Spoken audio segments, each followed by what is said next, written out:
touchdown pass in overtime. Kansas City wins the game.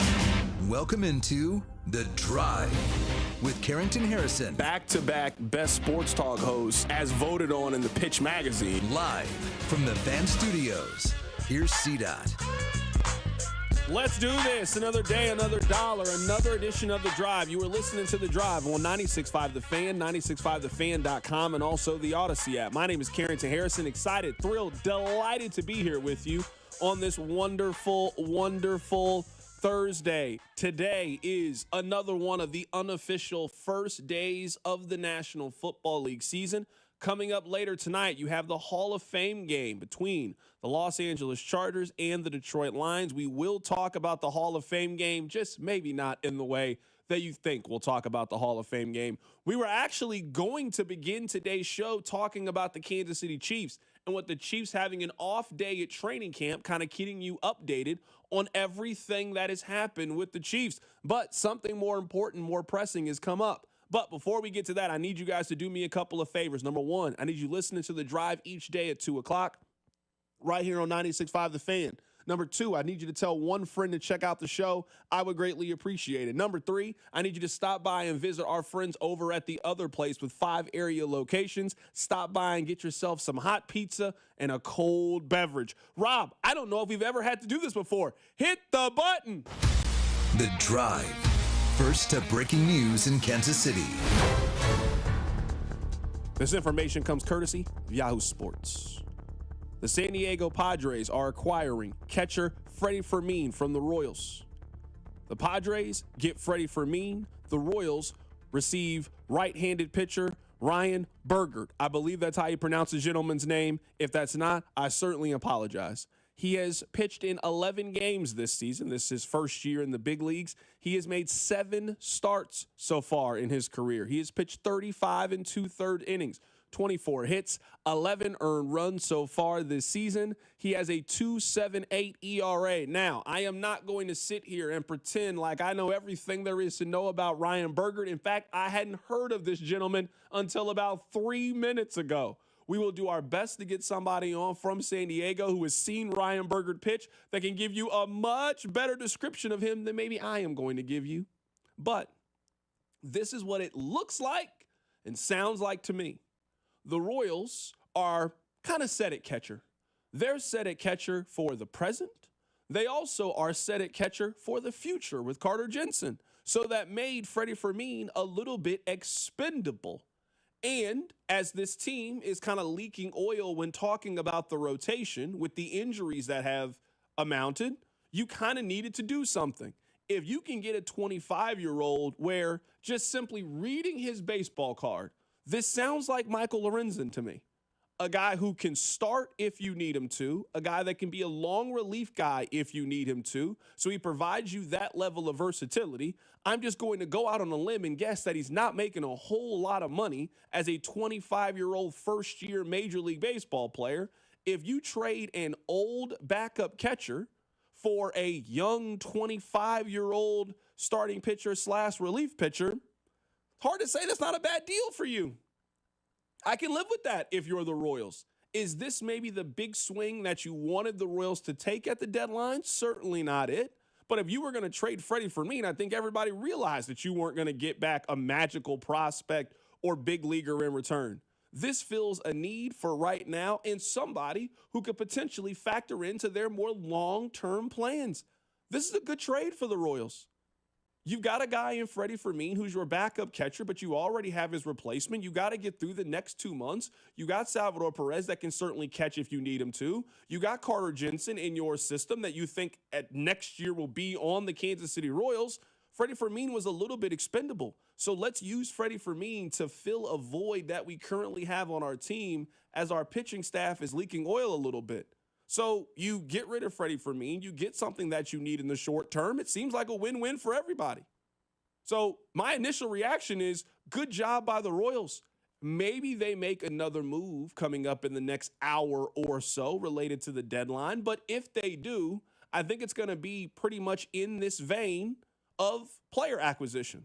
I don't think the Royals are making a move today that really moves the needle.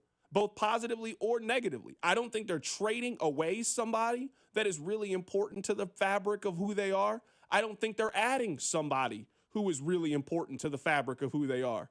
They traded their backup catcher for their 5th starter down the stretch. I think if they make another move, I think it's that kind of trade. So we certainly will try to track somebody down from San Diego. I want to learn more about this new acquisition, but I think the Royals are done at the trade deadline. Rob, I want to give you a chance to chime in before we get to training camp as the Chiefs have an off day. What's your opinion? What's your take on this move that the Royals just made a few minutes ago? Our opinions are very much in lockstep, and it's going to sound like an echo. I will point out, according to Jeff Passan, is Jeff Passan a friend of the show? Of course, definitely. Either way, he is saying that in a latest tweet that another right-hand pitcher, Stephen Kolek, is also part of this deal. So I'm catching up. If you're telling me that the Royals added 2 pitchers, a 28-year-old in Kolek, as I pull up his numbers, he's a guy who's, I mean, he's exactly what you think he is. He's a reliever, has done a little bit of starting this year, 28-year-old journeyman, and a 25-year-old starter. They needed bodies, and they already tried the Rich Hill. Mm-hmm. They have Dallas Keuchel. They got a lot of old guys. So instead of having a 45-year-old who has probably made his last major league start, if Dallas Keuchel makes it back, maybe it'll be a little bit better than Rich Hill. It won't be drastically better than Rich Hill. If now you're telling me that somebody 28 and 25 are making those starts, I can live with that. I also want to point out, someone on the text line asked this question: how many years of control do they get for Burgett? Burgett's in his first year, so presumably he's going to have cost control for a while. He's 25. How do you pronounce this gentleman's name? I don't want to say it incorrectly. Right now, it looks to me like Burgert. That's what it looks like. That's what I'm going with. That's what it looks like. But I just want to be sure. I'm going with Burgert for now. All right. I just want to make sure we're on the same page here about this man's name. You get a 25-year-old starter who is in the first year of Major League Baseball, so he's going to be controllable. He was a top 10 prospect in the Padres system per MLB pipeline before he came up earlier this year. And you get a 28-year-old relief arm, maybe a quadruple A type of guy for a backup catcher who, I think even the people who love Freddie Fermin the most would tell you that eventually Carter Jensen, the plan is to have Jensen usurp Fermin. This is a great deal by J.J. Piccolo. Is it going to be the difference between postseason and not postseason? Probably not. But does it make the team better today and for 2026? Yes. You gave up nothing for 2 pitchers. Another takeaway that I have, and again, I am just hearing of these individuals for the first time in my life. I'll get you the financial information on Ryan Burgert here coming up in a bit. Someone texted in, this dude was ranked 7th in the Padres system for his debut. Crazy value for a backup catcher. This is just me doing the say it out loud test. If Freddie Fermin can get you a top 10 prospect in somebody else's organization, their organization might not have great prospects. I'm just throwing that out there. If you were telling me that the 19th best player on the Royals, 20th best player on the Royals can get you the 7th best prospect for the Padres, I don't know how deep their farm system is. It makes me raise a lot of questions. I don't know, but I'm not here to tell you that this is a bad trade. If you got rid of somebody who didn't factor into your long-term plans for 2 people who could potentially factor into your long-term plans, that is a win on either side. Let me get you the numbers for Stephen Kolek. I believe that's how you pronounce his last name. He has pitched 2 years in Major League Baseball. This year, he has made 14 starts for the Padres. He has an ERA of 4.18. He has pitched 79 2/3 innings, 56 strikeouts, 26 walks so far this season. He has given up 40 runs and 37 earned runs, so he's fine. He is exactly what I think the Royals need for right now. Yesterday, we were having the conversation, and Rob, one of your why not the Royals was they just didn't simply have enough starting pitching. That once you got past 2 or 3 in the Royals rotation right now, they just didn't have enough. Now, they still might not have enough, but I'd much rather be giving Stephen Kolek start. I'd much rather be giving Ryan Burgert start than continuing to throw Rich Hill out there. That was a losing proposition for everybody. So if you were telling me now that you have solidified your 4th and 5th starter as well as you can at this point, given your resources and what you have to give up, and now it is a simple question of, can you get a couple guys back healthy and can you get the offense going? I don't know if you can really ask to be in a much better place heading into the second portion of the season after the trade deadline than I think the Royals are. To answer your question about Ryan Bergert of what he looks like from a financial standpoint, so this year he is making $450,000. He has arbitration the next 2 years. So it's nothing. No money. No money. He was making $760,000. Obviously, some of that has been paid. The Royals owe him $450,000 the rest of the way. Plus, they got 2 years of arbitration left on Ryan Bergert for his 26 and 27-year-old player. You can live with that if you're the Royals. This is a good trade for the Royals. It is hard to push back. It is hard to have a negative opinion on this. A guy who can be your fifth starter. Next year, he can be one of your bullpen arms. You bring in a guy in Steven Kolick, who's a young guy who also has shown you an ability to start. You're kind of building up that depth. You got to anticipate injuries. I mean, you have guys that have just gotten hurt. Reagans has gotten hurt. Bubich has gotten hurt over his career. So you need to anticipate and kind of have 6 to 8 to 10 guys that you think in a pinch can come up and make a start for you. And it seems like the Royals did that with Steven Kolick and Ryan Bergert. If you missed it, the Royals have made a trade. We still got a little bit to go until the trade deadline. The Royals give up Freddie Fermin. They have picked up 2 pitchers, Steven Kolick and Ryan Bergert. Those are the 2 players that the Royals have gotten back from the San Diego Padres. If any development happens, we certainly will update you guys. We'll try to get somebody on from San Diego who can speak with a little bit more authority about these 2 players. But coming up on the other side, let's get back to the Chiefs as the Chiefs are having an off day. Jeff Allen, former second-round pick for the Kansas City Chiefs, played on the offensive line, went down to Houston, had a great career with them as well. We're going to talk to him about the Chiefs' offensive line and how training camp is coming together. That's all next. Keep it right here. It's The Drive. The Drive with Carrington Harrison, your home for the best food takes in KC. Regular old American nachos. You know, I don't need jalapenos with mine, just chips, cheese. Brought to you by DM Injury Law. Have you or a loved one been in a car wreck? Contact DM Injury Law today and get the money you deserve. Car wreck? Remember, Mike's got this. 96.5 The Fan. Back to school means back with friends. And Academy Sports and Outdoors has everything you need for the new year for less. Shop the latest styles from brands like Nike, Jordan, Wilson, Carhartt, and Birkenstock. Plus, check out our game-changing selection of backpacks. Save even more on the latest deals each week. Stop by your local store or shop academy.com. Academy Sports and Outdoors. Fun can't lose. Divorce is never easy. But selling a home during this challenging time doesn't have to add to the stress. When you work with the Sharp Homes team, they'll help you make a seamless transition. And the Sharp Homes team can give you options. Do you want to skip the showings and open houses and go straight to sold?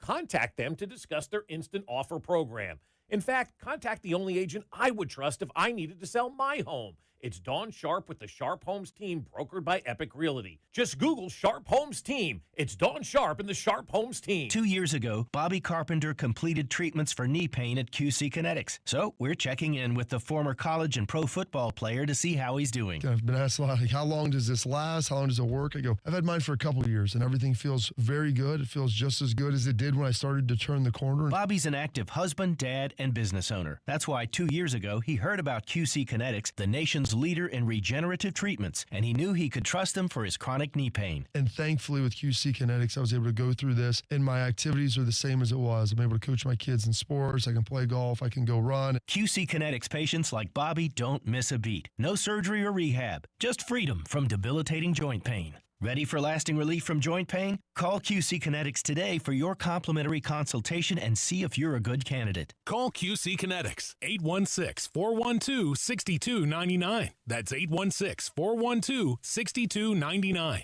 816-412-6299. If you're 55 or older and into that whole saving money thing, T-Mobile has an exclusive phone and internet bundle just for you. Right now, get 2 unlimited phone lines plus 5G home internet for just $30 each per month with autopay, plus taxes and fees. And with 5G home internet, setup is easy with just 1 cord and no technician needed, which is great if you're also into that whole keeping it simple thing.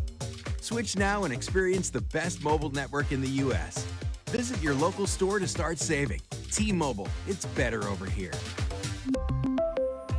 Based on analysis by Ookla Speed Test Intelligence data Q4 2024 to Q1 2025. Ookla trademarks used under license. Unlimited on our network. Customers on voice plan may notice speeds lower than other customers and further reduction if using more than 50 gigs a month due to data prioritization. Video streams and SD on this plan. Home internet pricing after $20 a monthly bill credit plus $5 per line without autopay. Debit or bank account required. See 5G device coverage and access details at T-Mobile.com. If you could hear Old Spice Fiji Antiperspirant, what would it sound like? First, you'd start with Fiji Antiperspirant's amazing scent of palm trees. Add pure notes of fresh coconut and layer on 24/7 odor and sweat protection. You won't hear any dyes or parabens because with Fiji, you won't have any. So while your regular antiperspirant sounds like this, Old Spice Fiji sounds like this. Sounds like it smells amazing. Hot damn! Twisted Tea Hard Iced Tea just got harder with Twisted Tea Extreme. Twisted Tea Extreme is made with real brewed tea, goes down smooth, and an 8% kick of alcohol. Dial up the fun with Twisted Tea Extreme. Keep it twisted. Twisted Tea Brewing Company, Cincinnati, Ohio. Please drink responsibly. Check engine or ABS light on? Take the guesswork out of your warning lights with O'Reilly Veriscan. It's free. Ask for O'Reilly Veriscan. O'Reilly Auto Parts. I'm Rhett. And I'm Link. And we're the hosts of the podcast Ear Biscuits. We're just two lifelong friends who've been talking about life for a long time. From being dads to businessmen to all the random things we experience, nothing is off limits. And now we're talking to you. We're answering your questions, giving advice that you may or may not want to take, and listening to your hilarious stories. So leave us a voicemail to be part of the show at 1-888-EARPOD-1 on the Odyssey app or wherever you get your podcasts. The sweetest day of the year is almost here at DQ. July 31st is Miracle Treat Day, when $1 or more from every Blizzard treat sold at DQ supports your local member hospital of Children's Miracle Network Hospitals. DQ. Happy tastes good. You're listening to 96.5 The Fan from the Mission Plumbing, Heating, and Cooling Studios. Hey, it's George Karlaftis from the Kansas City Chiefs. Welcome to The Drive with CDOT on your home for Chiefs football. 96.5 The Fan. Welcome back into the show. Really happy to be joined by our next guest. He was a second-round pick out of Illinois for the Kansas City Chiefs, and he played a great offensive line for the Chiefs and then went down to play for the Houston Texans. He now owns a small business out here slanging cookies. Let's be welcomed by Jeff Allen joining us on the show today. Jeff, how you doing, my man? I'm doing great, man. I appreciate you guys having me on. Absolutely, man. Jeff, how excited are you that football is back? We got the Hall of Fame game later today. I can't wait to watch like 3 to 5 minutes of that game and then completely move on with the rest of my life. I'm definitely excited for it. I mean, this is the earliest spin. Football in July is kind of insane, but I'm happy for it to be back. You know, right now we have baseball highlights, so nothing against baseball, but I'm happy for football to be here. All right, so there's a lot of stuff to kind of get your opinion on. Let's just start with this. I mean, the talk of camp, the story of camp so far has been Josh Simmons. What have you made kind of from what you've seen? And you're certainly still plugged in enough with the Chiefs. What have you heard about his development and how he's coming along? Man, this kid, from the start, it's been a lot of buzz about him. Obviously, he didn't play college football last year due to injury, or he didn't play much. But seeing all the film, watching the pre-draft stuff, I had a good feel for what type of player he was going to be. But seeing it in live action, even before pads were on in camp, just seeing from a biomechanical standpoint, the way that the guy moves so effortlessly, the efficiencies of his movement, they reek of all-pro. I don't want to put a ton of pressure on the kid, but he just looks different. Some guys just naturally can do things that others can't. That's why it's called God-given talent, and he has that. There's been a lot made of if he had been a fully healthy player, he would have been a top 10 pick. Is that what you were seeing when you look at the film? If he had had a great year at Ohio State, would he have been the 8th overall pick? 100%. He probably would have been top 5. He is, in my opinion, he was the best tackle. In my opinion, if he can stay healthy and he can get some of those rookie mistakes out of the way early, he'll have a good chance to be an All-Pro as a rookie. And now that's rare air. I mean, he does a Hall of Fame type career. You got guys like Zach Martin. Off the top of my head, I can remember doing that. I can see him doing something like that and stepping right in and not missing a beat. You mentioned it just a little bit. Let's kind of dive a little deeper into it. What is it that you're seeing from him on film that makes you sound so hopeful, so optimistic about it that you think he can reach this very high ceiling? Well, when you look at tackles, one, the biggest thing in pass protection is how efficient is he in getting to that spot? Is he in between the quarterback and his defender in a relative position? He does that with ease, and it does not look very hard. Even when he's in a bad position, he's able to get back into a good position to recover. It's kind of like DBs, right? DBs, sometimes they get beat, but the great ones recover really fast. It's the same with left tackles.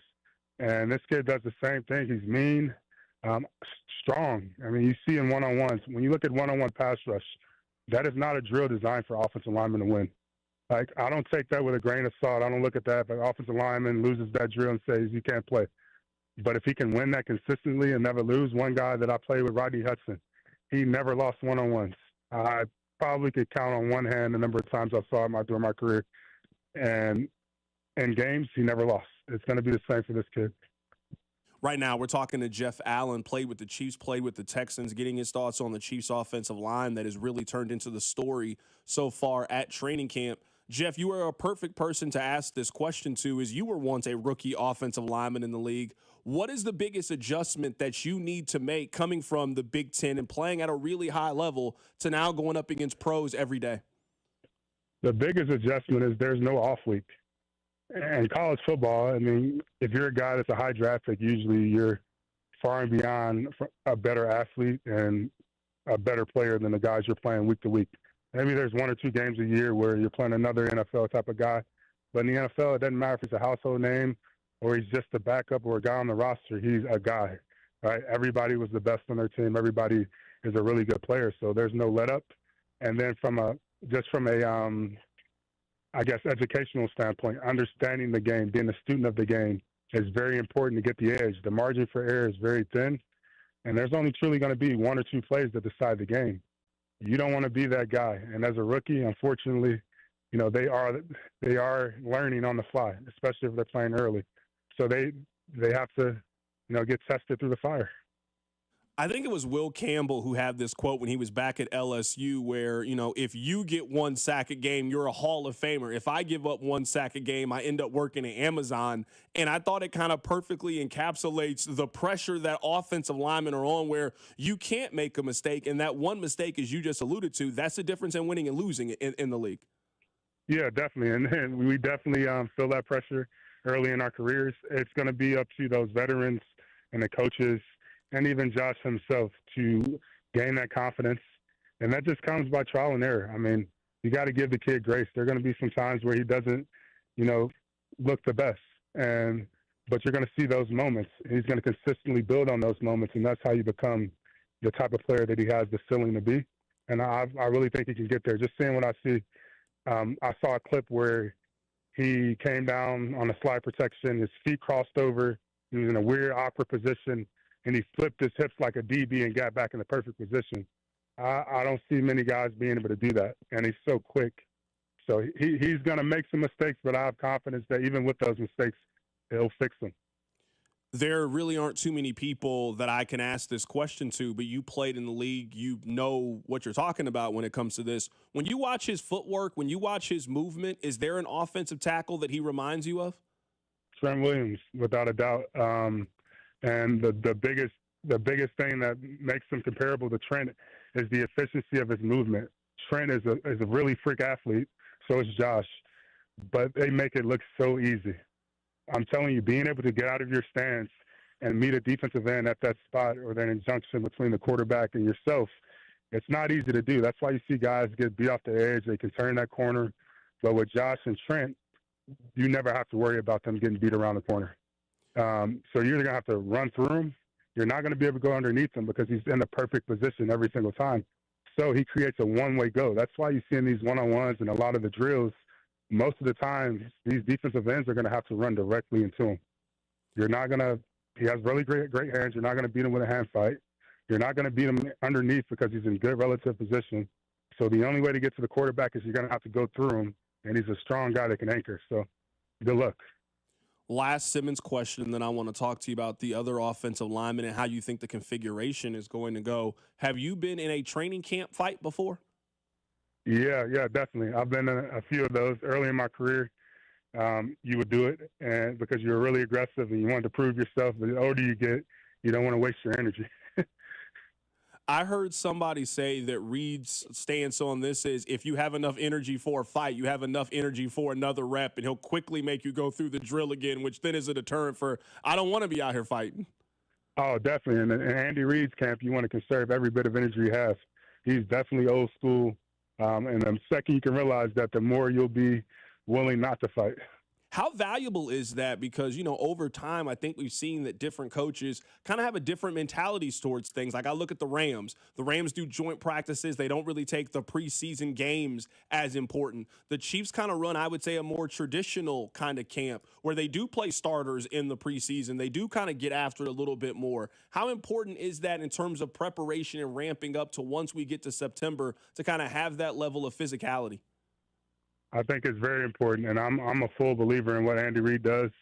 I've played with Houston. We did joint practices. You don't really get much out of those, in my opinion, but you see a bunch of fights. That's what usually happens. Tempers are flaring.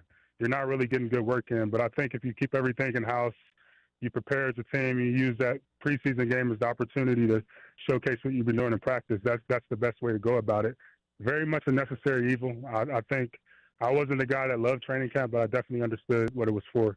Right now, I took it, and I took it and I ran with it. And you'll hear everybody say that.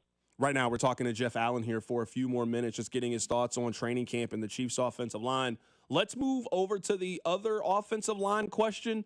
I don't know what Jalen Moore's role is right now with the team. For basically the entire offseason, I thought that he was going to be the starter at left tackle, and I thought that they were going to consider redshirting Josh Simmons. That does not appear to be the plan. Simmons looks like he's going to be the left tackle. Over at right tackle, I'm guessing it's going to be Jawan Taylor. Is Jalen Moore going to play left guard? Is he just not going to be a starter? What do you see Jalen Moore's role as on this team? Well, in my opinion, things change as the offseason goes on. I mean, they signed him in free agency. I don't think Veach had an idea that he would be able to get Josh Simmons at 32. That wasn't something that was in the cards. Well, we got him.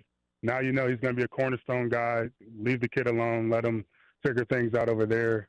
On the right side of the line, maybe we create a competition, or maybe we would just make him the sixth guy. He's a dependable guy. He was a backup in San Francisco that was thrust into a starting role. So he's used to being available and being ready when this opportunity comes. I think the current right tackle is going to figure things out. I think it's a contract year for him, basically, because of what the cap works. You know, he's going to be high on the cap next year. They got to make a decision, so he's going to have to go out there and play well, whether it's for this organization for next year or another team. His career is in the balance, in my opinion. My argument for playing Jalen Moore is, let's say that Jalen Moore wins the job and he's the right tackle. I mean, in theory, you would have at least the next 2 years of your offensive line. Like, if you're telling me Simmons is going to start at left tackle, you got Kingsley at left guard. We know that center and right guard are locked in. You got them under big-time extensions. And then you give Jalen Moore that right tackle spot, and he just got the new 2-year contract. I mean, if he ends up winning the right tackle job, you can basically have your offensive line set for the next, 40 games or so.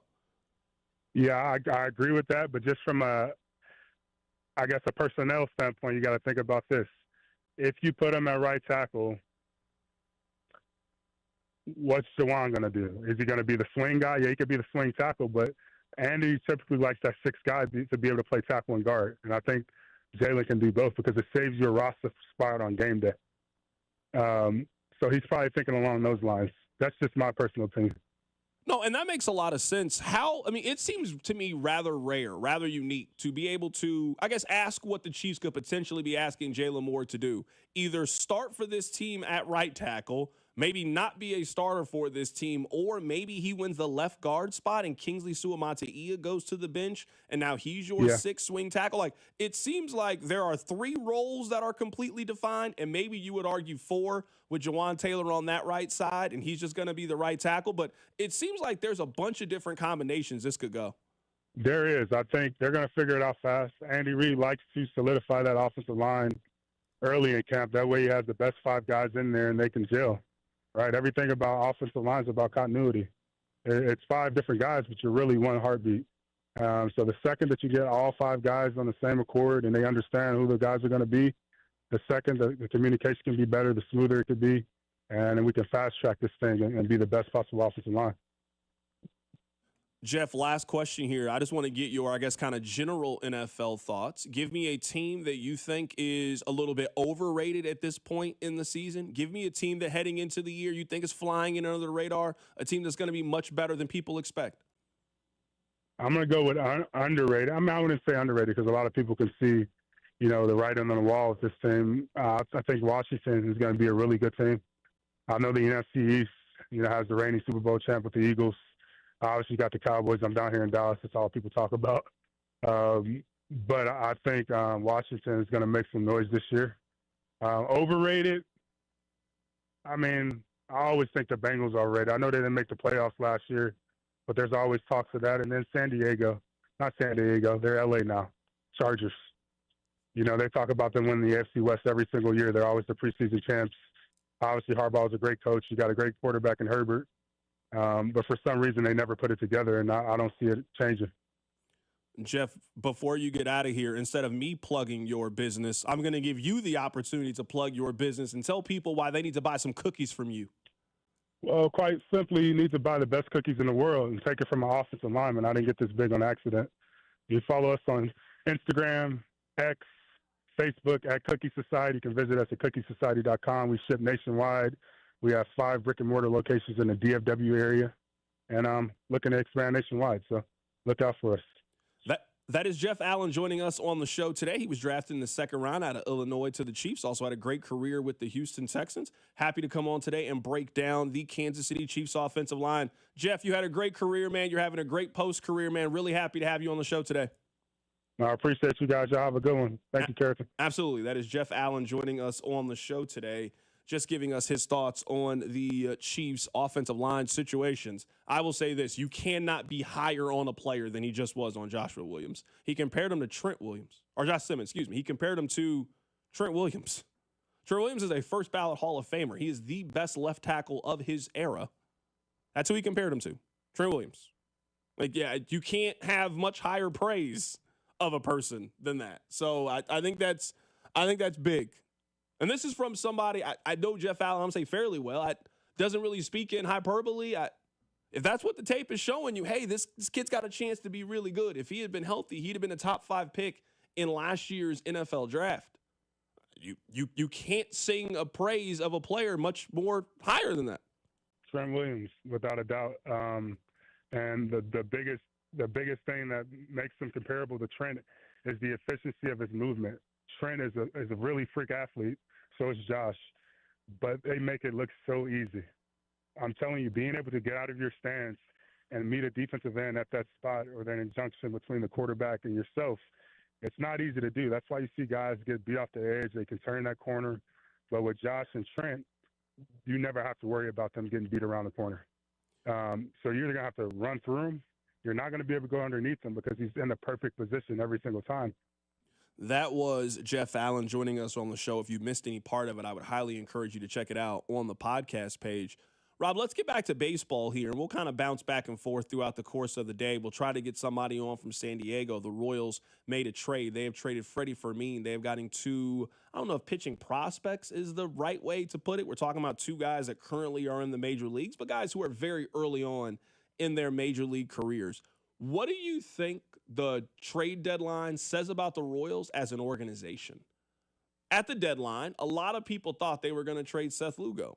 I thought they were going to trade Seth Lugo. Vern thought they were going to trade Seth Lugo. A lot of people believe that about the Royals. They ended up making an extension at the deadline. And if it comes to trades, I would say they were small buyers. You certainly cannot consider them to be sellers. If the person that you traded off was Freddie Fermin, that does not make you a seller. And you added 2 pieces that give you a little bit of long-term flexibility. The Royals were buyers. Now, teeny tiny buyers at the deadline, but the Royals were buyers. What do you think that this trade deadline says about the organization, where they currently are, and how they feel about the future of the team?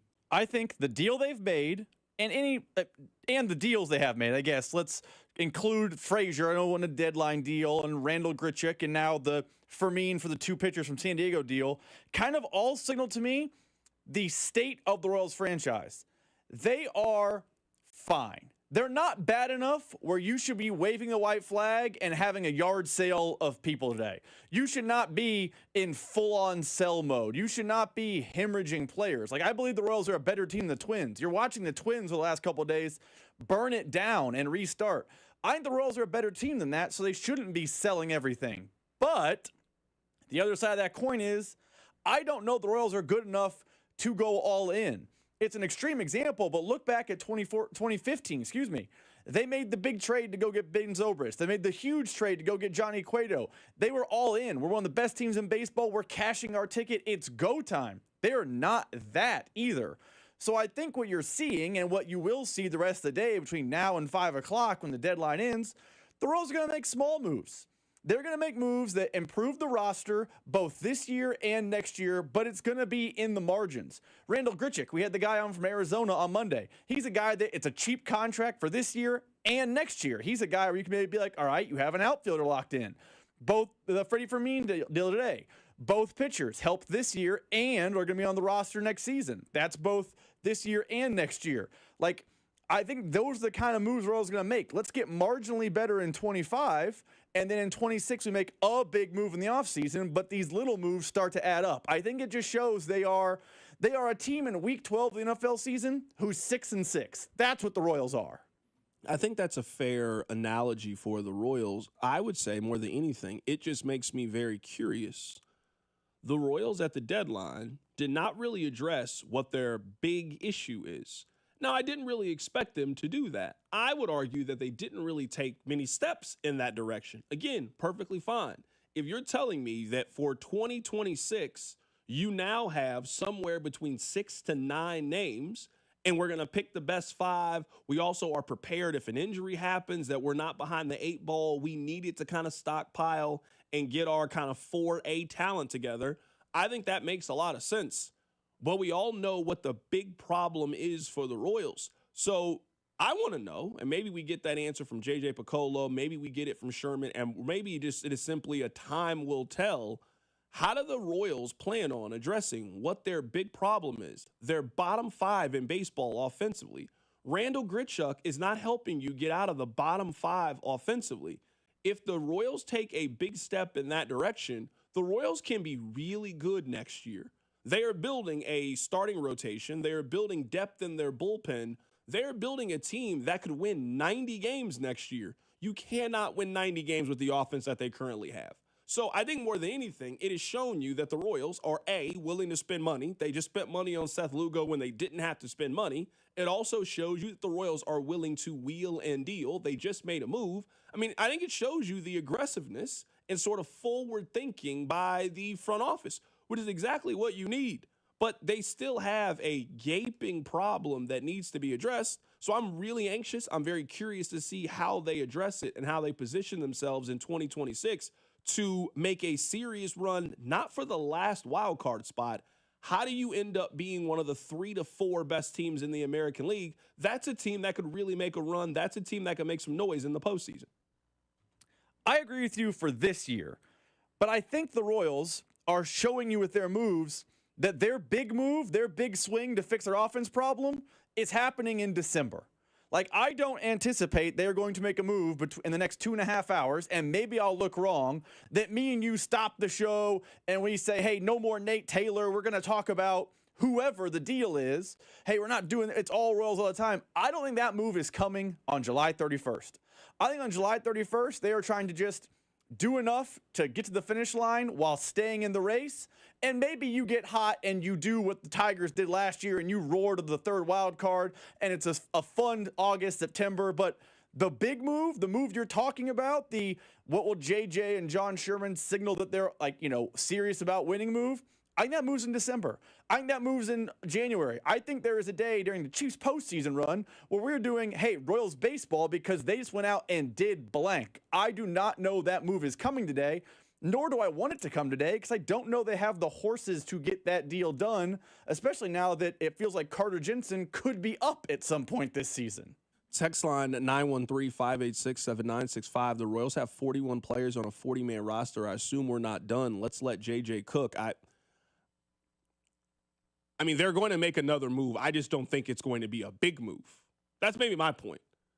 Can the Royals do something here in the next hour? Sure, absolutely. I think the Royals have kind of let you know what the energy is of how they're going to handle the trade deadline. And I do think that that's fine. But you have not made a move that helps you make the postseason this year. You have made a move that you have addressed some things that you maybe need to go get in the offseason. But the big question, the big need, the big ticket item for the Royals is still out there. And I think we're all waiting to see what the plan is and how they plan on addressing that. And I just don't think we're going to get that answer until it gets cold outside. Coming up on the other side, we're actually less than a month away from college football. Let's talk some college football today. Keep it right here. It's The Drive. The Drive with Carrington Harrison. Watch the show on YouTube by subscribing to the 965 YouTube channel. The Drive, brought to you by DM Entry Law. Have you or a loved one been in a car wreck? Contact DM Entry Law today and get the money you deserve. Car wreck? Remember, Mike's got this. 96.5, The Fan. This summer, Casey's has 89-cent fountain and frozen drinks. But if you don't have 89 cents, you could check your center console, or dig between your couch cushions, or ask Grandma for $1, or just use your credit card. We take those too. 89-cent frozen and fountain drinks at Casey's, all summer long. Restrictions may apply. See store for details. Don't let clogged drains slow you down. Call Hamilton Plumbing, Heating, AC, and Rooter today for our $79 mainline drain cleaning special. The pros at Hamilton will inspect your drains with video camera technology to pinpoint exactly what is needed to clear those clogs and help prevent expensive drain repairs. The expert technicians at Hamilton are ready 7 days a week to solve your problem the right way, the first time. Over 40 years experience and more than 8,000 five-star reviews ensures your peace of mind. Visit callhamilton.com for details, terms, and conditions. License number 2025-11121. This Saturday only, the John Clay Wolf Show, normally heard 9 to noon on The Fan, is moving up. Catch it from 7 to 9 a.m. this Saturday. Same wild ride, just earlier. Only on 96.5 The Fan. Twin Peaks is the best in the game. Here, it's bigger game days and bolder fight nights. I mean, where else can you find a scratch kitchen that always comes in clutch every day from lunch to late night? Only at Twin Peaks, the #1 sports bar. Are you ready to kick off the football season? Well, round up your crew and head over to Twin Peaks to catch the Hall of Fame game featuring Detroit and Los Angeles. All the action starts tonight at 7. Twin Peaks. Eats, drinks, scenic views. Need to sell your house in Kansas City but not sure where to start? Selling a home can feel overwhelming, especially if you're facing foreclosure, a divorce, an inherited property you don't want, or just need to move quickly. But you don't have to figure it out alone. Rex Buys KC is here to help. As a local home buyer, I understand the Kansas City market inside and out. My family and I live right here, so I know the neighborhoods, the trends, and the challenges homeowners face. That's why I take a consultative approach, helping you explore your options and find the best path forward. We buy houses in any condition, no need for repairs, no agent commissions, and no hidden fees. You'll receive a fair cash offer with a closing timeline that works for you. Whether that's in as little as 7 days or at your own pace, just a simple, hassle-free process designed around your needs. If you're ready to talk through your options, call me today at 816-330-6000 or visit rexbuyskc.com. Let's find the right solution for you. Rex Buys KC. Local, fair, and focused on you. Oh, no. Ah, that's the sound of someone who's misplaced my debit card. Their debit card. Where'd I leave that thing? Not at the gas pump, or the checkout counter, or the roof of your car. Now, if he has the Chase mobile app, he can use Card Lock. Wait, I could just lock my card. Yep, just a few tippy taps on his phone, and that sound? That's peace of mind from Chase. Chase mobile app is available for select mobile devices. Message and data rates may apply. JP Morgan Chase Bank N.A. Member FDIC. Some people just know they can save hundreds on home and auto insurance by checking Allstate first. Like you know to check your house sitter has the new code first, before leaving for vacation. System lockout. But that's the code! Contacting authority. I'm out of here. Oh, seriously, the car too? Yeah, checking first is smart. So check Allstate first for a home and auto bundle that could save you hundreds. You're in good hands with Allstate. Not available in every state. Potential savings vary. Allstate Vehicle and Property Insurance Company and affiliates, Northbrook, Illinois. Today we're constantly taking photos and videos to remember our favorite moments. But what about those captured before the smartphone? What about the memories tucked away on aging VHS tapes, film reels, or in fading photos? These cherished memories are fading away with time, vulnerable to threats like heat, moisture, and mold. But fear not. There's a solution to safeguard your legacy. Hi, I'm Adam. And I'm Nick. Together we founded Legacy Box over a decade ago with one mission, to bring your memories into the 21st century. It's time to bid farewell to old tapes you can't watch and faded photos. Legacy Box transforms them into digital treasures, ready to share with a click. Just like magic, your shoebox of memories is now safely stored in the cloud or on a thumb drive. Over 1 million families have trusted Legacy Box, so you can rest assured your priceless moments are in good hands. Don't let your childhood fade away on old tapes. It's time to digitize those priceless moments. Fast forward into the digital age. Visit legacybox.com/value and unlock 50% off your order. That's legacybox.com/value. This afternoon, expect a temperature of 78 with slight showers, transitioning to mostly cloudy later. Weather brought to you by Staples. Have you heard? The Staples Easy button is back with even more easy. Press it for custom prints, shipping services, even passport photos. Staples. That was easy. You're listening to The Drive with Carrington Harrison on 96.5 The Fan and the Odyssey app. Rob informs me that he has locked down a San Diego's Padres guest. Rob, what time are we anticipating having the San Diego Padres guest on to talk about Stephen Kolek and Ryan Burgert? What time are you thinking? We are right now working on confirming times. It's looking like 3 o'clock hour, either 3:30 or 3:45. You got to stay tuned in then. How else are we going to learn about Stephen Kolek if you don't stick around? How else are we going to learn everything we need to know about Ryan Burgert if you don't keep it locked in right here on 96.5 The Fan? Where else are you going to get that kind of comprehensive breakdown on this Royals trade, trading Freddie Fermin to San Diego to go pick up those two individuals? I've never been to San Diego, but I will say, of all the conversations I've had with people about, oh, hey, where have you traveled? And they tell you a story about the places that they've been. I've never heard a single person tell a bad story about San Diego, California. I've heard some bad LA stories. I, in fact, don't like Los Angeles and don't really have a plan on going back. I've heard people's New York stories or the traffic in Houston or in Atlanta. Like, I've heard plenty of stories in my day. I never heard somebody say that they didn't like San Diego. It just sounds like a beautiful place. Have you been to San Diego, Rob? I have never done San Diego. We looked at this year me and my wife doing a trip to San Diego, but just pricing and flights and the whole thing kind of fell through. But I want to go to San Diego. I have not done it yet. Somebody on the text line says, is this Pacific time or Central time? I don't know why we would tell you the Pacific time. I feel like we're telling you the time that we use, not their time. I usually give times to guests in Honolulu time and work backwards. I don't know what kind of question that is. That might be a blockable offense. What's going on here on the text line? Can we talk a little bit of college football? And I promise you we'll get back to the Chiefs or the Royals coming up in just a bit. I'm jonesing a little bit for some college football. Been playing the college football video game. We're less than a month away. I'm excited for the start of college football. Arizona State, you guys remember last year they won the Big 12. People think they could win the Big 12 this year. Their coach, Kenny Dillingham, he's starting to become maybe my favorite coach in college football. So today he was asked about his team and the effort that they gave in practice. He was not happy. Yeah, we got to be better. I mean, like I said, our offense in general, too many drops on offense as a group. It was a bad day. I mean, it was a really, really bad day on offense. And it all stems from passion we play with. Is it okay to not make a play? And if you accept it, then you accept it. And that's who you're going to be. Don't be mad going 5-7. It's okay. Don't be mad going 6-6. Don't be mad going 3-9 because somebody has to go those records. There's going to be tons of teams who do it. Why not us? We didn't practice bad. What I mean by that is, like, we didn't bust.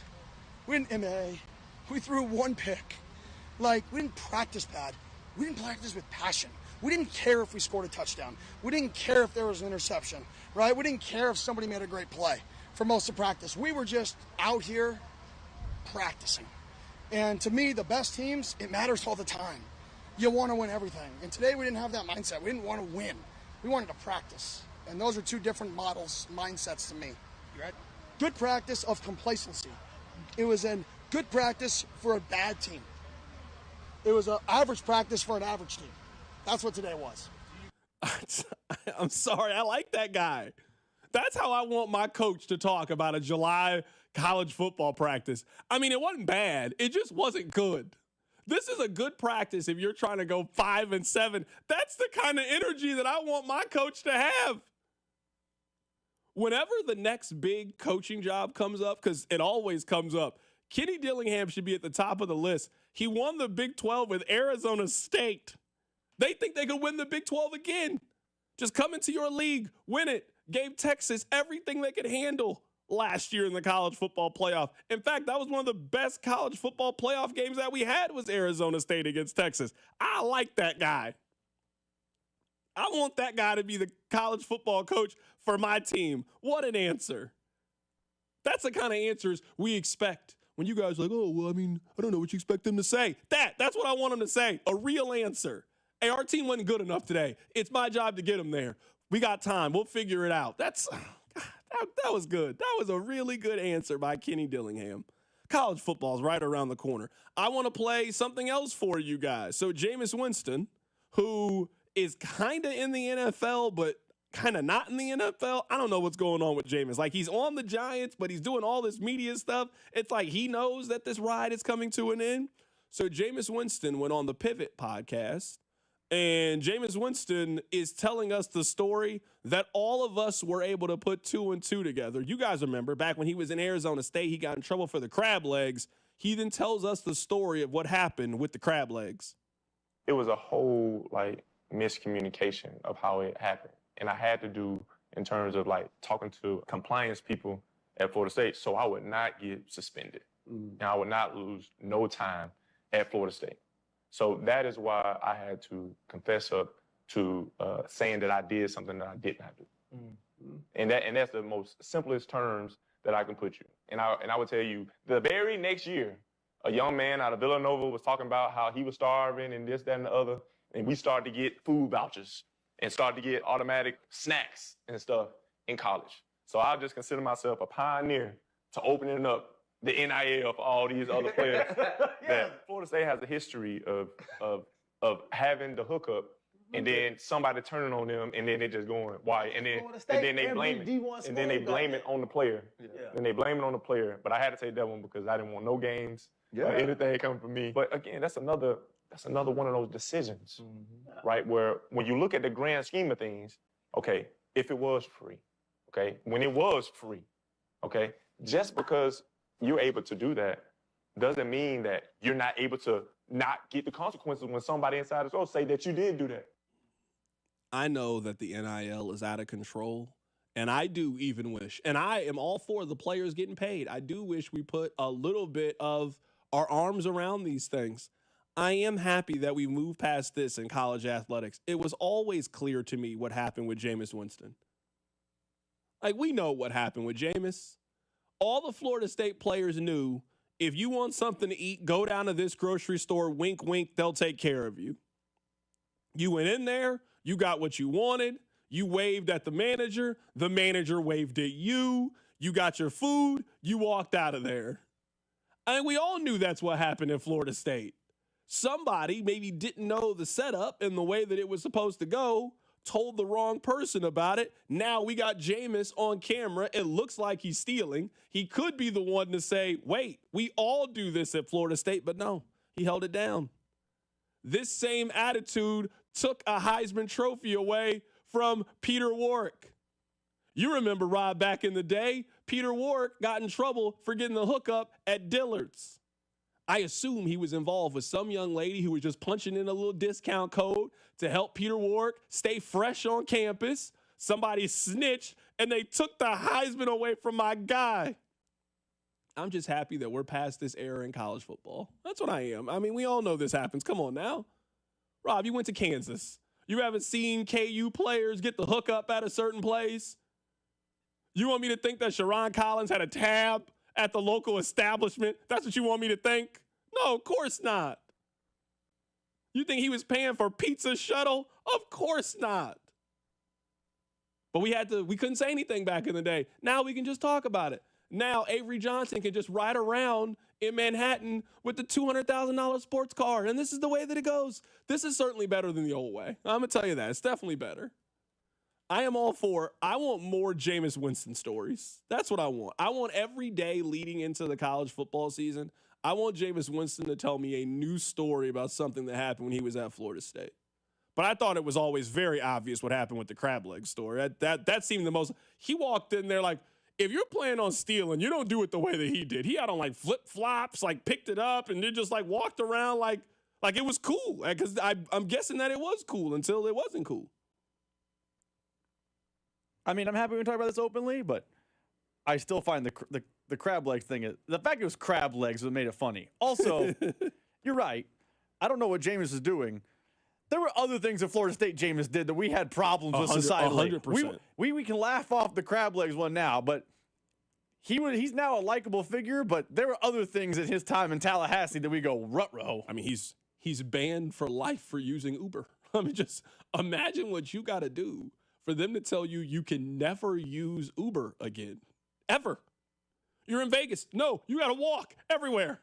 No, that's just crazy. Insane. No. So you're right. Jameis turning himself into a very redeemable character over the last 10 years. I would have never guessed that, especially how it went for him at Florida State University. Coming up at the top of the hour, Nate Taylor is going to join us on the show. He has been in every Chiefs training camp practice. We'll talk to him about it. Keep it right here. So drive. You're listening to The Drive with Carrington Harrison, host of the Random Royals lineup on 96.5 The Fan. Baseball with the Royals. Brought to you by DM Injury Law. Have you or a loved one been in a car wreck? Contact DM Injury Law today and get the money you deserve. Car wreck? Remember, Mike's got this. Hi, Drew and Jonathan Scott here. American Family Insurance can help protect your dream home for whatever comes next. You can live in your own oasis or your own clubhouse. Whatever you choose, get the right coverage. Save up to 23% by bundling home and auto. Life's better when you're under American Family's roof. Insure carefully, dream fearlessly. Get a quote and find an agent at amfam.com. Visit amfam.com to learn how discounts may apply to you. Products not available in every state. American Family Mutual Insurance Company, SI and its operating companies. 6000 American Parkway, Madison, Wisconsin. At CertaPro Painters, we know that a happy place comes in many colors, like ones that inspire a sense of wonder, or a new flavor that makes life just a little bit sweeter, or one to celebrate those moments that lift you to new heights. We can reawaken any space to make your happy place your home. CertaPro Painters. That's painting happy. Each CertaPro Painters business is independently owned and operated. Contractor license and registration information is available at CertaPro.com. Men, summertime is here, and that means vacations, summer barbecues, outdoor parties, camping, beaches, and so much more. This is Jeff for Heartland Men's Health, and if you're like many men, you may not be feeling like yourself this summer. Perhaps your energy is low and you aren't sleeping well. Maybe your workouts aren't as good as they used to be. And if what I'm describing is you, it's very likely you're suffering with low testosterone. But low T doesn't have to affect you anymore. Just call Heartland Men's Health, get treated, and see how it changes your life. If you're like most men, you'll feel so much better. Deeper sleep, improved vitality and clarity, greater strength and energy, and an enhanced sex drive as well. So call us. Just $99 gets you a PSA and T test and a medical consult. And if you start on testosterone the day of your appointment, your visit is free. Call 844-447-6600. That's 844-447-6600. Or go to heartlandmenshealth.com. We have 3 offices, Overland Park, Independence, and North Kansas City. We all hear the radio ads about the IRS. They tell you to be afraid, to be scared, and they try to frighten you into calling. I'm not here to do that. Tax Relief Advocates is different. TRA is here to tell you that if you owe money to the IRS, whether it's $5,000, $50,000, or $500,000, we have a solution. It doesn't matter if you're sitting in your car, at work, or with your kids. No matter where you are, call now. 800-575-6986. Don't lose hope. TRA can eliminate or reduce what you owe to the IRS. Generous programs are now available that can give you a fresh start. Our passion is taxes and helping individuals fix their IRS problems. We have over 1,000 5-star reviews on Google and an A+ with the Better Business Bureau. You don't need to be afraid of the IRS any longer. End your tax nightmare today by visiting us online at TRA.com or call 800-575-6986. That's 800-575-6986. Tax Relief Advocates. Real solutions for real people. If you could hear Old Spice Fiji Antiperspirant, what would it sound like? First, you'd start with Fiji Antiperspirant's amazing scent of palm trees. Add pure notes of fresh coconut and layer on 24/7 odor and sweat protection. You won't hear any dyes or parabens because with Fiji, you won't have any. So while your regular antiperspirant sounds like this, Old Spice Fiji sounds like this. Sounds like it smells amazing. Hot damn! Twisted Twisted Tea Hard Iced Tea just got harder with Twisted Tea Extreme. Twisted Tea Extreme is made with real brewed tea, goes down smooth, and an 8% kick of alcohol. Dial up the fun with Twisted Tea Extreme. Keep it twisted. Twisted Tea Brewing Company, Cincinnati, Ohio. Please drink responsibly. Check engine or ABS light on? Take the guesswork out of your warning lights with O'Reilly Veriscan. It's free. Ask for O'Reilly Veriscan. O'Reilly Auto Parts. Brought to you by America's largest pickleball festival, PickleCon. PickleCon presents pickleball like you've never seen it. PickleCon takes over Kansas City August 7th through 10th. Tournaments, clinics, puppy yoga, glow-in-the-dark play, and more. Register now at picklecon.com. Thursday, August 7th on Fesco and Dusty is Travis Kelce Appreciation Day. Kelce near side, he makes the catch and rolls into the end zone off the right shoulder. Right here on your home for Chiefs football. 96.5 The Fan, KFNC FM and AM, HD1 and HD2. Kansas City, an Odyssey Sports Station.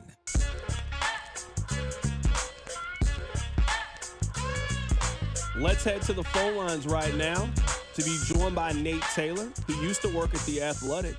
He now works for ESPN, but he does the exact same thing in covering the Kansas City Chiefs. Nate, how has St. Joseph's, Missouri been treating you? You know, what's funny is Rob just asked me, producer Rob, just a minute ago when I received your guys' phone call. It's going fine. It could be worse, I guess. Could it be better? No, not really. Okay. I mean, the funniest thing is, they're in pass for 3 straight days, and, the heat index was past 100 on Tuesday. And so, of course, when the temperature actually starts to drop is when we're not up there because they didn't practice today. So, beloved, I'm sure it'll go back to 100. But the people have been really nice. St. Joseph is, I'm enjoying it as much as I can for the 8th time around. I'm going to ask you the most important question of training camp. I'm sure everybody's coming up to you and like, oh, what do you think about Josh Simmons? Or, oh, who's been the training camp darling? I'm not interested in that. I want to know when you retire, what are you going to write down as your favorite training camp fight? Oh, man. Well, if Josh Simmons really does turn out to be the presumptive, stonewall that is at left tackle, then that'll always be memorable because Ashton Gelati's good people. I want everybody to know that. And he has no shot against Joshua Simmons so far, which has been hilarious.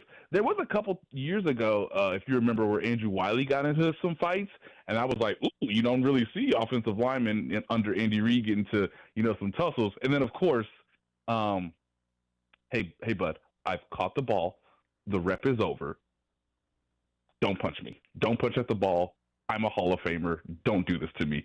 Right now, the leader still, for me, is 2 years ago, where I think it was 2 years ago, 2 or 3 years ago, where Travis Kelce just said, stop it, Cole Christensen.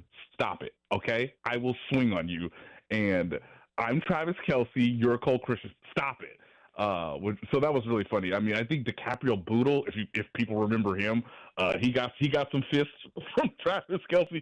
This is like right either before the Taylor Swift thing popped off, but man, my guy was so angry anytime someone tried to do anything. Hey, I've already caught the ball, guys. The rep's over. Right now, we're joined by Nate Taylor. He covers the Chiefs for ESPN now. All right, Nate, let's talk about the top story.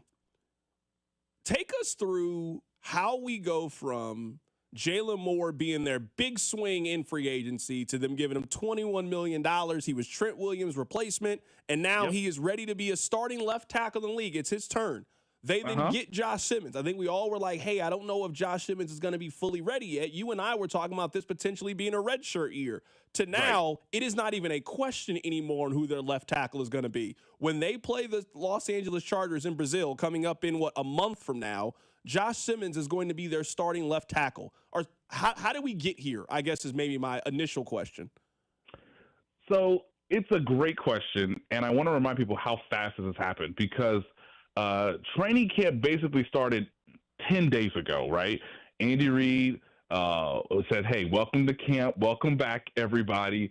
And then he told us that day, Carrington, that no, Josh Simmons really doesn't have any restrictions. He will participate as a full participant of training camp, which I thought was a miracle, considering that, this guy had a non-contact patella injury to his left knee in October. Okay, so like he missed the second half of his college final season. He participated, but like, look, this isn't in pads. OTAs are so different from training camp when it's like, hey, we really have to get ready for the season. Andy's really going to kick it up a notch in terms of the tempo, in terms of the magnitude of reps you're going to get. Obviously, whoever the best five is, you want to build that chemistry as soon as possible. So it was fascinating on the first couple of days where you're like, okay, he's moving really well. He seems to be very fluid, still seems strong and athletic. Okay, I guess we'll see on day one of the full team pads. And then it was over in like 20 minutes. Because again, he stonewalled. I just want to go through the list, Carrington. He stonewalled Charles Omenihu, right? He told Mike Dana, "You're not strong enough." He saw Ashton Gelati and threw this man to the ground like he wasn't an NFL player. And then at any point he's been up against George Karlaftis or Chris Jones, he's held his own. Now again, this is not at full speed. This is not a regular season game. But at this point, the Chiefs have to understand that, man, we made such an investment in this player with a first-round pick. He's progressed faster than we could have ever anticipated. We were pretty confident when our doctors said, hey, his rehab's going better than most players of his age, of his weight, of his position. But, I mean, he appears to be better than Jalen Moore, which is quite – like, it's hard for me to say that out loud, but that's basically everything I've been told is that, hey – now you've made Jalen Moore a glorified like 6 offensive lineman that you can pull in on jumbo packages and can maybe transition from maybe right tackle if something goes on with Jawan Taylor, who again still has this nagging knee injury. But they want to see this all the way through, and Josh Simmons has given them no reason as to not continue to give him every rep possible to get him up to speed as quick as possible before opening night. And again, he's done everything well, and he's done more, I think, 10 days into training camp than even what was being asked of Kingsley Suamataia last year at this point in time. All right, I'm going to try to phrase this question correctly. Would you say that the hype for Josh Simmons right now, do you see it being based on do you see it based on the Chiefs not having a left tackle last year and now they finally have a left tackle? Or do you think this hype is based off of, hey, the Chiefs might have gotten the 8th overall pick in the 30s this year, and a lot of the conversation that we had heard that Simmons would have been a high first-round pick, all of those are validated by how he's played so far in the first 10 days of his NFL career? Yes. I think the last 2 points you made are exactly what we're getting into, which is, hey, if this man is healthy, he's never playing for the Kansas City Chiefs. He's never getting past the 12th pick in the draft, based on my understanding of his talent level and his skill. If he wasn't injured. I think you're also realizing too that, yeah, because he seems to be strong and athletic and he has no issues with the knee so far. And again, back-to-back days in full pads and performing quite well. Okay, then this is like, oh my God, maybe they have solved it. I think if you're asking me in terms of, hey, use your context, use the 8 years you've covered the team. When was the last time you heard a player this hyped at a position of importance? The last player I will give you is Isaiah Pacheco. They were pretty clear after like the first couple of days in pads that, wow, Pacheco may actually be something, and we got him in the 7th round, and most teams thought he was maybe one-dimensional, but he's actually going to work in our offense based on his tenacity, his speed, his ability to catch the ball, and he's going to make people miss in the NFL. We are pretty confident, even though he has never played a preseason game, that he will make people miss in the NFL, which is, again, something that they were losing with Clyde Edwards-Helaire. Now you're telling me at a more important position, hey, this guy may actually be able to hold his own against, Khalil Mack on opening night on a one-on-one situation. I mean, I haven't seen this level of hype since Pacheco, and I think with each passing day, the hype gets more and more. Right now, we're joined by Nate Taylor, who covers the Kansas City Chiefs for ESPN. Let's talk about Jalen Moore. I mean, this team took 2 swings in free agency. One is Jalen Moore, who doesn't appear to be a starter right now. The other one is Christian Fulton, who has not practiced in St. Joe. Let's talk about Jalen Moore. What is his role for this team? Because it doesn't appear like he has the inside track to be the right tackle. I also don't think that he's going to be this team's left guard either. Yeah, I mean, you would still want to see something out of Kingsley Suamataia, because you've invested a second-round pick and you've given him the entire offseason to really transition into that position at left guard. So I agree with you. I think in some ways the Chiefs were so informed by last year, the fact that, Joe Thuney had to go from left guard to left tackle, the fact that he was getting up in age and that you weren't really going to want to re-sign him long-term. Okay, well, we need capable backups. Hell, we need above-average backups, and they didn't have that last year. Obviously, their best backup, you could argue, was either Wanye Morris or Mike Caliendo, depending on your preference and what position you needed at that time. So Jalen Moore is a glorified, overqualified backup who can play right tackle if Jawan Taylor has a knee injury that is going to nag him over the course of the season, which is possible. It's not like Jawan Taylor's going to get any younger, right? You have Kingsley Suamataia, who, again, you've given him every sort of rep like you've done for the most part in training camp to, hey, it's going to be Kingsley and Josh on the left side when we start the season. If things teeter, if they get a little bit tricky there, okay, then we can go with Jawan and have Jalen Moore be our left guard if necessary. Or if something goes with Jawan, he can be our right tackle. Or, you don't want this to happen, but, hey, he is most comfortable at left tackle. So it's very interesting to me that Andy Reid and Andy Heck, the offensive line coach, have had him experiment at right tackle and left guard more often than maybe I anticipated coming into training camp. But, hey, the more comfortable you are at those positions, the more you'll be ready if you are needed at some point in time, early in the regular season due to injuries or due to something else that may go on in terms of play with somebody else. Hey, this team needed someone like Jalen Moore last year to finish the job, to maybe win and be the, three-peat Super Bowl champions. So this was not the initial plan. You and I both agree on that, but it's better to have more assets than you maybe need because the NFL is a violent sport and it's rare. I want to make this clear. Even with Josh Simmons being this impressive, it's rare for teams to have the same starting five for 17 weeks and then you get to the postseason. So the odds are still in favor that Jalen Moore will play meaningful snaps this season. It's just not probably going to happen in week one against the Chargers. I was just going to ask you if you asked Brett Veach, like if you and him were talking off the record and he says, yeah, of course. And then you ask him, hey, now knowing what you know, would you have signed Jalen Moore? I do wonder what his answer is going to be because it seems like I understand having a lot of options at tackle. I mean, spending $21 million guaranteed for a guy that we're not sure when we're going to put him in a game. I just wonder if they would have spent that money elsewhere now knowing that they were going to figure out their left tackle situation. I think he still would have done it because it still gave the other teams in the league the impression that, okay, they found a legitimate option at left tackle that's not Joe Thuney. And we already know, based on everybody watching the All-32, that Kingsley Suamataia probably isn't going to be able to do it at this level. So I still think the team would have signed Jalen Moore because, again, he gave them a baseline and, destiny had to arrive on draft night, which means you need so many things to happen and the stars to align that all of a sudden Josh Simmons is available. And give credit to the Chiefs and their medical staff. Hey, they brought this guy in, about 2 weeks before the draft, and they said, hey, man, we're going to evaluate everything. We want all your medical records. We want to look at that knee. We want to touch that knee. We want to see where the rehab's going, what you can do, what you can't do right now, what you weren't able to do 2 months ago.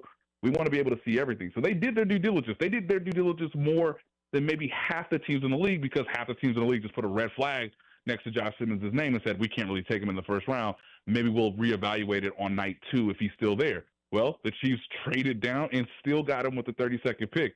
And I think that is only a factor because everyone looking at the Chiefs on their draft boards and their position of needs said, well, I mean, they got Jalen Moore, and he actually looks competent when he's played in spots of Trent Williams. So, okay, I mean, they're not desperate. And at the same time, I just think Brett would have done it because by pushing teams elsewhere and because he's got job security, because the team has been to the Super Bowl 3 straight years, because they have Patrick Mahomes, which other teams don't, obviously, you are more inclined to take that level of a risk that high in the draft compared to his counterparts, and that is because Jalen Moore was already penciled in at left tackle. Nate, let's talk about the defensive side of the ball. I got a quick question about Christian Fulton. Is he going to practice anytime soon with the Chiefs? So he could practice as early as Saturday. I'm not sure about tomorrow. They come back to St. Joe tomorrow, but he could practice pretty quickly, guys. So again, if he's out there in a very limited basis tomorrow, it wouldn't surprise me. I think Saturday, Sunday is probably his target for like when he can really come back. But look, it's fine. None of this matters, ladies and gentlemen. I think Christian Fulton will play to some degree in training camp and in the preseason. He, much like Juwan Taylor, is like, I ain't got to push it right now, guys. Let me check the calendar. Ooh, it just turned to August. You know what? I guess I might get ready for football. So, look, they know he dealt with the knee surgery in the offseason. You give him time to recover. You give him time to rehab. There's no need to push it right now. You still got a month before the regular season starts. But I do think that he will practice sooner rather than later. Let's just keep the theme when it comes to health for Chiefs players. There's been a lot of conversation this offseason about the Chiefs getting back the explosiveness in their offense or Mahomes being better with the deep ball. The question to me is just simple. Can they keep all their wide receivers healthy? And a point that I made a couple of days ago is, I mean, if you keep drafting 5'9" guys who weigh 180 pounds, like, you're just going to have injury concerns at some point. Like, your body is not made to play 20 consecutive weeks of football. You're going to miss some time if you are that size. I mean, just think about right now. Their number one wide receiver is coming off a knee injury. We had a scare earlier this week with Hollywood Brown. Xavier Worthy is in the concussion protocol. Like, the wide receiver health is just something that we're going to have to track all season. Correct. And I did hear you mention that, and you know, this is what you get with Andy Reid, right? You want speed and you want the scheme to be perfectly aligned so that the quarterback has plenty of options across the field. It of course helps to still have Travis Kelce, who has done very well so far into training camp. But yeah, I mean, it's great that Rashee Rice looks to be as good as he was a year ago. So that is the biggest thing that we can take away from training camp so far at the receiver position. Again, we'll see what Xavier Worthy looks like when he comes back from the concussion. I don't believe he had a concussion last year, so this is his first recorded concussion as an NFL player. So again, we'll keep that in mind. He may, it might take him a week before he comes back to practice because you just need to be precautious, and we all understand the after effects of concussions. So Hollywood is not a real thing. It's not a real massive thing. He could have practiced, I guess, yesterday, but again, with an off day today, give him 2 days. I expect him to be back this weekend. But yeah, going forward, they're going to have to use Jalen Royals and Tyquan Thornton, which is why it's so valuable that they're getting first-team reps already into training camp, because to your point, Carrington, it's going to be hard for me to see Hollywood Brown playing 17 games, or let's say 16 games. The team's already in the postseason. Week 18 is virtually irrelevant. So, hey, if I need 16 games out of you, and we know we're not getting 16 games out of Rashee Rice, and, hopefully Xavier Worthy becomes the explosive weapon, then, okay, you're still going to need valuable reps from Juju Smith-Schuster. Can Tyquan Thornton be better than Justin Watson was last year? I don't know if you're going to get anything out of Sky Moore, but I guess we'll see in the preseason. Nico Remigio's more of a returner, but again, I guess you could run him out there in the slot on occasion. And Tyquan Thornton looks to be your best backup on the perimeter. So, hey, can you use him in the red zone or in, 50-50 balls, back shoulder passes, corner routes? I don't care. Just figure it out. But they're going to need the whole collection of receivers, because I just think it's going to be asking a lot, especially from Hollywood and Xavier, to be a dynamic duo in September all the way through January. And then hopefully, if the team does make it to the Super Bowl, everyone's healthy and available for the biggest game of the year in February. It's asking a lot, but this is what you get with Andy Reid, guys. Small, fast guys who are, tougher than the average player at their heights, but it's a violent sport, and don't get hit. Go out of bounds. Like I'm telling Xavier Worthy right now, like, either run right by them or get out of bounds. Elongate your career, even though it was unfortunate that the injury occurred a couple days ago. Last thing here, Nate, and we'll get you out of here. I haven't heard anything about their running backs. Now, I don't know if that's a good thing or a bad thing. I have not seen you send one single tweet about Elijah Mitchell or Brashard Smith. Not a single tweet. Now, I know that training camp, like, the drills aren't really designed for Kareem Hunt to really wow and dazzle you. Maybe with Isaiah Pacheco, but we know what kind of runner he is. That's not really what training camp is. I'm looking at Brashard Smith and Elijah Mitchell like I haven't heard any oohs or ahs or nothing. Is this just because there's so much focus on Josh Simmons, so that's kind of taking up all of the room, or have the running backs just not been that inspiring so far in camp? Yeah, it's a mix of both. I'll be honest. When I'm watching 9-on-7, I'm looking at Kingsley and Josh Williams and a little bit of Jawan Taylor because, again, from the knee situation. Yeah, Isaiah Pacheco, he's great, guys. He's fine. He does look healthier.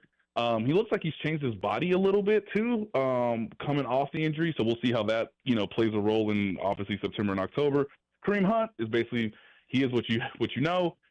When it comes to Elijah Mitchell, I think he's such a veteran that they've actually said, hey, man, look at the calendar. You know what time it is. Don't worry about it. Like, let's just get you into a rhythm. Hey, be a nice veteran. Let's not give you too many reps. Obviously, your hamstring snapped last year, so we don't need to push you.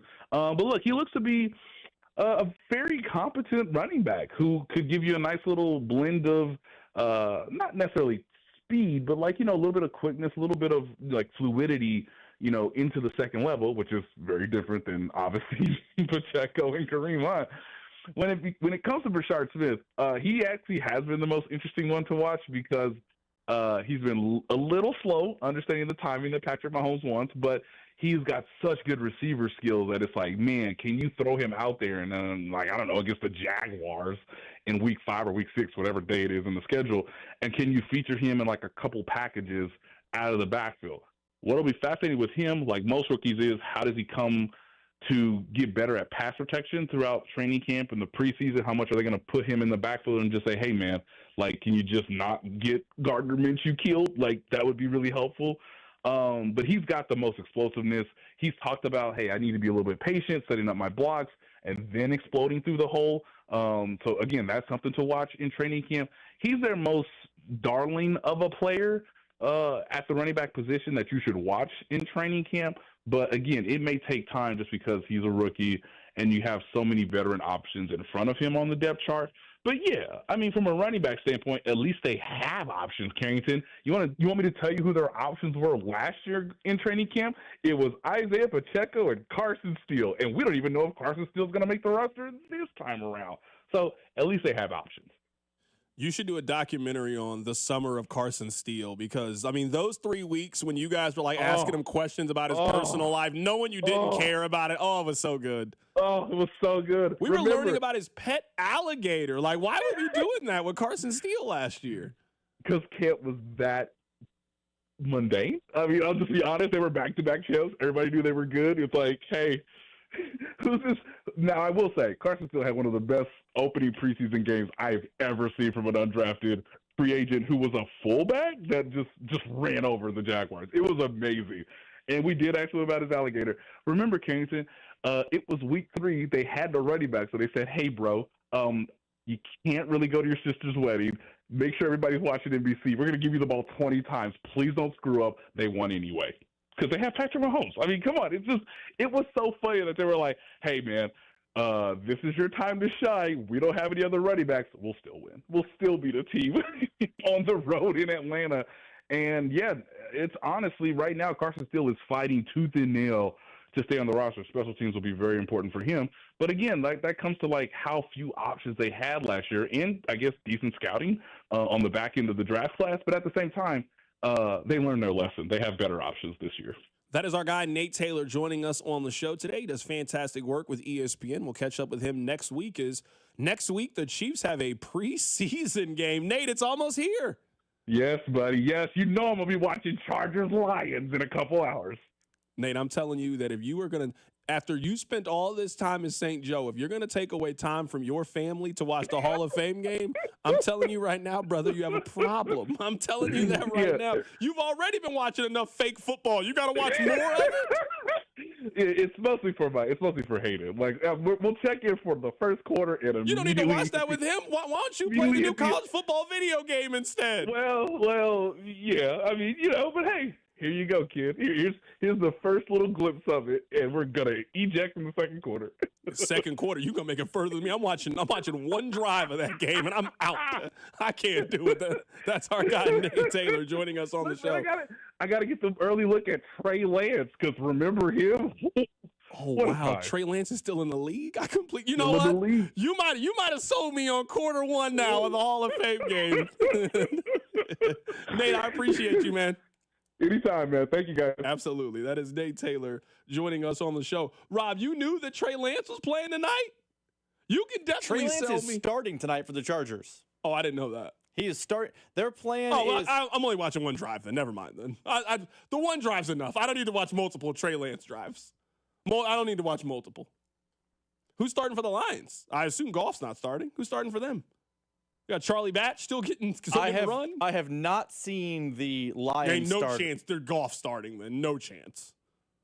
I have seen multiple people report that Trey Lance is starting tonight for How's the field? You know, there's always something wrong with the field at the Hall of Fame game. That's a staple of the NFL offseason, that they only can play for 10 minutes because something's wrong with the field.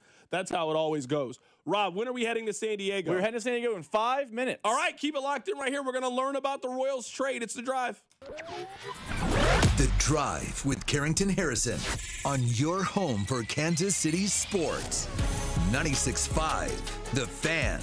Brought to you by DM Injury Law. Have you or a loved one been in a car wreck? Contact DM Injury Law today and get the money you deserve. Car wreck?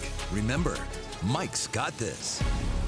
It's the summer sales event at Robside Ford. Your chance to upgrade without the stress. Robside joins me now. Rob, what's the offer? 0% financing, $0 down, and 0 payments for 90 days on nearly the entire Ford lineup. That's a serious summer deal. Sure is. And unlike your brisket last weekend, these deals aren't dry. Okay, that's fair. These savings are definitely juicy. And we're backing it up with 2 years of complimentary maintenance, a non-commissioned sales team, and top trade-in values. No pressure. No gimmicks at Robside Ford. The way car buying should be. We're Kansas City's top-rated Ford dealer. 4.8 stars, nearly 3,000 Google reviews, and a better experience from start to finish. So skip the smoke and the dry meat. This summer, start at Robside Ford. 135th and State Line or robsighc.com. 0% financing, $0 down, 0 payments for 90 days, and 2 years of complimentary maintenance. Robside Ford. Buy right. Drive happy. And next time, maybe stick to potato salad. Baseball fans, BetMGM is giving you the chance to win a prize every day during the baseball season. Step into the batter's box for BetMGM's Swing for the Fences free-to-play game. Log in every day for your chance to win. All you need to do is pick an area of the strike zone and take your best swing. If you get a single, double, triple, or home run, you'll receive a prize. Smash a home run to collect a bonus bet on us. Just log into your BetMGM sports account to get started. Then, visit your promotions section to access the Swing for the Fences free-to-play game. You'll score a prize if you hit a single, double, triple, or home run. Major League Baseball trademarks used with permission. BetMGM and GameSense remind you to play responsibly. See BetMGM.com for terms. 21 plus only. Kansas only. Existing customer offer. Subject to eligibility requirements. Rewards may vary. Bonus bets expire in 7 days. Please gamble responsibly. Gambling problem? Call 1-800-GAMBLER. In partnership with Kansas Crossing Casino and Hotel. Lowe's knows hot deals help you get the most out of summer. Get up to 30% off select major appliances and get it delivered as soon as next day. Plus, get up to 30% off select patio furniture, grills, outdoor power equipment, and more. These end-of-season savings won't last long. Lowe's, we help, you save. Valid through 7/30. Selection varies by location. While supplies last. Valid on eligible in-stock orders in select locations. Price, delivery time, and vehicle availability may vary based on order size and location. Exclusions apply. See Lowes.com/delivery for more details. We all hear the radio ads about the IRS. They tell you to be afraid, to be scared, and they try to frighten you into calling. I'm not here to do that. Tax Relief Advocates is different. TRA is here to tell you that if you owe money to the IRS, whether it's $5,000, $50,000, or $500,000, we have a solution. It doesn't matter if you're sitting in your car, at work, or with your kids. No matter where you are, call now. 800-575-6812. Don't lose hope. TRA can eliminate or reduce what you owe to the IRS. Generous programs are now available that can give you a fresh start. Our passion is taxes and helping individuals fix their IRS problems. We have over 1,000 five-star reviews on Google and an A+ with the Better Business Bureau. You don't need to be afraid of the IRS any longer. End your tax nightmare today by visiting us online at TRA.com or call 800-575-6812. That's 800-575-6812. Tax Relief Advocates. Real solutions for real people. Get a bottle of Seafoam motor treatment for just $8.99 and receive 5 times O Rewards points with the purchase at O'Reilly Auto Parts. O'Reilly Auto Parts. If you could hear Old Spice Fiji Antiperspirant, what would it sound like? First, you'd start with Fiji Antiperspirant's amazing scent of palm trees. Add pure notes of fresh coconut and layer on 24/7 odor and sweat protection. You won't hear any dyes or parabens because with Fiji, you won't have any. So while your regular antiperspirant sounds like this, Old Spice Fiji sounds like this. Sounds like it smells amazing. Find what you love and love what you find. A Total Wine and More. There's so much waiting for you. With the lowest prices for over 30 years, find what you love only at Total Wine and More. Drink responsibly, B21. Here's traffic, brought to you by DM Injury Law. Have you or a loved one been in a car wreck? Contact DM Injury Law today and get the money you deserve. Car wreck? Remember, Mike's got this. Good afternoon. Dealing with a stall, 210 Highway eastbound just past Brighton. Searcy Creek, it is the left lane blocked. And then down South Lee Summit, you've got 470 westbound past Raytown, the right lane blocked. From the Anthony Plumbing, Heating, Cooling, and Electric Traffic Center, I'm Val. 96.5 The Fan. You're listening to 96.5 The Fan from the Mission Plumbing, Heating, and Cooling Studios. Hey, it's Lucas Ursig from the Kansas City Royals. You're listening to The Drive with C-Dot on 96.5 The Fan. The Padres are making all kind of moves. They just made a trade with the Orioles. They now have Ryan O'Hearn, and they made a trade with the Royals earlier today. We head to San Diego right now to be joined by Ben Higgins. He is with 97.3 The Fan out in San Diego to talk about the Padres, who have been busy. Ben, appreciate you hopping on today, man. Appreciate the time, and apparently we're 0.8 better of the fan than you guys are. So there we go. No, for sure. That's 100% accurate. Ben, let's just start with this. What do you make of all this movement from the Padres?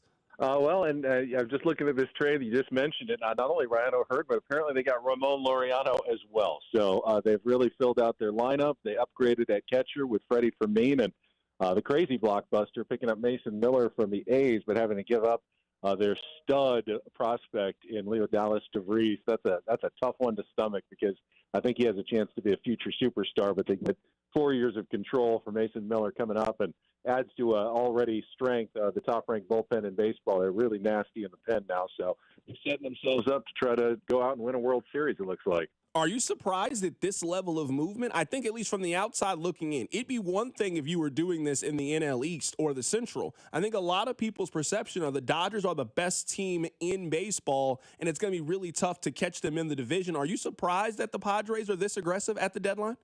I've learned over the last decade with A.J. Preller as general manager, you should never be surprised. The man is creative. He is one of the most fearless general managers in sports. Not afraid to make a big deal, and there almost always is one every trade deadline and every offseason. So we're just kind of rolling with the punches at this point. Which one of these acquisitions do you like the most for the Padres? Wow, that's a good question. I mean, Mason Miller is just so good. I doubt they'll even make him the closer if they keep Robert Suarez. Now, they could still trade him before the deadline. They're talking about a Dylan Cease trade to the Astros right now as well. But to add Mason Miller to a 3 all-star bullpen that has a couple of other good arms. They're looking at what the Dodgers did last year in throwing some bullpen games in the playoffs and just nasty arm after nasty arm. You can win games in the postseason that way, and the Padres are set up well to do it. So I think Mason Miller right now is the most exciting acquisition. So let's look at a couple of these moves that the Padres have made. They made a trade with the Royals where the Royals have traded Freddie Fermin. The Royals also get a couple pitchers in exchange. Let's start with Ryan Berger. Tell us a little bit more about him.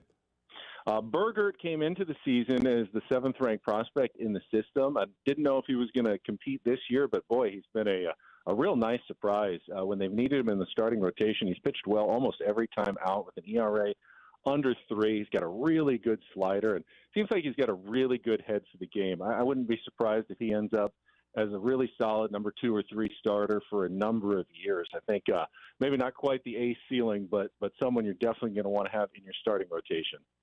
To me, he looks a lot like what the Royals have with Michael Lorenzen. That's why I'm happy to have somebody on that's watching. It's like looking at how they've used him. He started a little bit. He's kind of helped in relief a little bit. He's a 25-year-old rookie. At least for the Royals, it seems like they're going to kind of use him more as a 4th, 5th starter. But it sounds like you think he has a much higher ceiling than that.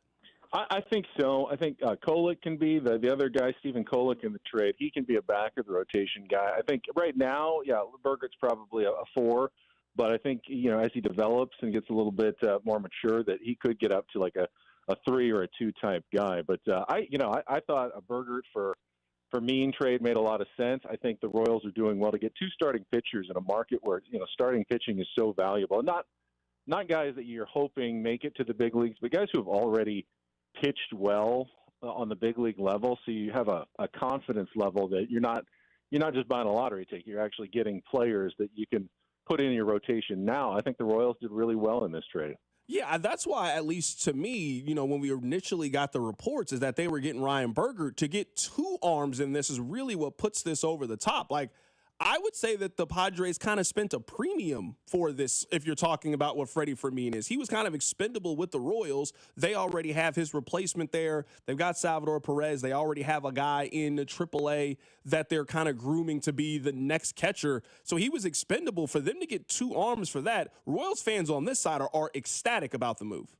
I will say, when A.J. Preller identifies a player he wants, he is not afraid to make sure he lands that player. And if that means offering a little bit more than he has to, we've seen that happen a number of times. I'm trying to learn a little bit more about Fermin, but everything I've seen so far is he's got that that dog personality, which AJ absolutely loves and should fit in really well with the roster of Padres players. So I'd imagine those intangibles were probably just as important to Preller as the fact that he's going to be an upgrade over Elias Diaz and Martin Maldonado, who's not producing offensively all season long, and going to be a defensive upgrade as well. So it was the easiest position for the Padres to upgrade, and seems like he's a guy that should be able to adjust pretty quickly to a mostly veteran roster that the Padres have.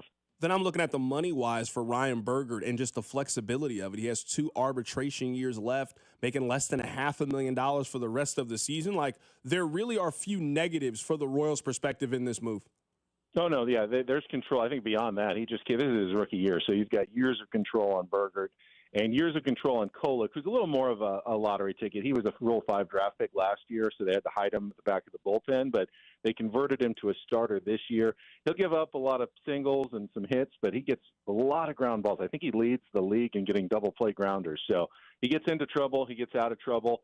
A little dicier, but he's done a really good job with a sinker that's got good movement and induces a really high ground ball rate. I was just going to ask you a little bit more about Kolek. To me, it sounds like he's a little bit more of the wild card, maybe not the sure thing that you think Ryan Burgert is. But just based on what you're saying, I think that flexibility and versatility is what really appealed to him with the Royals. Yeah, and the Padres have counted on both of those guys to step up and for a playoff contender, pitch important games and big innings. And really, they've consistently stepped up every time, both Burgert and Kolek. So imagine they will quickly adjust in Kansas City and will be important parts for the Royals going forward. If you had to give a letter grade for this trade, what would you say? I'd say for the Royals, definitely like an A-. For the Padres, they really did need a catcher, so I'll give them a B for that. A little overpay, but I think Fermin's a good fit for them. I mean, sometimes both teams can win a trade. I always hear winners and losers. Can't both teams equally come out with something that they need? The Royals certainly need some arms right now. I mean, they had Rich Hill start for them a couple of days ago, who is 45 years old. And it sounds like you guys needed a catcher and certainly somebody who can hit 260, give you a little bit of power, and be a plus defensive player. That's what the Padres got. Yeah, A.J. Preller always says, he's not looking to win trades. He wants good trades that work for everybody for the most part, and that's the kind of deal that he usually pursues. So I wouldn't be surprised if this one falls along those lines as well. You guys got anybody else you want to give to the Royals? Like while we're on the phone here now, I mean, we still got some time. You're saying if you want a trade that works out for everybody, I mean, you guys are out here wheeling and dealing, making deals with everybody. I don't know. I mean, what do you got left to send over San Diego's way? I think we filled most of the needs that the Padres were looking at in the last couple of hours. So good to go. Maybe we'll see you in the World Series in a couple of years. Okay, I thought you were going to say later this year. I was like, hold on now. You're being way too optimistic now. Way too optimistic. The Royals, yeah. That is Ben Higgins joining us on the show. He's with 97.3 The Fan out in San Diego. Ben, we were talking about this earlier. I have never been to San Diego, but everybody who has ever been to San Diego has told me that it is absolutely beautiful. Oh, it's gorgeous. I mean, you just can't find a better climate. You land in San Diego and you feel like I've died and gone to heaven. I lived here my entire life and I've never left. Can't say I've been to Kansas City yet. I've heard it's nice. I've heard the ballpark is nice, but it's just hard to beat San Diego. Absolutely. That is Ben Higgins joining us on the show today. Ben, I appreciate you. Take care, Tim. Appreciate it. Absolutely. That is Ben Higgins joining us on the show today to learn a little bit more about Ryan Burgert and Stephen Kolek, two pitchers that the Royals acquired after trading Freddie Fermin. I don't know how you can hear that and not feel optimistic. That's a good trade for both sides. The Royals needed something. The Padres needed something. They were able to figure out a deal. I think the Royals got the better end of the deal. If you were thinking more long-term, you got two guys under the age of 30. You got a guy in Burgert who's 25, who's shown a lot of promise. We just had a guest on that thinks his high upside is a 2 or a 3. And Stephen Kolek, who's a little bit of a wild card, but you'll take that in a trade like this. Anything you get from him sounds like it could potentially be found money. A really, really solid move for the Royals. Coming up on the other side, you know what? Rob and I took a trip down memory lane, and I want to share it with you later. I'll tell you what it is. Keep right here, to Drive. Hey, it's Cole Reagans from the Kansas City Royals. You're listening to The Drive with CDOT on 96.5 The Fan. Brought to you by DM Injury Law. Have you or a loved one been in a car wreck? Contact DM Injury Law today and get the money you deserve. Car wreck? Remember, Mike's got this. You ever try fixing your car and realize you're missing that one part? Yeah, been there. That's why eBay's my go-to. They've got millions of parts, guaranteed to fit. I'm talking brake pads for when yours have seen one too many miles of stop and go. Oil filters, because you don't mess around with your engine care. Even got this cold air intake on my watch list. I might just go for it. To keep the ride cool and your DIY streak hot. Find all the parts you need at prices you'll love. Guaranteed to fit every time. eBay. Things people love.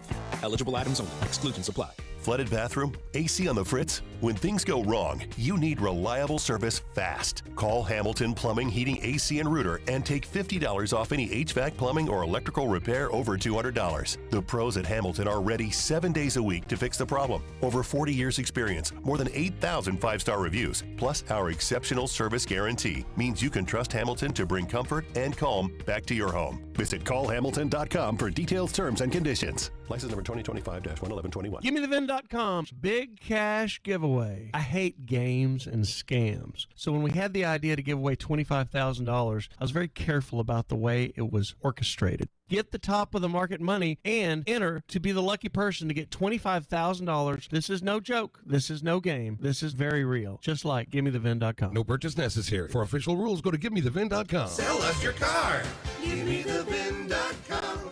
So easy you can do it in your underwear. When we're young, we take things for granted, like getting out of bed or even walking downstairs. But as we age, our knees and back and hips may start to prevent us from doing those normal everyday activities. And in the back of our minds, we're thinking, hey, this pain's going to go away. But nothing changes. It's time to call and schedule that free consultation with the medical pros at QC Kinetics. There are thousands of patients who will tell you they wish they would have done it sooner. They turned around their lives with QC Kinetics regenerative treatments that work with your body to help restore and repair that damaged joint tissue. Natural cellular therapies. No scalpels, no pills, just long-term relief with no dreaded recovery. So bring your x-rays and MRIs to QC Kinetics for a free no-pressure chat and through evaluation to see if you're a good candidate. Grab the phone right now and give them a call. Appointments available on Saturday, 816-412-6299. 816-412-6299. That's 816-412-6299. Off 435 in State Line and in Gladstone. Just hearing the word IRS can make people break out in a cold sweat. No one wants to deal with the IRS,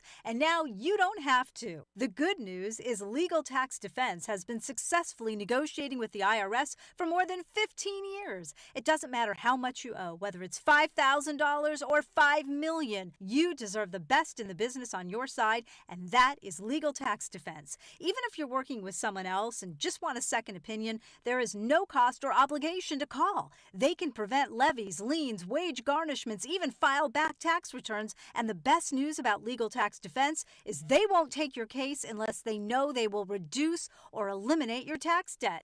Call Legal Tax Defense right now for a free no-risk consultation. 800-251-5642. 800-251-5642. You have nothing to lose but everything to gain. 800-251-5642. Brought to you by America's largest pickleball festival, PickleCon. Are you a pickleball newbie, club player, hardcore competitor? PickleCon is for you. 4 days of nonstop play, pro tips, and even a puppy yoga break. Join the fun. PickleCon.com.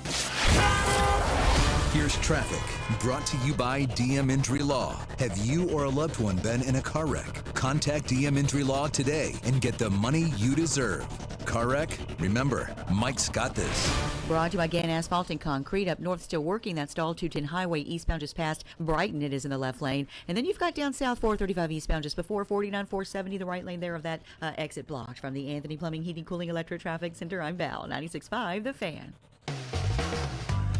This is your home for Kansas City sports. 96.5 The Fan. One of my favorite things about the male experience is just sitting around with the bros and reminiscing about sports figures of the past. Sometimes women are confused by this. Hey, what'd you guys talk about? I mean, nothing really, you know? Like, you guys didn't catch up with each other's families? Like, no, he told me they were good. That's all I needed to know. I didn't need any other additional information. He told me that Sarah was good. I believe him. I didn't really pry. What'd you guys talk about? You can't really tell your wife that all you really did was sit around and talk about the 1997 Kansas Jayhawks. She won't believe you, but that's what happened. Rob and I today, for an unknown reason, were sitting around and we were watching 90s Nebraska highlights. That's what we were doing. For about 25 minutes, we watched the 94 Nebraska Cornhusker team that just ran through the Big 12. And then we watched the 95 team that also just ran through the conference, just blowing teams out, smoking teams left and right. And it's been a while since I've seen Tommy Frazier play that all of it started to make a lot of sense. I'm thinking to myself, yeah, I mean, I see how they didn't lose. You're telling me that their rush offense in the mid-90s was centered around Tommy Frazier, Lawrence Phillips, and Ahmad Green? That was their rushing attack? They averaged 400 yards rushing a game. 400!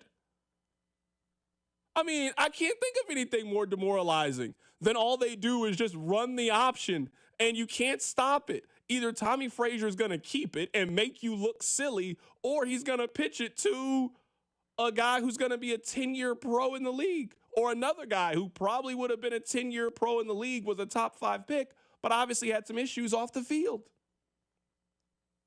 Those teams used to terrorize all of our favorite teams. If you cheer for Missouri, Kansas, or K-State, you know exactly what I'm talking about. The whole 70s, 80s, and 90s, all Nebraska would do was BTA is what they would do. They would come into your stadium. They'd fill 60, 70%. They would thump your team and then go back home. That doesn't sound like a fun experience for anybody. So I saw a question today that popped up on my timeline, and the question was, name a player who doesn't have a Heisman Trophy that should have a Heisman Trophy? Well, before this little trip down memory lane that Rob and I went on, I would have told you the answer was Russell Wilson. I will always stand by Russell Wilson's last year of college football at Wisconsin. He threw 33 touchdown passes and had 4 interceptions. They lost their 2 games in the regular season on the final play of the game. Russell Wilson that year was the best player in college football and should have won the Heisman Trophy, but he didn't win it. I think I'm switching my answer to Tommy Frazier. How does Tommy Frazier not have a Heisman Trophy as the best player in college football in 1995? I know he got hurt in 94, so he was unable to finish the season. I mean, he probably was the best player in college football that year too, but I get you can't play in 4 games and win the Heisman Trophy. How did he not win it in 95? Who won the Heisman in 95 other than Tommy Frazier? Eddie George? Eddie George wasn't the best player in college football that season. I'm sure it was Tommy Frazier. So I wish retroactively I could go back and I'm giving Tommy Frazier the award. I want him to be the Heisman Trophy winner in 1995. That's how I'm answering the question after we went on our little journey. I mean, Tommy Frazier is if you Google biggest snubs of all time, Tommy Frazier is number 1. I got a couple other for you, though. A lot of people might argue Peyton Manning. Peyton Manning's, Charles Woodson's one. I think Charles Woodson was basically Travis Hunter of his era, so people were like, oh, you got to give it to him. Do you know a little under-the-radar snub that happened? Jason White getting the Heisman and Larry Fitzgerald not is a travesty. Like, we wax poetically on this show about Randy Moss's 2007 season. Do you know that in college football, they played 12 games, by the way. In college football in 2003, Larry Fitzgerald had 22 touchdown catches. 22! He was averaging basically 2 touchdowns a game at Pitt. It was 1,600 yards. Larry Fitzgerald was a freak. And to be honest, you're not even really telling the full story. He won the Triple Crown that year. He had the most catches of any receiver in college football. He had the most yards and most touchdowns. He averaged 128 yards a game in college. Insane. Now, I will say this. He did have a chance to go win the Heisman Trophy. Remember that game at the end of the year? They played Miami, and this is when Miami was loaded. And it was hey, if you do this against Miami, we will give you the Heisman Trophy. And he didn't play well in that game, and they didn't give it to him. So he at least had a chance. Not giving it to Jason White is kind of crazy. But that year, Miami held him to 3 catches for 26 yards. That's why he didn't win the Heisman that year. Yeah, because he had, I don't even remember the quarterback at Pitt. It was some bum throwing him the ball, and that secondary full of pros, it was Antrell Roll, it was Ed Reed at that time, or was it Sean Taylor? I can't remember. It may have been both. Philip Buchanan's probably out there. That NFL All-Star team shut him down because his quarterback was me and you. Like, you're right. He had his moment, but the numbers are just eye-popping from Larry Fitzgerald. I'm seeing people right now saying Michael Bishop should have won the Heisman in 1998. That's a popular K-State theory. I mean, it's not wrong. I mean, have we taken a look at what Ricky Williams did that year? Ricky Williams ran for 2,100 yards and 27 touchdowns. He averaged 6 yards a carry that year. Michael Bishop is a dog. Don't get me wrong. Them giving it to Ricky Williams, it wasn't the wrong decision to make back in 1998. I will take the K-State fan stance here because it's actually similar to what we just talked about with Larry Fitzgerald. K-State fans will tell you Ricky Williams had a chance to solidify his Heisman campaign against Michael Bishop and against Kansas State, and he kind of stunk that day. Let me look it up here. I just want to be That is accurate. what I believe the lore of K-State fans is. Let me look it up. This is 98, right? 98, we're arguing he should have won the Heisman in 98. We need to just have a random day where we just continue to do this. Now I can't find game logs on the page. I'll find it. That is my understanding of K-State lore, is that K-State whooped up on Texas. I'm sure they did. Because that's the one school they always whoop up on. Also, that K-State team was really good. Because they whooped up on Texas, Ricky Williams was just average, and K-State fans feel like Big 12 best player quarterback Michael Bishop should have won the Heisman or Ricky Williams. That is the lore from Manhattan. All right, somebody said we have to look up the year that Sam Bradford won the Heisman Trophy to see if he really deserved the Heisman or not. This is 2008. Yeah, no, this isn't. I got to check rushing touchdowns. Tim Tebow didn't even come in second that year. Bradford was 1, Colt McCoy was 2, Tebow was 3. Remember when Texas Tech always just stayed with the quarterback? Graham Harrell was fourth that year. Graham Harrell had a season. Graham Harrell threw for 5,000 yards and 45 touchdowns in 2008. What a time. Shout out to Pat White. Pat White, he was seventh in Heisman voting that year. He had a year. Remember when Pat White got drafted in the second round just to run one formation? We were like, man, this is going to work. It didn't work. No, it did not work. It did not work. I don't know if Tebow should have got that second Heisman trophy. But no, that was the trip down memory lane. Do you know who else, real quick? Do you know who else I think got robbed? I'm always here to have this conversation. Ndamukong Suh in 2009. Yeah, I agree. I think they gave it to Mark Ingram. It was the Mark Ingram year. Mark Ingram was fine that year. There's nothing wrong with Mark Ingram. But the best player in college football the year was Ndamukong Suh. I agree. He almost won the Big 12 against Texas by himself. Well, I mean, I don't disagree with you. I'm on the side of I hate that we only can give it to quarterbacks. I'm all for opening up these awards. In the NFL the last couple of seasons I've been advocating for non-quarterbacks to win the award. A couple of years ago, Christian McCaffrey should have won the award. The year before that, Cooper Kupp should have won the award. They were the best player in the sport that year. Someone does have the stats here. I'm sitting here looking at that year that RG3 won it. Russell Wilson was better than RG3 that year. Russell Wilson should have won that year. And who should have won that year? For sure. It should have been Tyrann Mathieu. Tyrann Mathieu should have been. I could have lived with Tyrann Mathieu winning in 2011. That's a weak Heisman year. The RG3 on Baylor. By the way, thank you, K-State fans. I knew you guys had this stat eventually available. Ricky Williams against KSU in 1998, 25 carries, 43 yards. The Cats won 48-7. Oh my goodness! I like how so many K-State fans just had that one memorized. They had that one ready to go. They had that one memorized. Oh my goodness! That is their moment in the sun. No, I mean I can't argue that though. I can't argue that. If the two guys play head to head and our team smokes your team and your guy still wins it and he gets 43 yards on 25 carries, no, that's a legitimate argument, K-State fan. My bad. No, I forgot about that. I want to apologize to you for being off. No, you're right. In 1998, I hear the argument. It's a very, very fair point. Very, very fair point that is the case. Someone said Michael Bishop is overrated. Okay, it's time to end this segment. We start saying nonsense like that. I can always tell when the segment has reached its conclusion. Normally, somebody hops in and spoils the fun. Coming up on the other side, let's get back to the Chiefs. Keep it right here. So drive. The Drive with Carrington Harrison on your new home for Chiefs football. 96.5, The Fan, brought to you by DM Injury Law. Have you or a loved one been in a car wreck? Contact DM Injury Law today and get the money you deserve. Car wreck? Remember, Mike's got this. Here's traffic, brought to you by DM Injury Law. Have you or a loved one been in a car wreck? Contact DM Injury Law today and get the money you deserve. Car wreck? Remember, Mike's got this. Brought to you by Gann Asphalt and Concrete. Up north, still working. That stall 210 Highway eastbound just past Brighton. It is in the left lane. And then you've got down south 435 eastbound just before 49 470, the right lane there of that exit blocked. From the Anthony Plumbing, Heating, Cooling, Electric Traffic Center, I'm Val. 96.5, The Fan. Get a bottle of Seafoam motor treatment for just $8.99 and receive 5 times O Rewards points with the purchase at O'Reilly Auto Parts. O'Reilly Auto Parts. If you could hear Old Spice Fiji Antiperspirant, what would it sound like?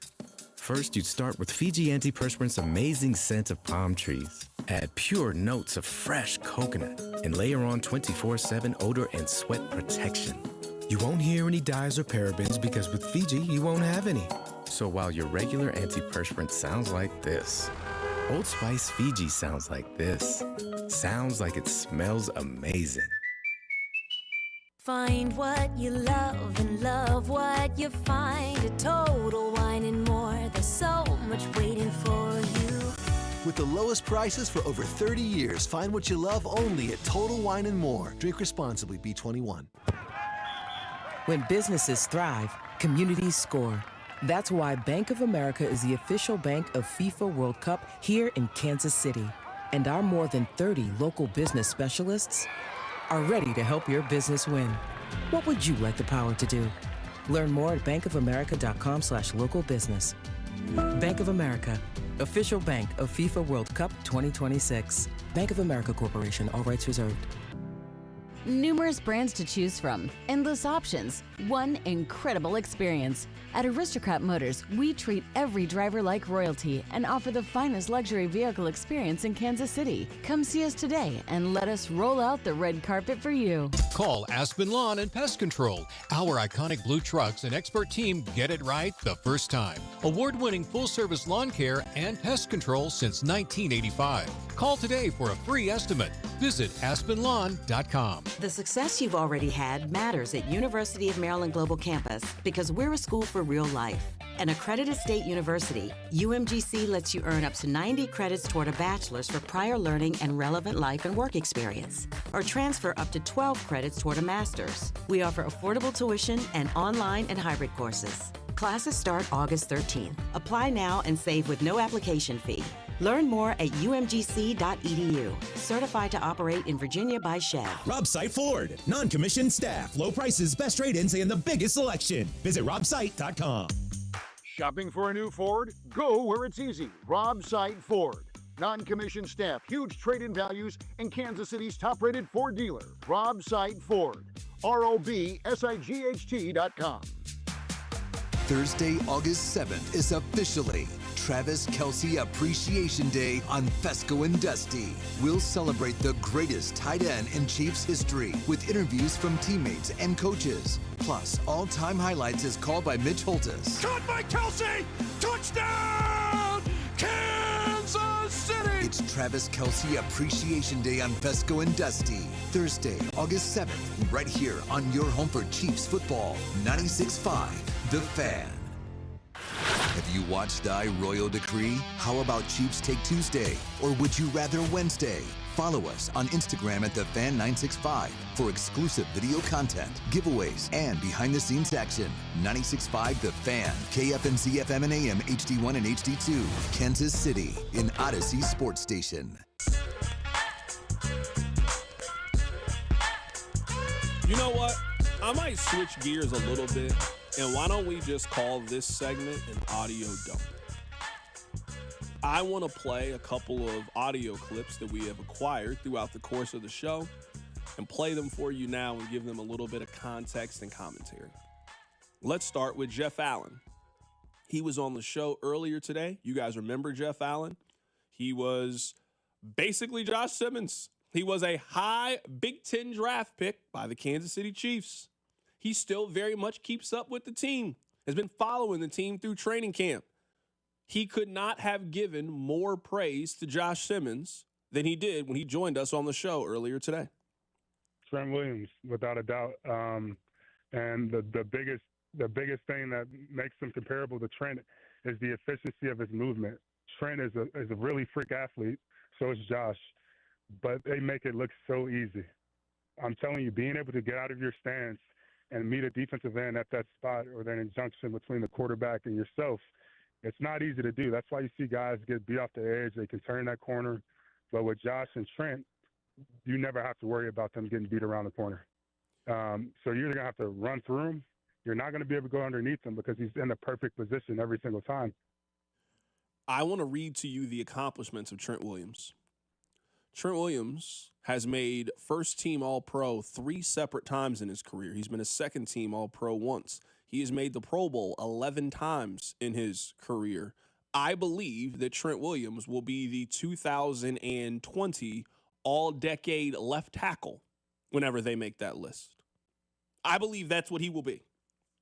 I think Trent Williams is the best left tackle of his era, of his generation. If you are telling me that Josh Simmons has Trent Williams-like ability, I don't think you can give a player much bigger praise than that. He also said in this interview, Rob didn't cut it, but I'll just share with you the information. He believes that if Josh Simmons would have been healthy and finished out his career at Ohio State, he believes that he would have been a top 5 pick. Guess who also was a top 5 pick offensive lineman? Trent Williams. Back in 2010, he was the 4th overall pick to Washington.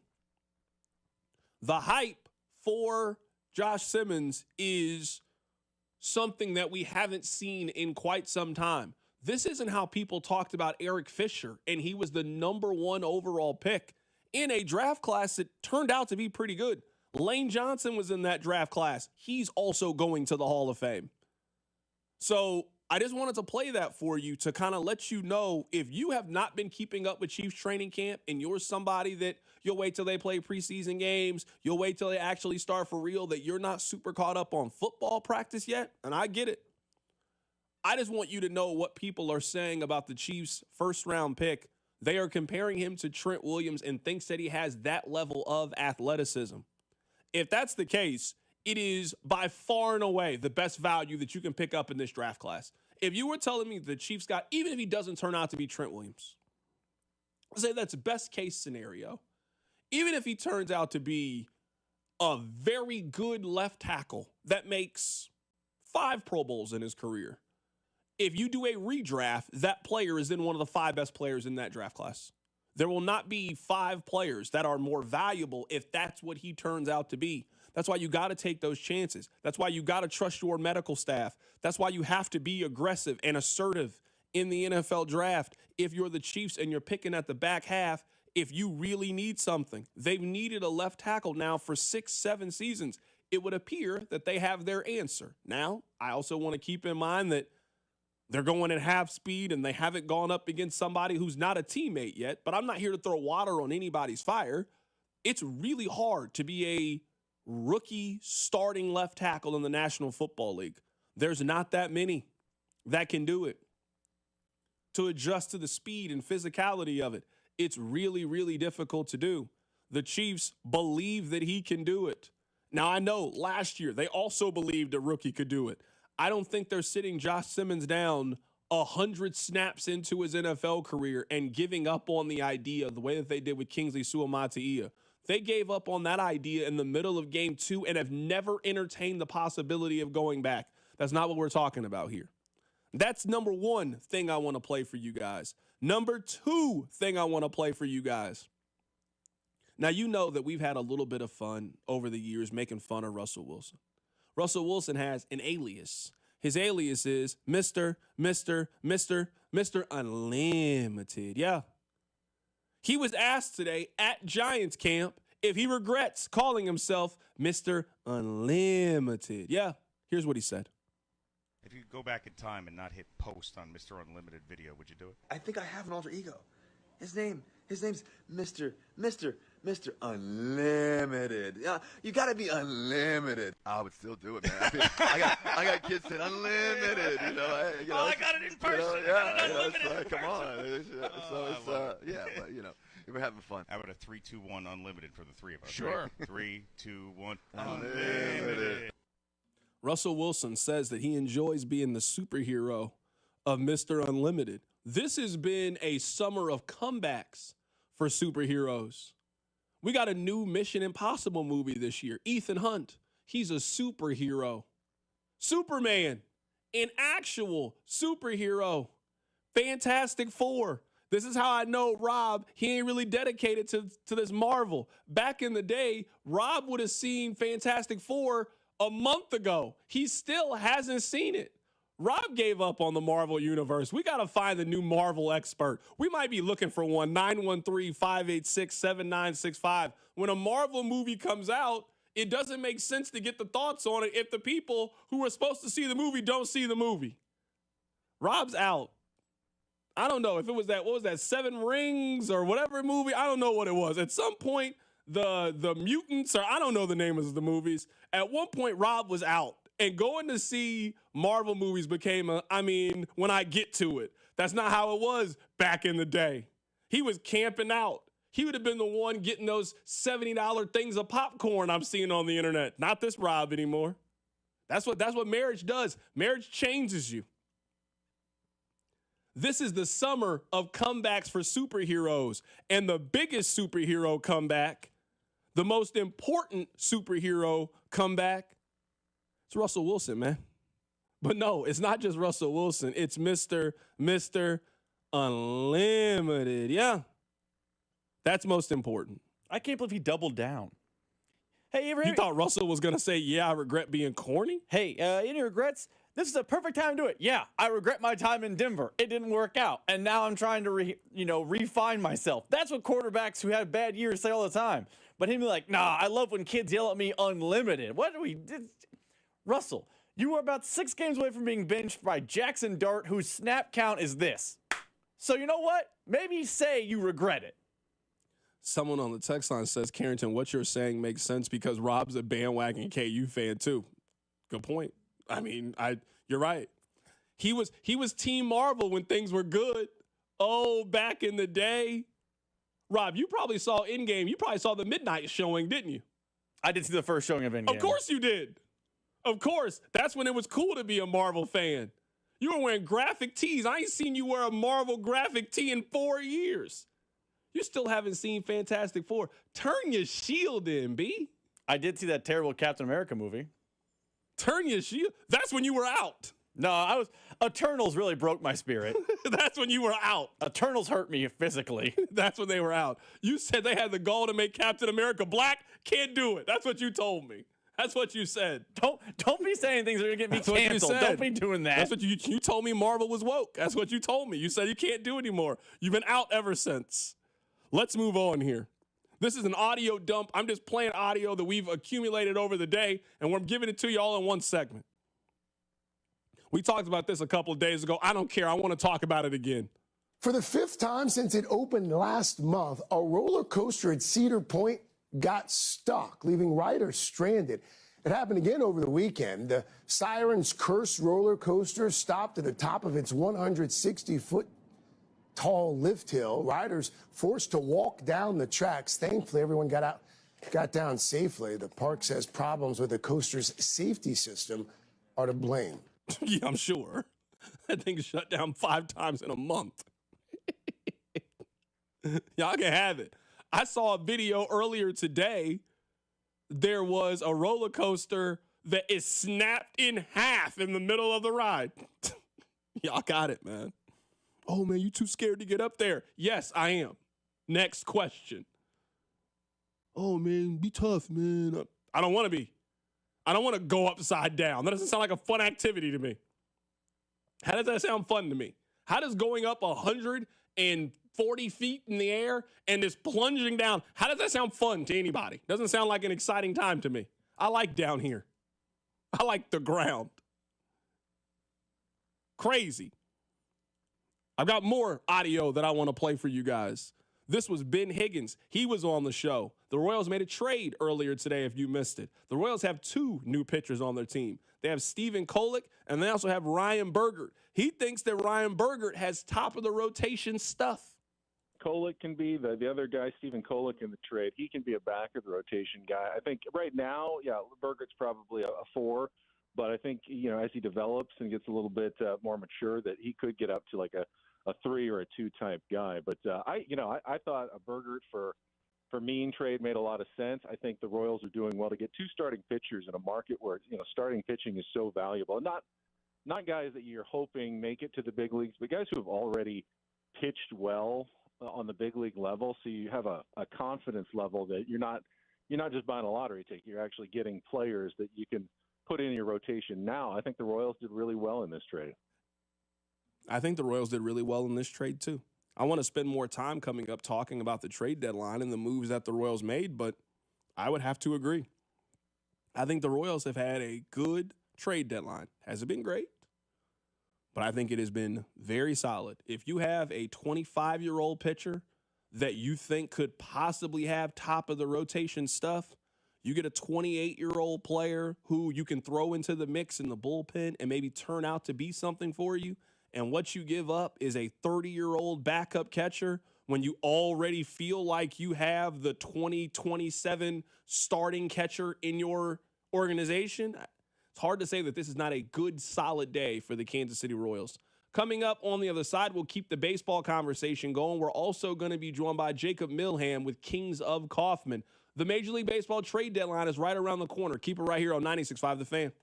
The Drive with Carrington Harrison. Catch Hall of Famer Denny Matthews every Monday at 3. And gone, Bobby Witt. On your home for Royals baseball, 96.5 The Fan. Brought to you by DM Injury Law.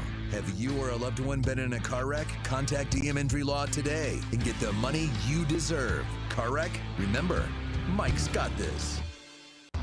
Twin Peaks is the best in the game. Here, it's bigger game days and bolder fight nights. I mean, where else can you find a scratch kitchen that always comes in clutch every day from lunch to late night? Only at Twin Peaks, the #1 sports bar. Are you ready to kick off the football season? Well, round up your crew and head over to Twin Peaks to catch the Hall of Fame game featuring Detroit and Los Angeles. All the action starts tonight at 7. Twin Peaks. Eats, drinks, scenic views. At CertaPro Painters, we know that a happy place comes in many colors, like ones that inspire a sense of wonder, or a new flavor that makes life just a little bit sweeter, or one to celebrate those moments that lift you to new heights, at home or at work. We'll make your happy place your own. CertaPro Painters. That's painting happy. Each CertaPro Painters business is independently owned and operated. Contractor license and registration information is available at CertaPro.com. Eat up, buddy. It's almost time for school. You take charge of your home. You take charge of your work. Don't forget to take charge of your gut health too with Nature Made probiotics. Nature Made has clinically studied probiotics that work with your digestive tract's natural bacteria, so you won't miss a beat in your daily routine. Find us in the vitamin aisle. These statements have not been evaluated by the Food and Drug Administration. These products are not intended to diagnose, treat, cure, or prevent any disease. Some things can steal your sunshine. Ugh, I just got my hair done. Sorry, the cooler's broken. Anyone see my flip-flops? Anyone? But COVID-19 can steal a lot more. I just took a COVID test. Ugh. Prescription medications for COVID exist. If you test positive this summer, ask your doctor if they're right for you. Visit PfizerForAll.com/COVID-19 to learn more. Sponsored by Pfizer. Oh, hey. Hey, thanks for meeting me here. It's just, you're my only lawyer friend, and I need your professional opinion. Do you see that brand new Hyundai Tucson out there? That's all I paid for it. Let me get back to you on that. Deal's so right, it almost feels wrong at the Hyundai Getaway Sales Event. Get 0% APR for 60 months, plus 0 payments for 90 days on all Hyundai Palisade, Santa Fe, and Santa Fe hybrid models. And check out our other great deals at your Hyundai dealer today. Offer ends September 2nd. Call 562-314-4603 for details. At Target, back-to-school-a-days are here. What is back-to-school-a-days, you ask? We're talking 7 days of deals on looks and styles the kids will love, at prices you'll love even more. Because back-to-school at Target means getting all of the above. Through August 2nd, save 25% on select kids' clothes, with additional savings to round out their looks, including uniforms, leggings, polos, and activewear. Plus, their new favorite backpacks are 30% off. Happy back-to-school-a-days, now through August 2nd, only at Target. Terms and conditions apply. When you've got real work to do, Metal Supermarkets will help you get it done fast. With a huge variety of metals in stock, we can help no matter what job comes your way. And we cut to size, because just like taxes and BS, we think metal is better when cut. Metal Supermarkets, the convenient stores for metal. Find a store or shop online at metalsupermarkets.com. Hey, listen to this.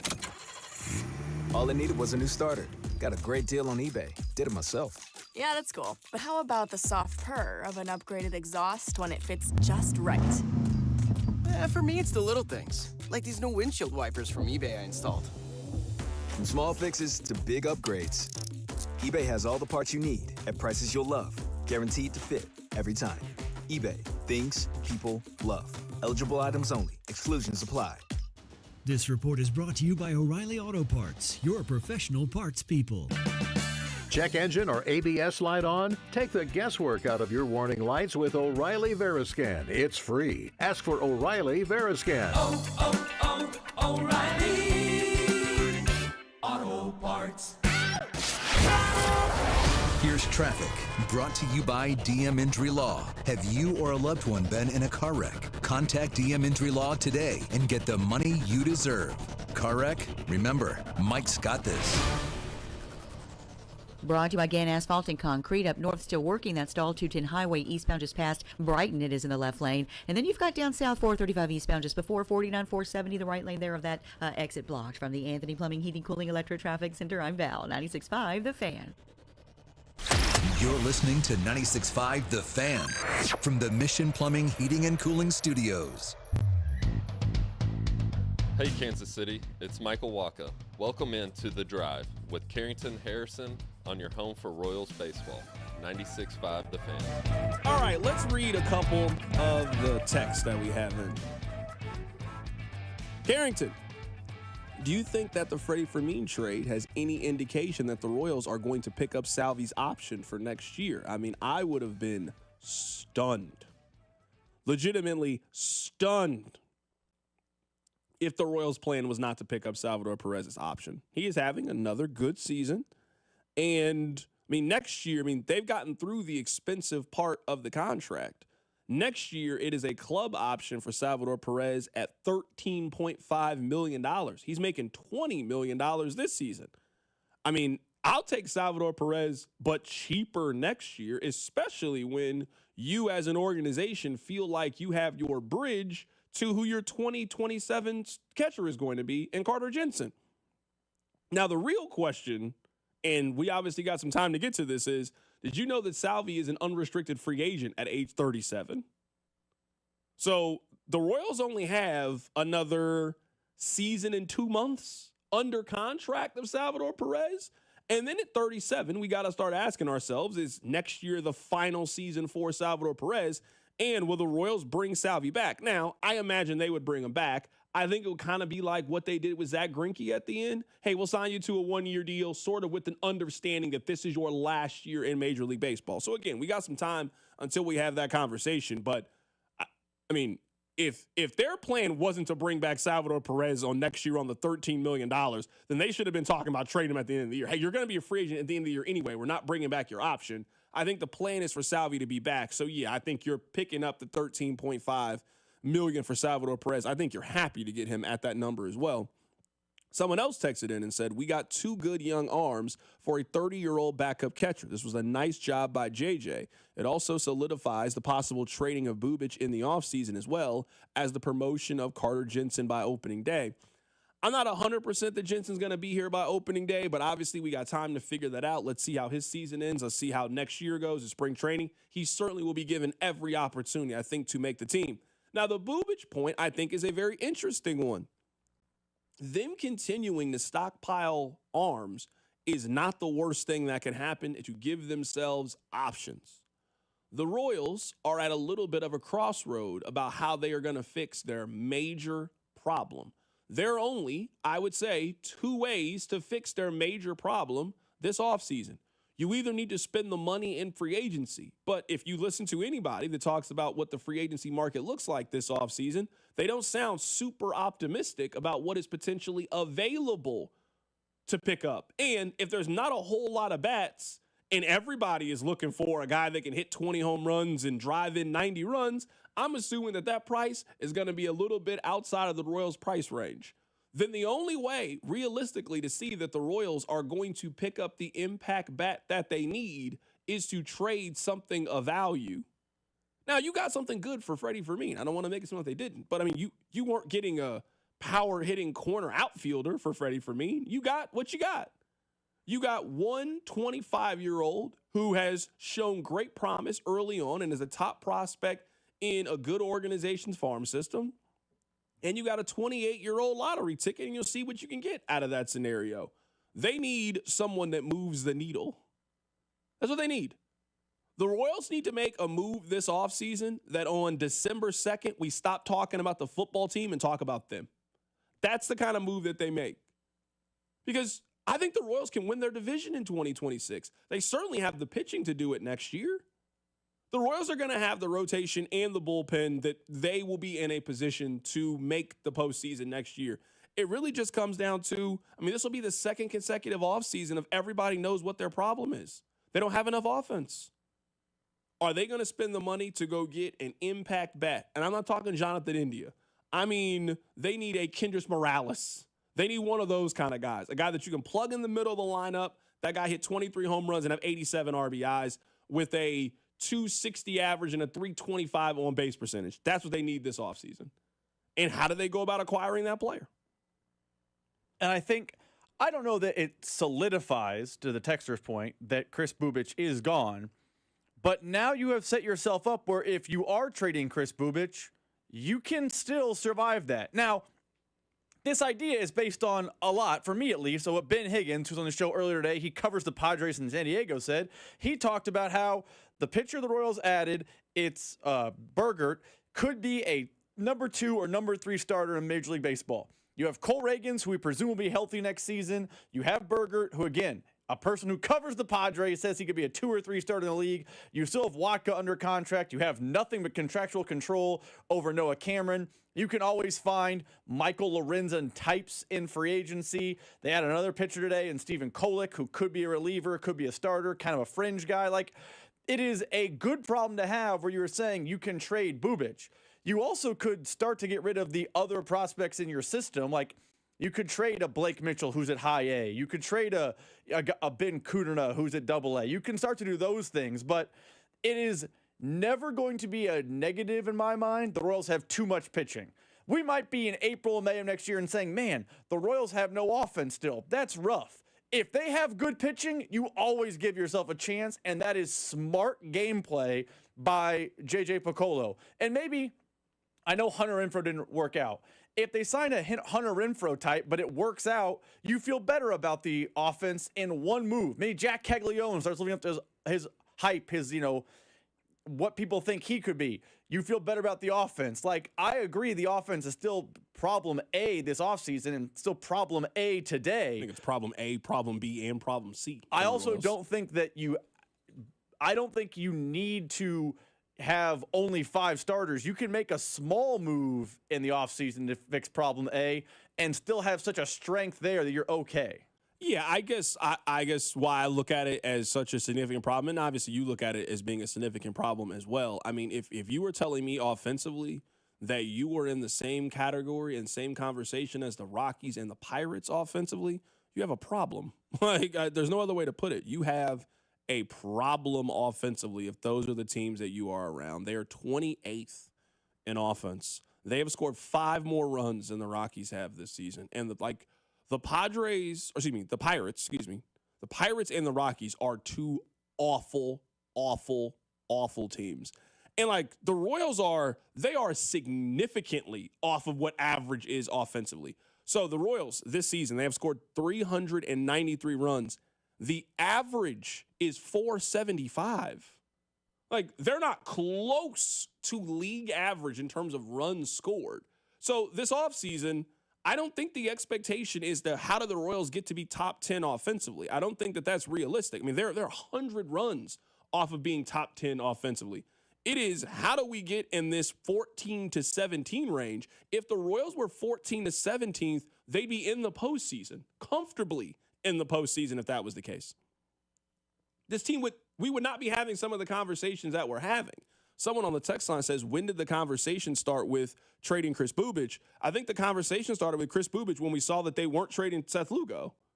When you saw that they weren't trading Seth Lugo, I think the natural conversation then shifted to, well, then who are you going to trade? They're not trading Reagans. They're not trading Lugo. And it's very simple. What do the Royals have in terms of resources that could get you back something that you desperately need?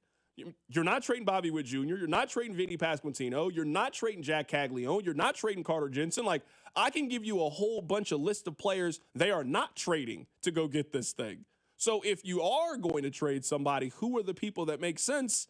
And Chris Bubic, who all-star this year, but an injury history, he seems to be I don't know if his value will ever be higher than it is this offseason. Now keeping him's not the worst thing in the world.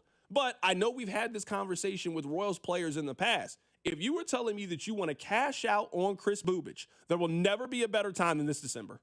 He just made the All-Star team. He's 28 years old. This thing can go very left with Chris Bubic. It can go right too, but we have seen plenty of guys who they put it together for 1 year, they show you the promise, and then their bodies fall apart. Like, we're at the cusp of either one of those stories with him. So I think that's where the conversation started with Chris Bubic is the Royals need something. Like, you were going to the store. If you don't have a whole lot of money, you better have something to trade in. And that's one of the pieces that they have to possibly trade in. I also would say we're using Bubic as a placeholder here. The answer could be Noah Cameron.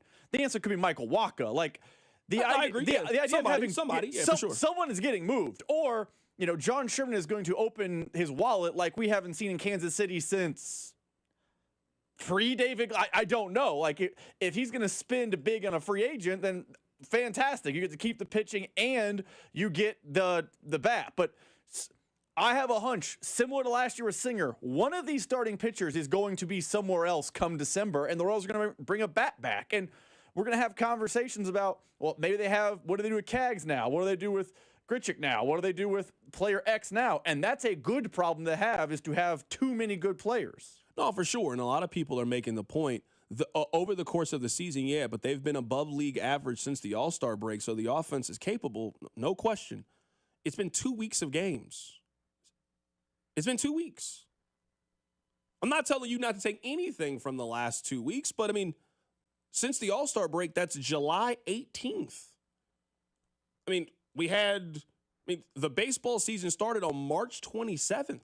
So again, I'm not saying don't take anything from since the All-Star break, but I think you can understand why you would be naturally skeptical about the 28th ranked offense putting it together for 2 weeks. I mean, this stretch just got them out of last place. At one point, the Royals were in last in runs scored in the month of July. They were dead last. Every team has scored more runs than they had.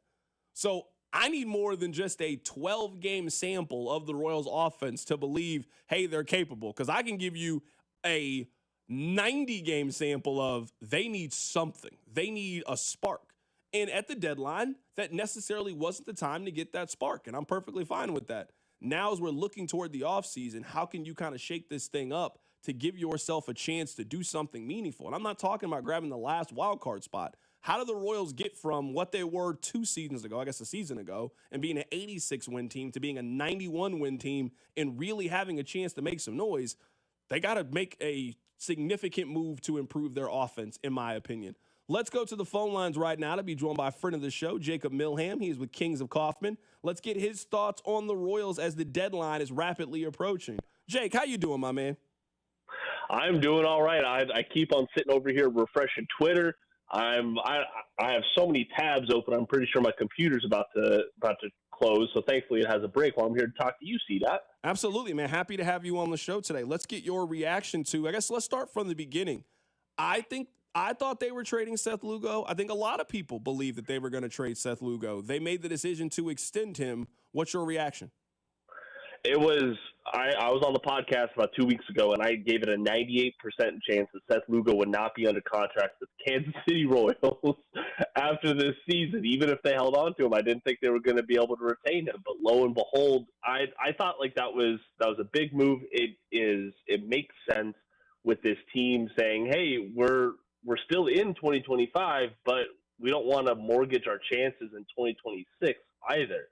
So I think this was a smart move. It's a gamble on an aging veteran pitcher, but I mean he's had a historic run with the Royals so far. So you reward him for that. You hope that he can at least continue being that middle of the rotation guy. If he's anything more than that, then shoot, that's just icing on the cake.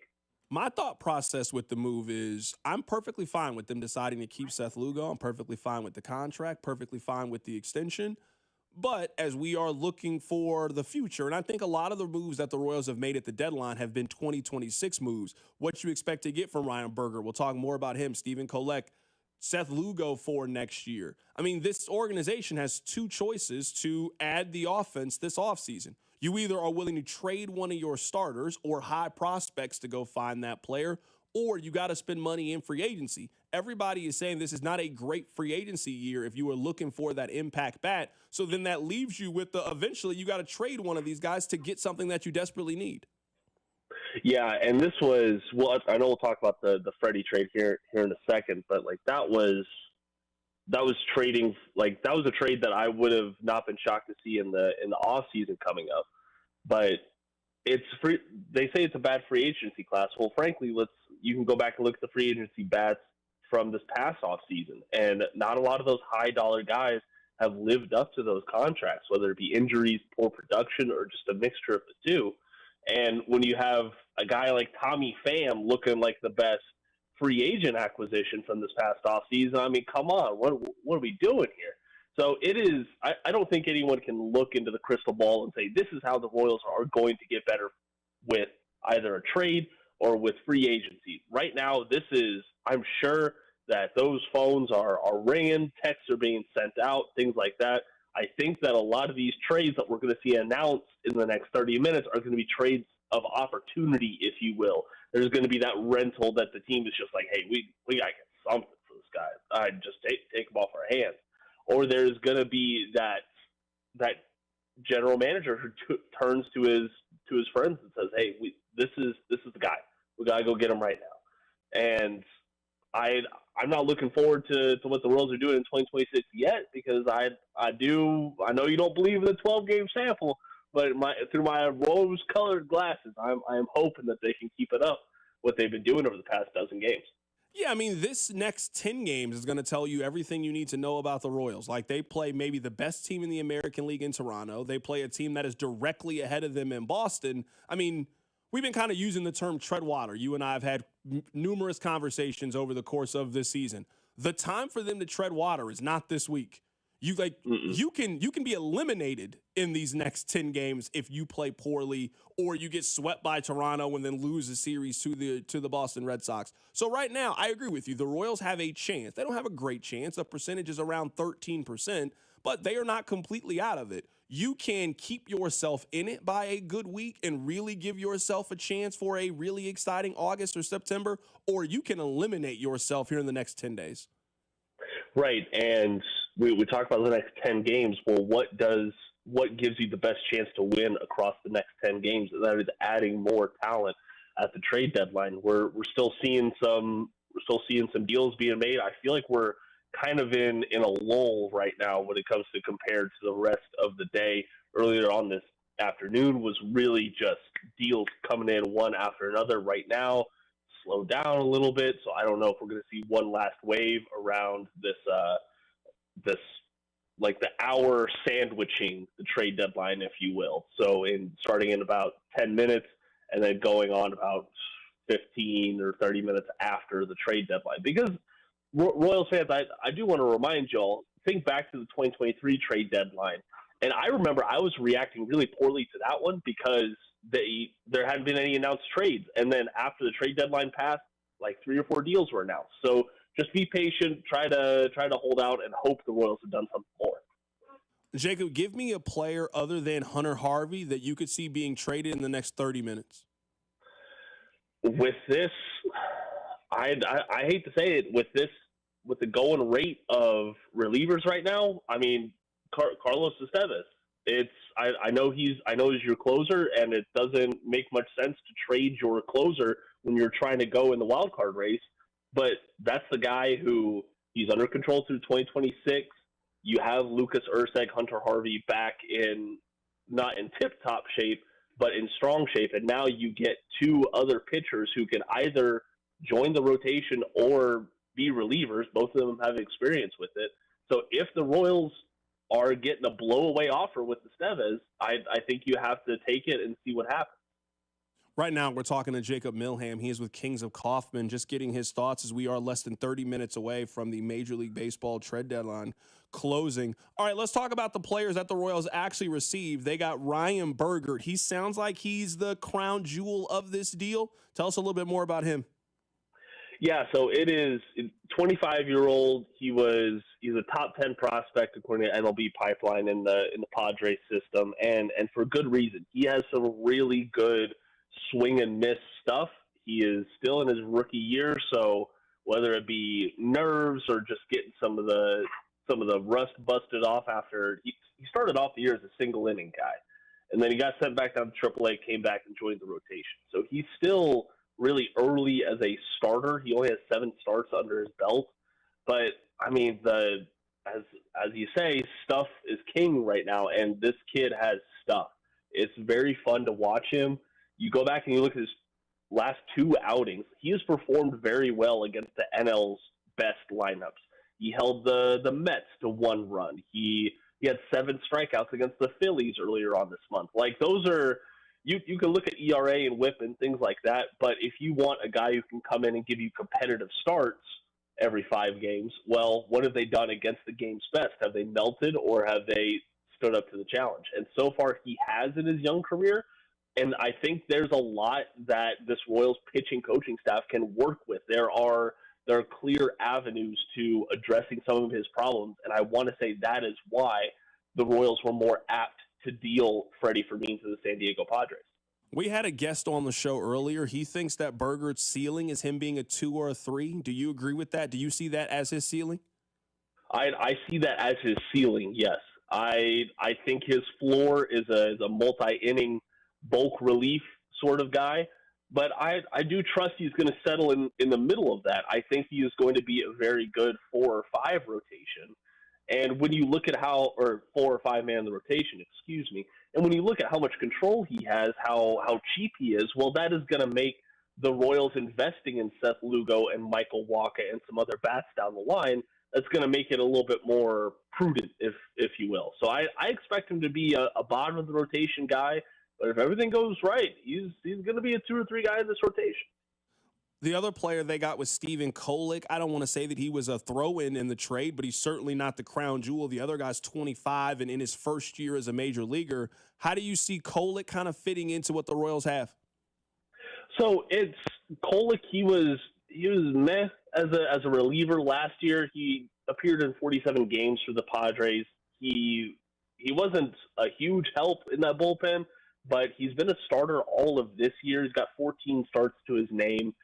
I think he's a perfectly fine pitcher. Like he's not going to be dominant. I think if you want to look at a comp for what he would bring to the Royals, a good case scenario is a Michael Lorenzen type. Right now, I expect both of these guys to slot in immediately to the rotation as appropriate. You look at the 26-man roster right now, and the Royals only have 3 healthy starters. You add these 2 pitchers, you get back to a full 5-man rotation. And once Michael Lorenzen's ready to come back, or if Cole Reagans is ready to come back at all this year, you figure it out from there. I think Kolick would be the one to get pushed back into the bullpen. Excuse me. So I don't want to describe him as a throw-in. Like he's going to help the Royals, but I just don't think he has quite the same ceiling as Burger. Jacob, really quickly here, how would you grade this trade? It seems like a win-win for both sides. It really does, and I have to give it a B+ from the Royals side of the house. All in all, if you look at it on paper, I love Freddie. He has brought a lot to this team. He's brought a lot of smiles and great energy to this team. Right now, he is in the midst of his worst batting season of his career, and the Padres sent 2 solid pitchers in return for a 30-year-old backup catcher having a down year at the plate. And whenever you can flip that sort of player into guys who fill in holes right now in a postseason push, I think that's a great deal, and you do that deal. That is Jacob Milham joining us on the show. Be sure to check out Kings of Kaufman for all your Royals information. We are about 20 minutes away from the Major League Baseball trade deadline. Jacob, great stuff, man. Appreciate your time. Thank you, C-Dot. Have a good one. Absolutely. That's Jacob Milham joining us on the show. Coming up at the top of the hour, we will get you updated on everything that is happening locally. Coming up, today is day 1 of the NFL season. We'll talk about it. Keep it right here. It's The Drive. The Drive with Carrington Harrison on your new home for Royals baseball. 96.5 The Fan. Brought to you by DM Injury Law. Have you or a loved one been in a car wreck? Contact DM Injury Law today and get the money you deserve. Car wreck? Remember, Mike's got this. Hey guys, it's Carrington Harrison from The Drive. Summer is officially here, and that means the sun is out and the grill is hot and life is calling you. But what if you're just not feeling it? Low energy, brain fog, maybe you have no drive. It might not just be your age. It could be low testosterone. At Heartland Men's Health, they know what you're going through, and they know exactly how to help. Low T can lead to poor sleep, weight gain, low sex drive, and zero motivation, but it doesn't have to be that way. Do you know what the first step is? It's taking the free Low T quiz at heartlandmenshealth.com. It only takes 2 minutes. Then schedule your $99 consult. That includes lab work and a full medical review. And if your treatment starts that day, that means your visit is on the house. Don't wait. Heartland Men's Health is changing lives in Overland Park, Independence, and North Kansas City. Call this number, 844-447-6600, or visit heartlandmenshealth.com today. That one phone call can change your life, can change your summer. So get back to feeling like yourself. Pick up the phone and call Heartland Men's Health today. Don't let clogged drains slow you down. Call Hamilton Plumbing, Heating, AC, and Rooter today for our $79 mainline drain cleaning special. The pros at Hamilton will inspect your drains with video camera technology to pinpoint exactly what is needed to clear those clogs and help prevent expensive drain repairs. The expert technicians at Hamilton are ready 7 days a week to solve your problem the right way the first time. Over 40 years experience and more than 8,000 five-star reviews ensures your peace of mind. Visit callhamilton.com for details, terms, and conditions. License number 2025-11121. Hey, it's Gold, and Circa Millions and Circa Survivor are back with a massive $21 million in guaranteed prizes. Circa Million, pick 5 games against the spread each week, 126 ways to win with $6 million guaranteed. Circa Survivor, 1 pick a week, no point spread, last the longest to win it all. $15 million guaranteed. Enter in Nevada, play from anywhere, $21 million guaranteed.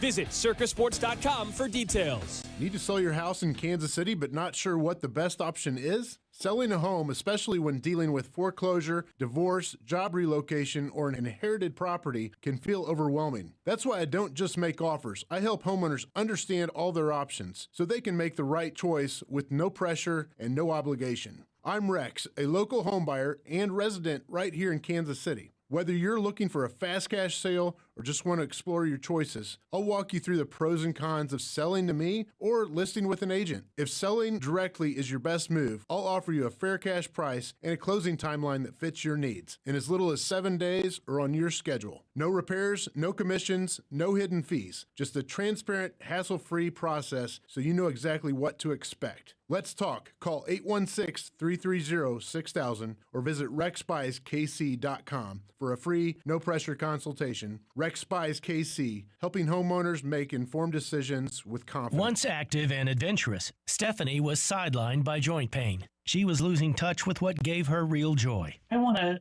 stay active, and if I don't do something now to feel better, that will keep me out hiking and running and doing all those activities, my health's going to suffer from it. I had the treatment at QC Kinetics. They're all natural regenerative treatments to use the restorative biologics from Stephanie's body. As the healing properties went to work, Stephanie realized something one day. I was like, wow, I don't feel any pain. I have no problem going up and down stairs. I have no problem going down mountains. Snowboarding felt good again. If you see Stephanie, give her a thumbs up.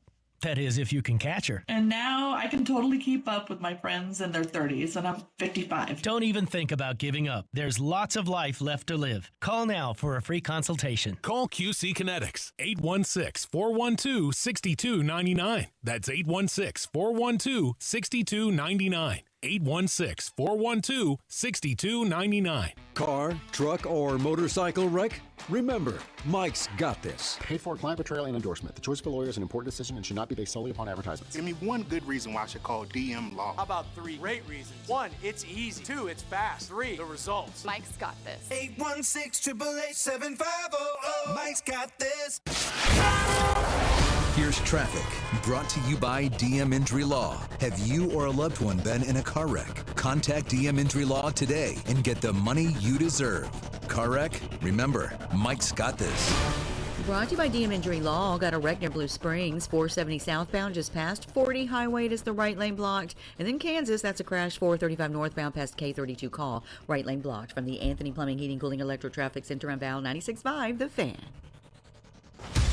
The Drive. First to breaking news in Kansas City. The Royals are out here just making all of the moves. The Royals, they have acquired left-hander Bailey Falter. He plays for the Pittsburgh Pirates. Sources tell ESPN we do not know what the Royals have given up to acquire Bailey Falter. When I know, you will know. All I know is that they have added Bailey Falter to the team. Let me tell you a little bit more about Bailey Falter. He has played for 2 teams, now on his 3rd team. He started his career back in 2021 for the Philadelphia Phillies. He has played for the Pirates for the last 3 years. This season, he has made 22 starts. He is 7-5. He has a 3.73 ERA. He has pitched in 113 innings so far this season. He has 70 strikeouts, 39 walks. Seems to be a pretty capable pitcher. So that is who they have just acquired with Bailey Falter. He is a left-handed pitcher that they have acquired from Pittsburgh. To me, this just seems like more depth. I think their depth has really gotten tested over the last month or so, where they had to let Rich Hill get multiple starts. So I think the Royals are trying to put themselves in a position where, I mean, they've gone out and they've got a 25-year-old in Ryan Bergert. They got a 28-year-old in Stephen Kolek. You then go out and get another 28-year-old in Bailey Falter. Now, varying degrees of experience. Bergert is in his first year in Major League Baseball. Kolek is in his second year, and Falter, he is a 6-year veteran. So various stages. Berger is certainly he is the biggest prospect out of them, is maybe the way that I want to phrase that. But you're looking at these moves that they've made. To me, these just seem like depth moves. Their depth has seriously been tested when it comes to starting pitching. Hey, we need guys that we can trust to go out there and start for us, and that is what Bailey Falter is. I'll also say this. I Googled this real quick. I'm going to Google up his contract, too. That's what I was about to say. Okay. Bailey Falter is under club control through 2028. You know, they love a good club control. Who doesn't? The Royals have added a ton of club control pitchers. And I also seen got to give yourself options. The names are not known yet, but Andy Rogers is reporting that 2 prospects will be heading back to Pittsburgh. So that's not a big deal then. We will once we get the names of the prospects. I just saw that, yeah. But that's now, I mean, of the 3 pitchers, 2 of them are under heavy club control. I'm not saying it's a bad thing to have this one starting pitching, but in the next, I guess we'll still get news leak out past 5 p.m. Central Time when the deadline passes.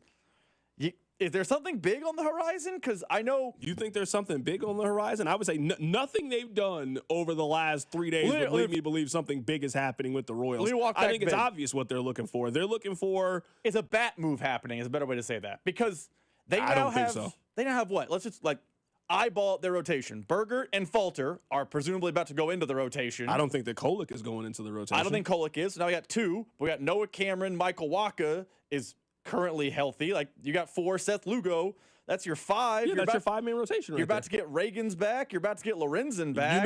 You know, I don't think that Reagan's is coming back this year. That's fair. That can answer the question. I don't think so. They might tell you that he is coming back. I do not think that Cole Reagan's pitches again for the Royals. If they're already shutting down Chris Bubich, what would then be the argument of bringing Reagan's back to pitch in September?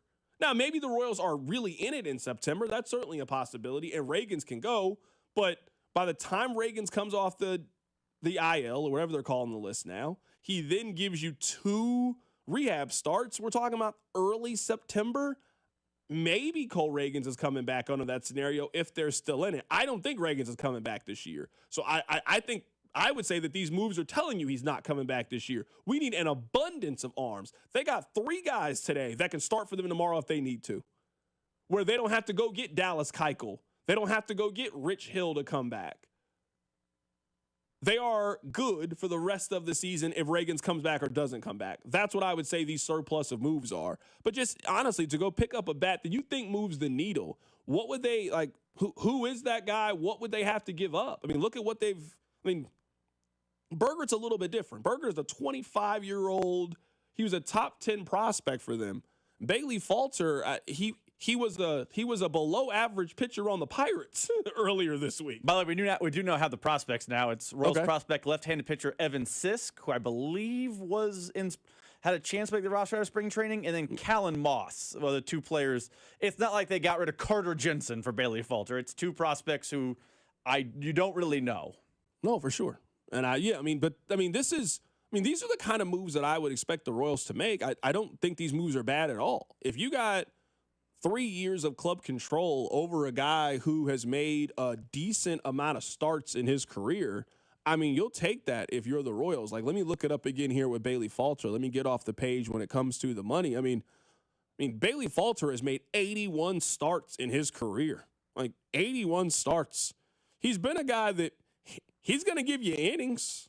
Right now, they don't have a lot of those guys just due to the injuries that they've had. He's going to eat up some innings for you. Last year, he pitched 142. So far, he's at 113. He's made 22 starts. I imagine he pitches at some point on this road trip for the Royals. So if you get a handful of innings from him, I think you feel really good about it. I mean, this does not come – it should not be a shock a day after they win a game in which they had to use 8 different pitchers. They don't have a lot of arms right now, certainly not guys that you think can eat up some innings. So the next day while, hey, this is our last chance to go make these moves, you go pick up 3 guys that you think can eat innings for you and start down the stretch for you as your depth and attrition has been tested a little bit. This is in line what I think makes sense for the Royals.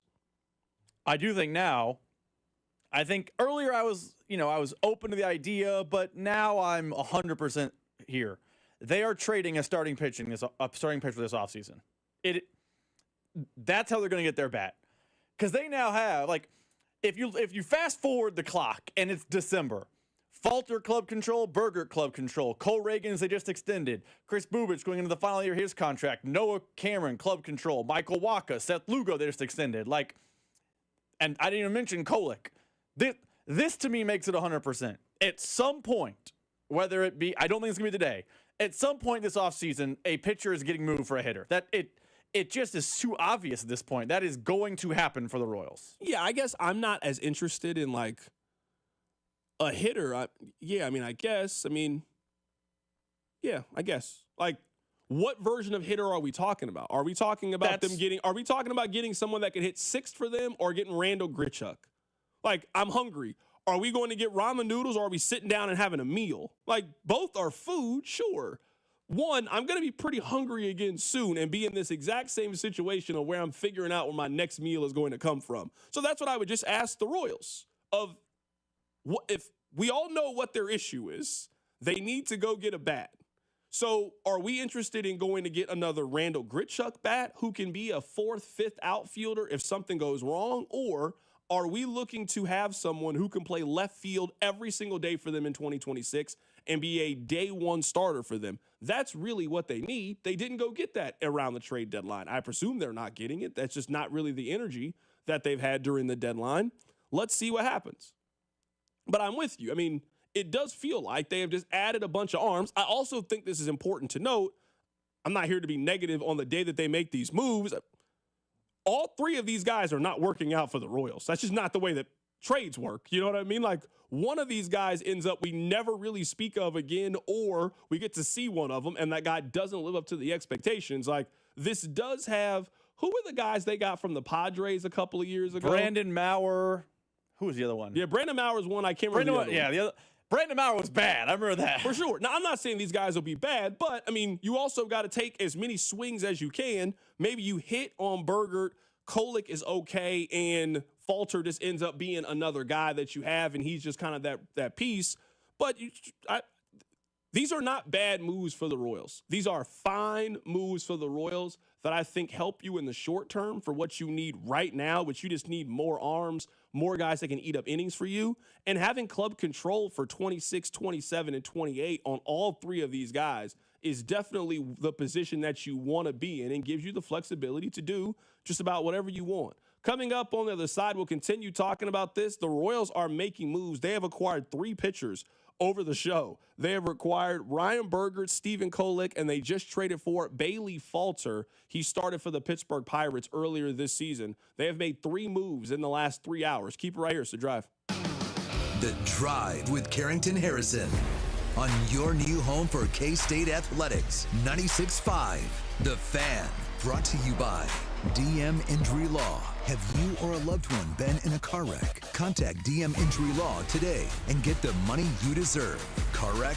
Remember, Mike's got this. Here's traffic, brought to you by DM Injury Law. Have you or a loved one been in a car wreck? Contact DM Injury Law today and get the money you deserve. Car wreck? Remember, Mike's got this. Brought to you by DM Injury Law. Got a wreck near Blue Springs, 470 southbound, just past 40 highway. It is the right lane blocked. And then Kansas, that's a crash, 435 northbound past K32 call. Right lane blocked from the Anthony Plumbing, Heating, Cooling, Electric Traffic Center on Val 96.5 The Fan. When you've got real work to do, Metal Supermarkets will help you get it done fast. With a huge variety of metals in stock, we can help no matter what job comes your way. And we cut to size. Because just like taxes and BS, we think metal is better when cut. Metal Supermarkets, the convenient stores for metal. Find a store or shop online at metalsupermarkets.com. Hey, listen to this. All I needed was a new starter.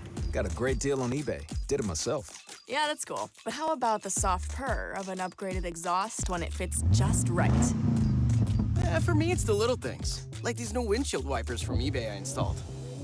From small fixes to big upgrades, eBay has all the parts you need at prices you'll love, guaranteed to fit every time. eBay, things people love. Eligible items only. Exclusions apply. Oh no. Ah, that's the sound of someone who's misplaced My debit card. their debit card. Where'd I leave that thing? Not at the gas pump, or the checkout counter, or the roof of your car. Now, if he has the Chase mobile app, he can use Card Lock.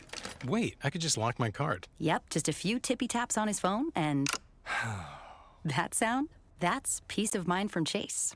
Chase mobile app is available for select mobile devices. Message and data rates may apply. JP Morgan Chase Bank N.A. member FDIC. It's time. Time for the pro to get everything for the job delivered. Large orders of lumber, doors, windows, paint, plumbing, anything the job needs, all from one partner. Get it today with same-day delivery. Get it tomorrow with next-day delivery on 50,000 plus products. Or get it on your timeline with scheduled delivery on everything from framing to flooring. It's time to get your whole job, all your jobs delivered. Ask about all our new delivery options at the Pro Desk. The Home Depot Pro, it's about time.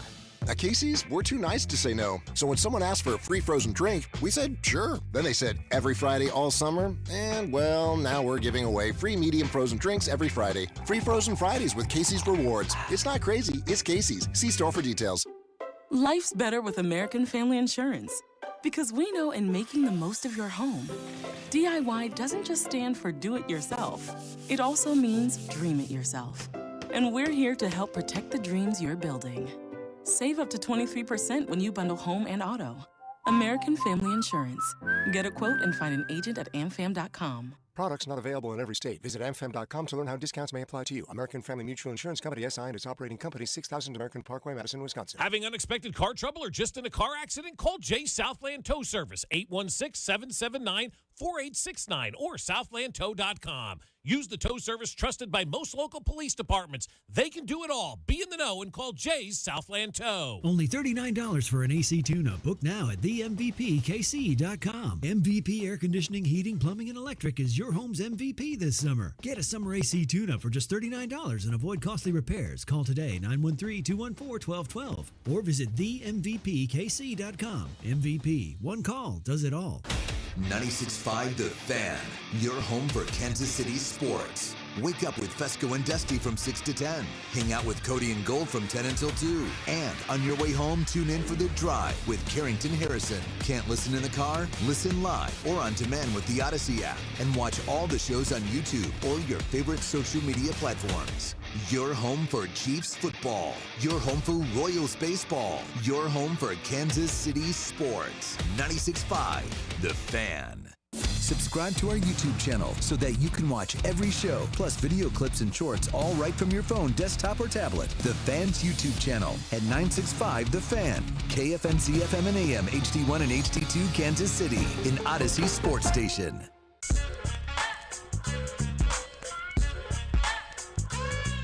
The Royals have been busy at the trade deadline. The Royals have made 2 moves while the show has been going on. They have acquired 3 separate pitchers. We are going to learn everything we can to learn about these guys in the next 20 minutes. Before we get there, I just want to take a 90-second detour to talk a little bit of football before we get back to the Royals. I promise you, this won't take long. It might take less than 90 seconds. I know that I am a FanDuel endorser. I would tell the people at FanDuel this. If you are putting real American currency on the Hall of Fame game today, you got to call that number. You, my friend, have a problem. If you were betting on the result of the Hall of Fame game or an anytime touchdown or the spread or over-under on a game in which Hendon Hooker and Trey Lance are going to be the starting quarterbacks, I'm telling you right now that you have a problem, my friend, and need to call the number. That's it. I don't have anything else I don't have any thoughts about the game. I know that some of you are very excited that football's back. I'm sure it will do really well on television today. I will watch a small amount of it in my own time, and that's about it. I don't have too much interest in watching fake football. This is barely a step up from watching the USFL. This is barely a step up from watching the XFL. This is the XFL with familiar uniforms is what it is. I'm not that interested in it. I miss football the way that you do. I just would rather watch a football movie if that was the case. I'd rather watch Happy Gilmore 2 again than watch the entire Hall of Fame game if those are my two options. I'd honestly much rather do that. So I just want to tell you again, and we're about to move on, I promise you, if you have placed money on today's Hall of Fame game, I don't care who you are, you have a problem. And I want you to know that. I want you to identify that within yourself. And I want you to call the number on yourself and tell them, I have a problem. Coming up in about 7 minutes, we are going to head to Pittsburgh. The Royals just made a trade for a starting pitcher for the Pittsburgh Pirates. They also made a trade to get two guys from the Padres. One's name is Ryan Bergert. The other one is Stephen Kolek. We had a guest on the show earlier today. His name was Ben Higgins. He thinks that Bergert has high-end rotation stuff. Kolek can be the other guy, Stephen Kolek, in the trade. He can be a back of the rotation guy. I think right now, Bergert's probably a 4. But I think, as he develops and gets a little bit more mature, that he could get up to like a 3 or a 2 type guy. But I thought a Bergert for Mean trade made a lot of sense. I think the Royals are doing well to get 2 starting pitchers in a market where starting pitching is so valuable. Not guys that you're hoping make it to the big leagues, but guys who have already pitched well on the big league level. So you have a confidence level that you're not just buying a lottery ticket. You're actually getting players that you can put in your rotation now. I think the Royals did really well in this trade. I think the Royals did really well in this trade as well. I am on Baseball America right now looking at kind of how they felt about him coming into the season, and they were very, very hopeful when it came to Ryan Bergert. You have a 25-year-old pitcher who just made it up to the big leagues, who has shown you versatility, whether it's out of the bullpen, whether it is making 11 starts so far this season, a guy who has a sub-3 ERA, a guy who is just beginning his career. So you got a lot of club control and a lot of flexibility when it comes to that player. And what you gave up was a 30-year-old backup catcher who just didn't fit into your long-term plans. Freddie Fermin has some value. He's a guy that can hit it a little bit, a plus defender for you. Certainly makes sense for a team that is trying to go for it like you're the Padres. But if you're the Royals and you already have a catcher in Salvador Perez that can catch when you need him to, you then like your current backup options. And I would say whether it's your opening day starter and 2026 or 2027 in Carter Jensen, he is rapidly coming up the farm system. Freddie Fermin was expendable. Like, you can move on if that's the case. If you can move on and tell me that you pick up a 25-year-old rookie with club control, you also get a 28-year-old who has made a handful of starts in Stephen Kolek. I don't know if you can look at that as a negative. I think the Royals did what they were supposed to do in regards to moving on from Freddie Fermin. Here is Ben Higgins. We asked him about Kolek to give his scouting report. Here's what he said. He'll give up a lot of singles and some hits, but he gets a lot of ground balls. I think he leads the league in getting double play grounders. So he gets into trouble, he gets out of trouble. A little dicier, but he's done a really good job with a sinker that's got good movement and induces a really high ground ball rate. I think these are moves that you have to make if you're the Royals. These moves, I think, fill a void for you in the short term. The Royals just had a bullpen game a couple of days ago, so you need guys that can eat innings for you. And again, we just mentioned club control. You've got every pitcher that the Royals acquired today. You have at least 3 years of club control on. So it helps you today because you don't have enough arms because of the injury and attrition that's happened to your roster. And you also got flexibility and low cost for each of these guys moving forward. It's just hard to kind of find the negatives, I think, in these moves. Last thing here from Ben Higgins, and we're going to head to Pittsburgh here coming up in a little bit. Here he is giving a letter grade to the move. I'd say for the Royals, definitely like an A-. For the Padres, they really did need a catcher, so I'll give them a B for that. A little overpay, but I think Fermin's a good fit for them. So that was Ben Higgins earlier today. He covers the San Diego Padres. They also made a trade with the Pirates. We'll get to that here coming up in a bit. Rob, I want to give you a chance to get your thought process out on this trade as well. I think that sometimes a trade can just benefit both sides. There doesn't have to be a winner or a loser. Both sides can be winners. Both sides can be losers. To me, this seems like a trade that both sides can be winners. If you're the Padres, you desperately needed a catcher. You got one, I would say, for a relatively low cost. Now, let's see what Burgert turns into. Maybe you end up really overpaying for him, but let's see how the rest of his career turns itself out. If you're the Royals, you take a player that didn't factor in to your 26, 27, and 28 plans, and you get two players that potentially do, and one with, you just heard, the ceiling who could maybe be a 2 or a 3 for you. This is a nice dice roll for the Royals.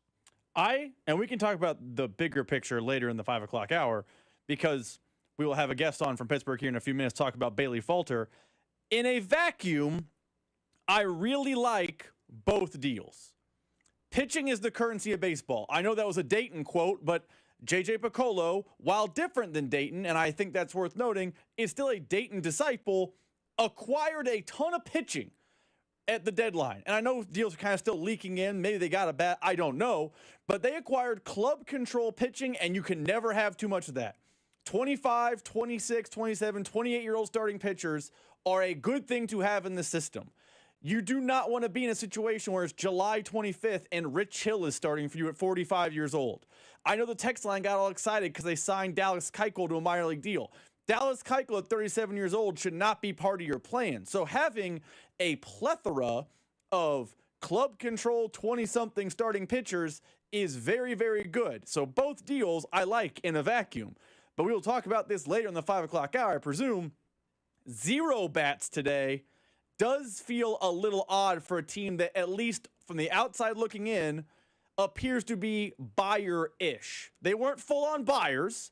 There are definitely teams that were buyers today. I don't know they were full-on buyers, but they were buyer-ish, and they did not buy the thing that we overwhelmingly think they needed. I like the deals.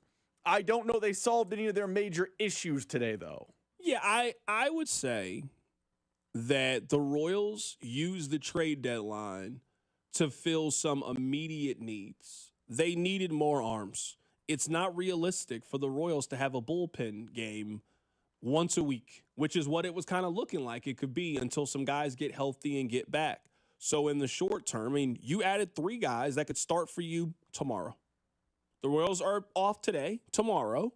I don't know when guys are on the rotation, but just theoretically, all 3 of the guys that they just acquired could start for you tomorrow if you needed them to. You didn't have enough of those guys in your farm system. You didn't have enough of those guys that were ready to help you given your injury situation. So the next pitcher that they traded for was Bailey Falter. He currently is on a 1-year, $2.2 million deal. He has 3 years of arbitration left. So ages 29, 30, and 31, they have Bailey Falter under club control as well. So we're talking about a guy in Bailey Falter who is now on his 3rd team. He has made a handful of starts in his career, actually much more than a handful. I was looking at the wrong thing. He has 81 starts in his career. He is a guy who has pitched almost 500 innings in his career and has a 4 ERA. He is a fine, low-end starting pitcher. That's what he is. He is a 5th. He is a potential long relief guy, but what he has shown these last 2 years is an ability to eat innings. He had 142 innings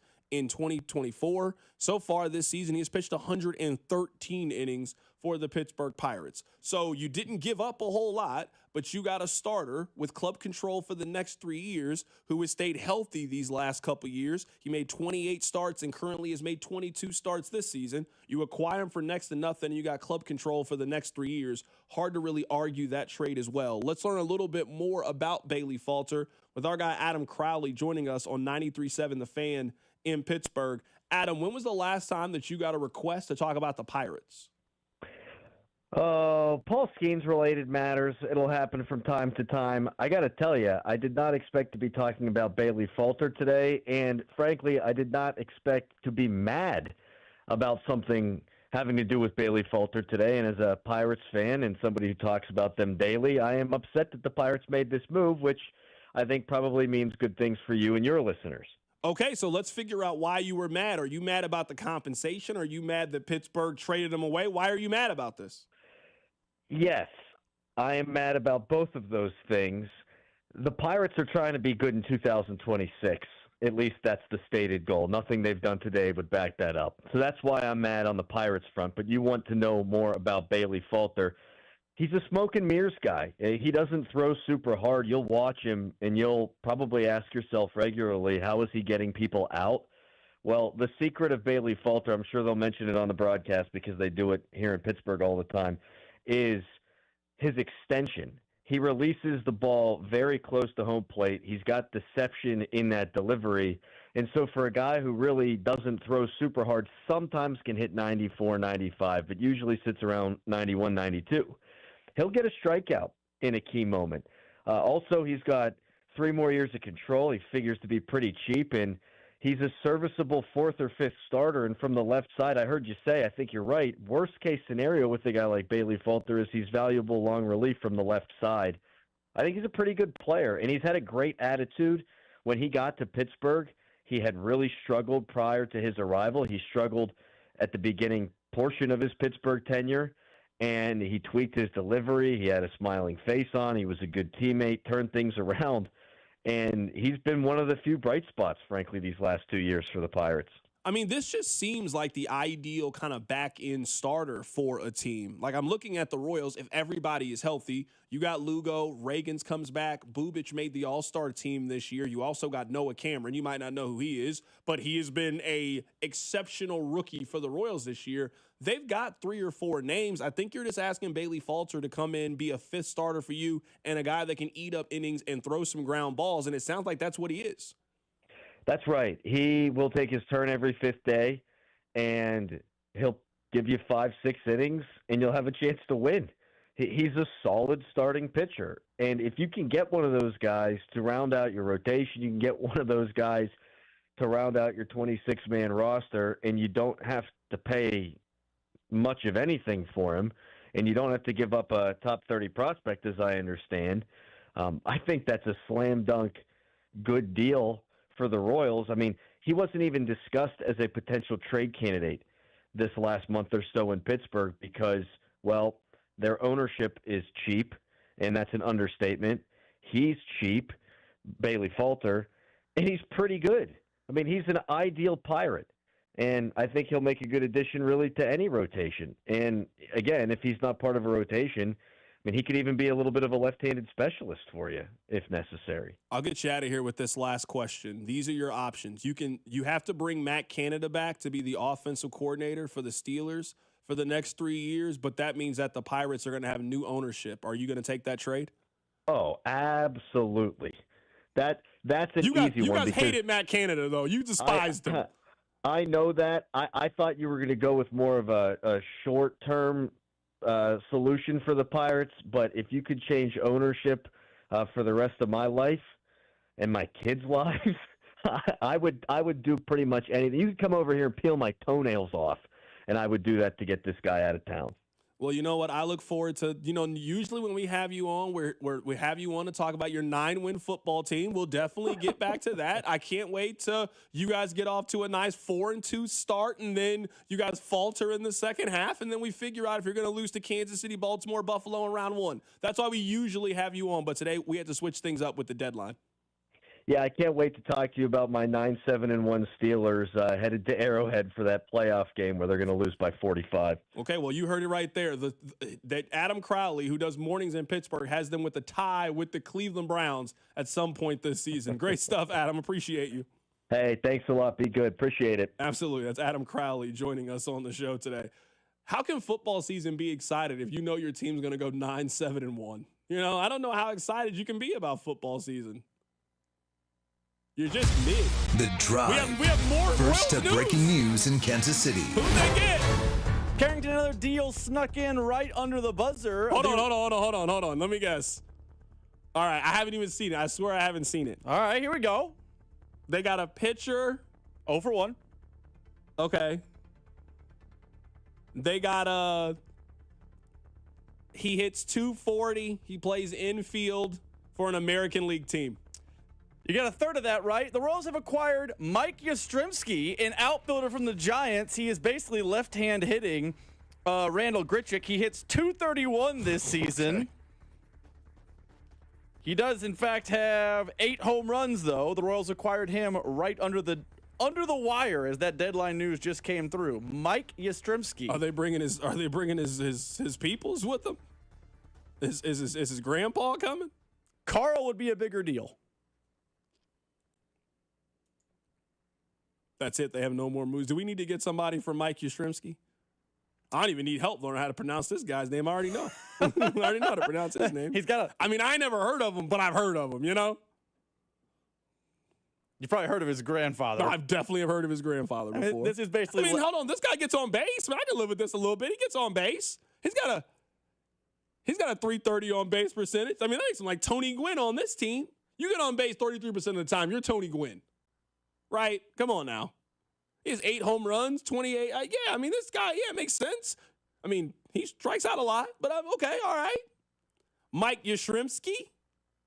This is a big time. The Royals were active. This was an active deadline for the Royals. They had a really good deadline. I know it is not a sexy name. I don't know if I would use the term really good. That seems strong, but they got better, and they got better in 25 and in 26. No, I that agree the with goal that. of the dedeadline?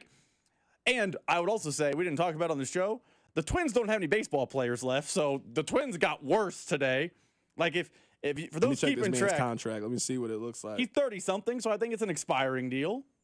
Okay, all right. Let me look. Let me just look. I can't look. Okay, you're right. It was a 1-year deal for Mike Yastrzemski. Do you think this says anything about Jack Caglione if he's coming back anytime soon? I think it says I'm just throwing that out there. I think it says way more about MJ Melendez and how he's going down pretty soon. Okay, well, I mean, we knew that, didn't we? So they owe. I'm sitting here looking at it. They owe Mike Yastrzemski. They owe him $2.9 million the rest of the season, and he has 8 home runs, 28 RBIs. He's hitting .231 with a .330 on base percentage. Is he starting tomorrow for the Royals? You believe? If they're facing a righty, then yeah, I would bet. All right. I mean, I will say this. They did do a lot. There's no question they did a lot. No question. They have picked up 2 position players in the last week and 3 pitchers in the last week. You add 5 guys to your roster. You did something. I don't know if they moved the needle. Certainly not for them offensively. You can't tell me they moved the needle offensively, but this is how I look at it. They have 1 star player that they've gotten, Ryan Bergert. Mm-hmm. Everything you have heard, everybody that talks about him, this is a 25-year-old prospect. He was the top 10 prospect in the Padres system. He has the potential to turn out to be something. By the way, real quick, I hate to interrupt. We will have a San Francisco guest talk about Mike Yastrzemski at the bottom of the hour. How'd you already book a guest? Did you know that this trade was coming? I am him. That's what the kids are saying. I just want to know how somebody tipped you off to this trade. How do we already have somebody on the show to talk about Mike Yastrzemski? So they made a trade. They have 1 star player, I would say, with him. Kolek. If I had to guess, he ends up being a long reliever for the Royals. It's hard to think that Kolek's going to be in their rotation next year. Is that fair to say? It's kind of hard to think that he would be in their rotation. I don't think he's in their rotation over Bailey Falter. I'm guessing that Kolek probably turns out to be their Michael Lorenzen. He ends up being a long relief guy that can maybe be a starter if something goes wrong kind of guy. I'd be a little surprised if Stephen Kolek was a starting pitcher for them. And then you pick up end of the season bat with Yastrzemski. Maybe he's on the team next year. I mean, we'll see what happens in free agency. We'll see if he is back next year. And then you pick up a guy who is showing you versatility that can, be a good 4th outfielder for you. Here, I mean, we actually, I think we see it mostly eye to eye. The reason I use the term really good is because acquisition cost. The Royals got better for 2026, albeit marginally. They didn't go from a 53-54 team to suddenly they're a 100-win team, but they got better in 25, and I think they got better and stronger for 26. I think they now have the assets needed to make a big move going into 26, and the acquisition cost was Freddie Fermin.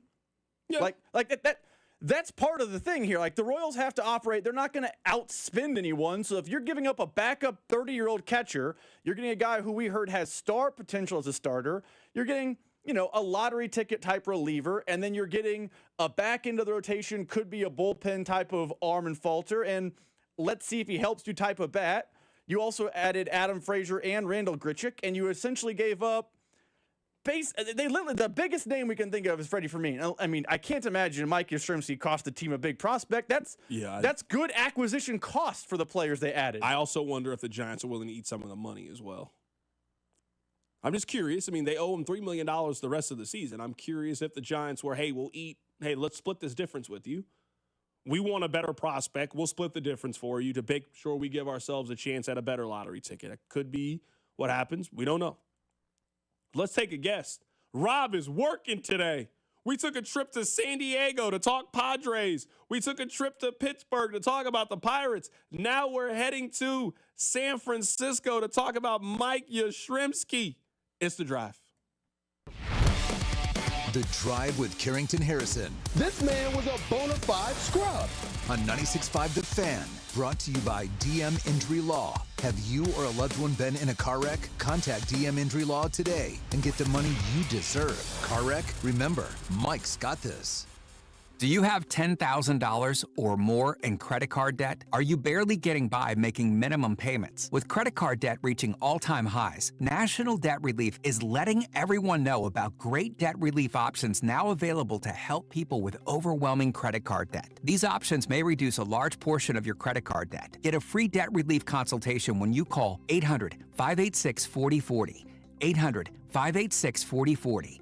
800-586-4040. Call Aspen Lawn and Pest Control. Our iconic blue trucks and expert team get it right the first time. Award-winning full-service lawn care and pest control since 1985. Call today for a free estimate. Visit aspenlawn.com.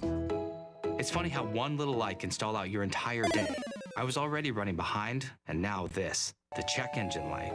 So I reached out to my go-to problem solver, Dad. Check engine light. What do? He didn't miss a beat. Take it to Telly, he said. So I did. When I got there, they didn't just fix my car. They fixed my day. They were quick, clear, and took care of everything. Next time my car glitches out, I'm headed for Telly. Don't let that little light be game over. Take it to Telly. It's time to build that dream deck over at All Weather Decks. Schedule a free estimate today at 913-206-1974 or online at allweatherdecks.net. All Weather Decks, the right deck at the right price. The other place with 5 great Kansas City locations: Shawnee, Olathe, downtown Overland Park, Mission, and Belton. Stop by this summer and enjoy their beautiful patios, all while listening to some live music at most locations Thursday through Saturdays. And on game day, they have enough big screens that you'll never miss a minute of the action, all while enjoying some great food and beer specials. So make the other place your summer headquarters. The other place, Shawnee, Olathe, downtown Overland Park, Mission, and Belton. Check out theotherplace.com. Fabric Talk. Hello, my love. I am your living room carpet. I see everything. I feel everything. After a while, I smell like everything, including Sir Pickles, who you snuggle with while binging that dating show you can't stop watching. So, how about we freshen things up with Febreze Fabric Spray? Oh, and a big spray for my pals, couch and ottoman. Ah, yes, refreshing. Breathe happy, Febreze. La la la la la. There's nothing like when you get that part from eBay and it just fits. Yeah, the first time. So you can do less of this and get right back to more of this. At eBay, you'll find all the parts you need, guaranteed to fit, at prices you'll love. Sounds good, doesn't it? eBay. Things people love. Eligible items only. Exclusions apply. Finding great candidates to hire can be like, well, trying to find a needle in a haystack. Sure, you can post your job to some job board, but then all you can do is hope the right person comes along, which is why you should try ZipRecruiter for free at ziprecruiter.com/free. ZipRecruiter doesn't depend on candidates finding you. Its powerful technology identifies people with the right experience and actively invites them to apply to your job. You get qualified candidates fast. So while other companies might deliver a lot of hay, ZipRecruiter finds you what you're looking for. The needle in the haystack. 4 out of 5 employers who post a job on ZipRecruiter get a quality candidate through the site within the first day. ZipRecruiter, the smartest way to hire. And right now, you can try ZipRecruiter for free. That's right, free. Just go to this exclusive web address, ZipRecruiter.com/free. That's ZipRecruiter.com/free. ZipRecruiter.com/free. Brought to you by America's largest pickleball festival, PickleCon. PickleCon will feature 100 courts, 3,000 players, 80-plus vendors, with something for everyone. Youth tournaments, charity games, and parties that glow. PickleCon, August 7th to 10th. Register at picklecon.com. Hey, it's Dusty. And Bob. On Thursday, August 7th, we are hosting Travis Kelce Appreciation Day right here on Fesco and Dusty. We're going to celebrate number 87 all morning long as we get ready to watch him enter his 13th season in KC. We will look back on some of the best plays of his career. And listen to some of them, too. Pump faking right side, he wants it, a comeback cut! It is caught by Kelce! It's Travis Kelce Appreciation Day, all things 87, Thursday, August 7th on Fesco and Dusty. On your home for Chiefs football, 96.5 The Fan. Here's traffic, brought to you by DM Injury Law. Have you or a loved one been in a car wreck? Contact DM Injury Law today and get the money you deserve. Car wreck? Remember, Mike's got this. Brought to you by PickleCon. Got a wreck up in Liberty, and it is 152 Highway eastbound, just past 435, blocking the 2 right lanes. Crash still working 70 westbound just after 635 in the right lane. From the Anthony Plumbing, Heating, Cooling, and Electric Traffic Center on Val 96.5, The Fan. Hey, Kansas City, it's Vinny Pasquantino. Welcome into The Drive with Carrington Harrison on your home for Royals baseball, 96.5 The Fan. Let's head to the phone lines today. We're just taking trips around the United States today. We were in San Diego. We went to Pittsburgh. The Royals keep making moves. Right when I think they're done making moves, they make another move. Rob's really been on top of it. He might hit the breaking news sounder in the middle of this. Tell me the Royals have made another trade. They can't even make trades anymore. The deadline is closed. They have picked up Mike Yastrzemski. He played for the San Francisco Giants. So far this season, he is hitting .231 with a .330 on-base percentage. He has 8 home runs and 28 ribbies. Let's head to the phone lines right now to be joined by Joe Shasky, who does morning for 95.7 The Game out in San Francisco, to get his thoughts on Mike Yastrzemski. Joe, how you doing today, my man? I'm doing great. You know, you guys are getting a good ball player. You read off those numbers, and they're not going to blow anyone away. I'm telling you right now, Mike Yastrzemski is a good ball player. He's not a power hitter. He's a really good defensive outfielder. On a great team, he might be your 4th outfielder, but if you've got some sluggers and you can plug and play Mike Yastrzemski around those guys, this is a guy that's just an all-around good player. Great defensively, plus arm, in my opinion. Good range, played right field for the Giants the last few years, and will do all the little things. Okay, in terms of bunting, getting guys over, can go first to third. Not a blazer, but certainly, not some slug on the base pass. He's a good ball player. The problem is that for the Giants, the reason why they did this deal, this guy's an avatar for their frustration. A 34, 35-year-old guy stymieing the opportunities for young 20-year-old type players because he is better than them right now, and he does give them a better chance to win today. And so I think you're getting a good ball player here. I'm telling you, I like Mike Yastrzemski. Just Giants fans were kind of done with him. Yeah, just looking at his splits right now against right-handed pitchers, he's hitting .254. Against left-handed pitchers, he's hitting .145. This just seems like a guy that you're going to platoon, that you're going to maybe play him 2-3 times a week. You're going to play him in certain situations to take advantage of his strengths. Well, so if you go back to last year, the splits were almost identical. So you can probably look that up. But historically, yes, he has struggled against lefties. He does strike out 100, 120 times a year. He's had years where he's hit 15 to 20 jacks. He's had years where the batting average has been about where it is right now, 230. But I'm telling you, the guy's a good ball player. Like, he is. He is a good ball player. He's hard-nosed. He's classy. He plays great defense. Like, to me, the Giants were so bad they had to do this. Like, they just did. And I root for the Royals. Bobby Witt Jr. is one of the most intoxicating players on the planet, all right? He just is. He's so much fun. I hope he can help you guys. I will root for Mike Yastrzemski. Remember, his grandfather's called Yastrzemski. Everyone here called him Yaz, Mikey Yaz. He's a good guy, a good ball player. I think he's a winning player. You just need really, really, really good players around him, and he could be a productive dude.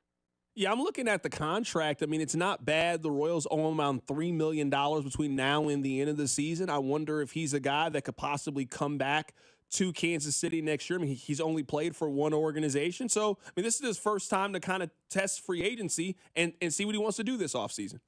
Yeah, and, the way the Giants acquired him, after the championship runs, you guys went on one.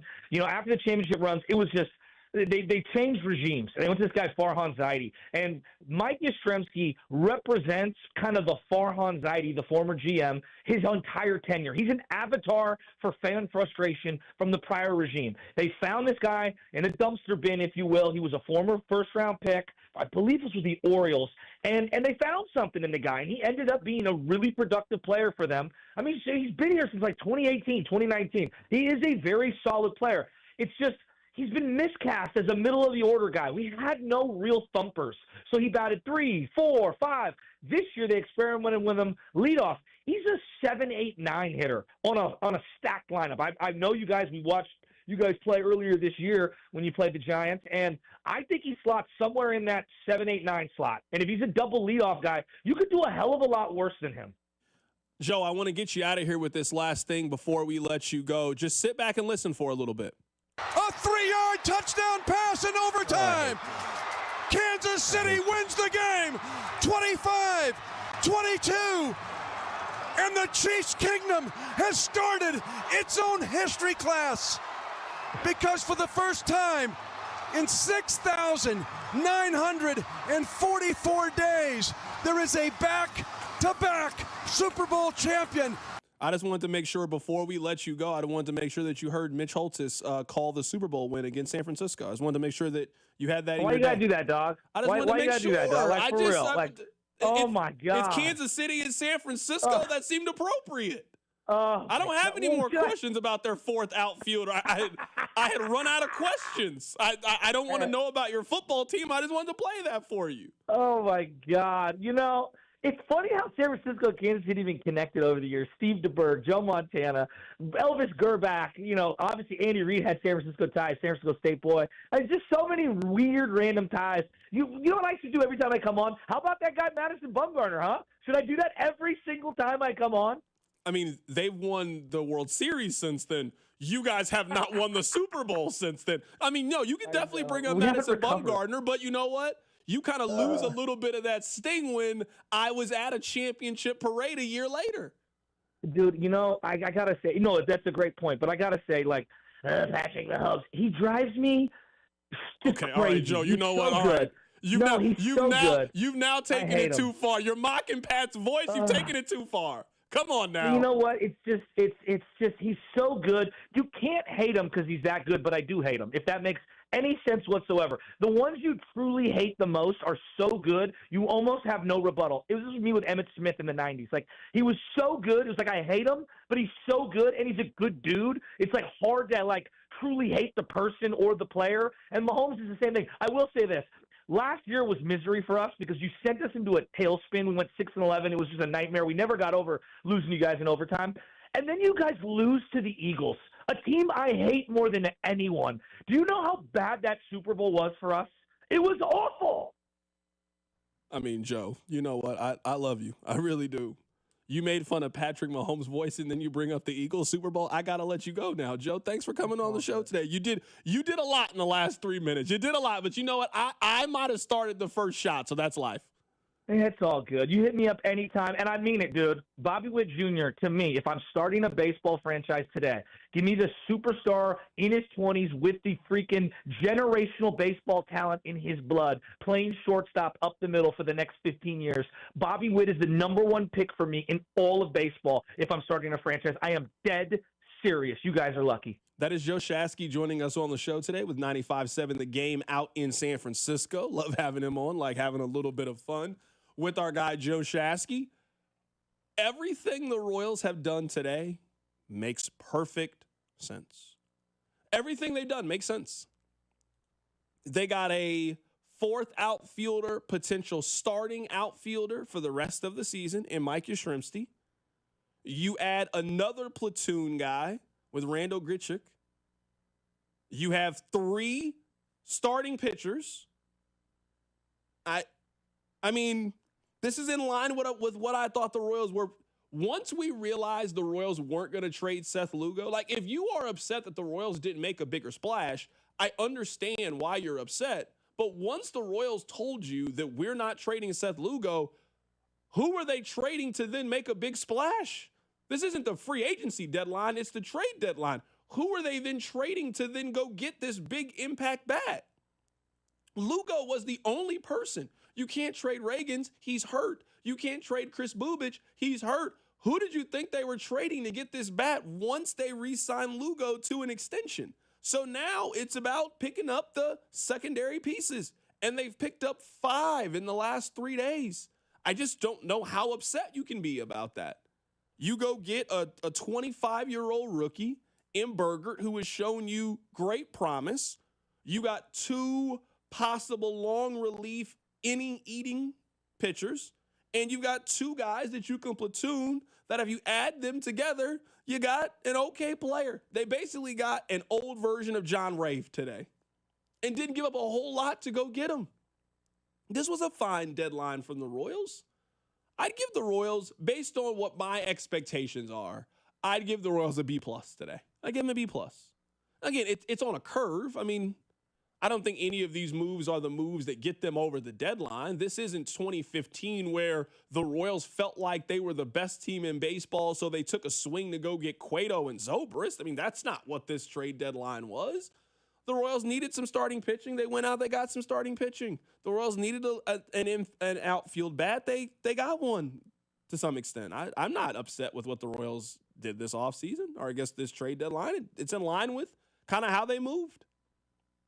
I actually think you're being a little bit harsh with a grader. I'm going to give it an A-, and maybe I'm just being friendlier to you for all the same reasons. But, I mean, for me, I cannot get over the acquisition cost to me is so low, and they got better, not just this year, but next year. Like, how many times at the deadline do you say, like, oh, they added a player, but, like, even when they were all in, what does it mean for next year?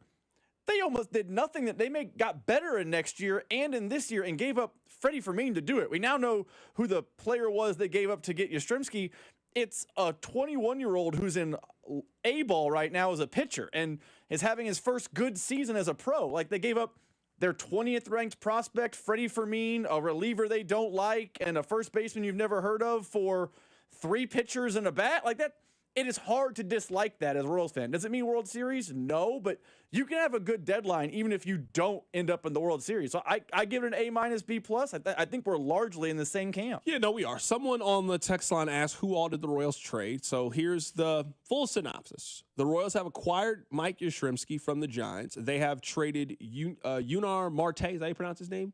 Marte, yeah. Yunar Marte. I want to make sure I'm pronouncing these people's name correctly. They have acquired Bailey Falter from Pittsburgh. They have traded Evan Sisk and Callan Moss. They acquired Ryan Berger and Steven Kolick, and they traded away Freddie Fermin. So you lost Freddie Fermin, Evan Sisk, Callan Moss, and Yunar Marte. You didn't really take away from the big league club. You add a couple of pieces. I mean, this deadline, this is how I would rank the moves. Lugo is locked in for next year. You have a possible with Ryan Bergart that if he is a number 2 or number 3 high-end guy, but he ends up being your 4 or 5, and you're telling me that next year you got Cameron and Lugo and Reagans and Bubich and all these guys, you are in a great spot that, again, gives you flexibility for the offseason, and you kind of see what else you get from there. I mean, all of these moves are not going to work. I mean, if you add 5 players at the deadline, I mean, you know you're going to miss sometimes. Like we talk about draft picks, you're going to miss sometimes on picks. You're not going to win every single trade.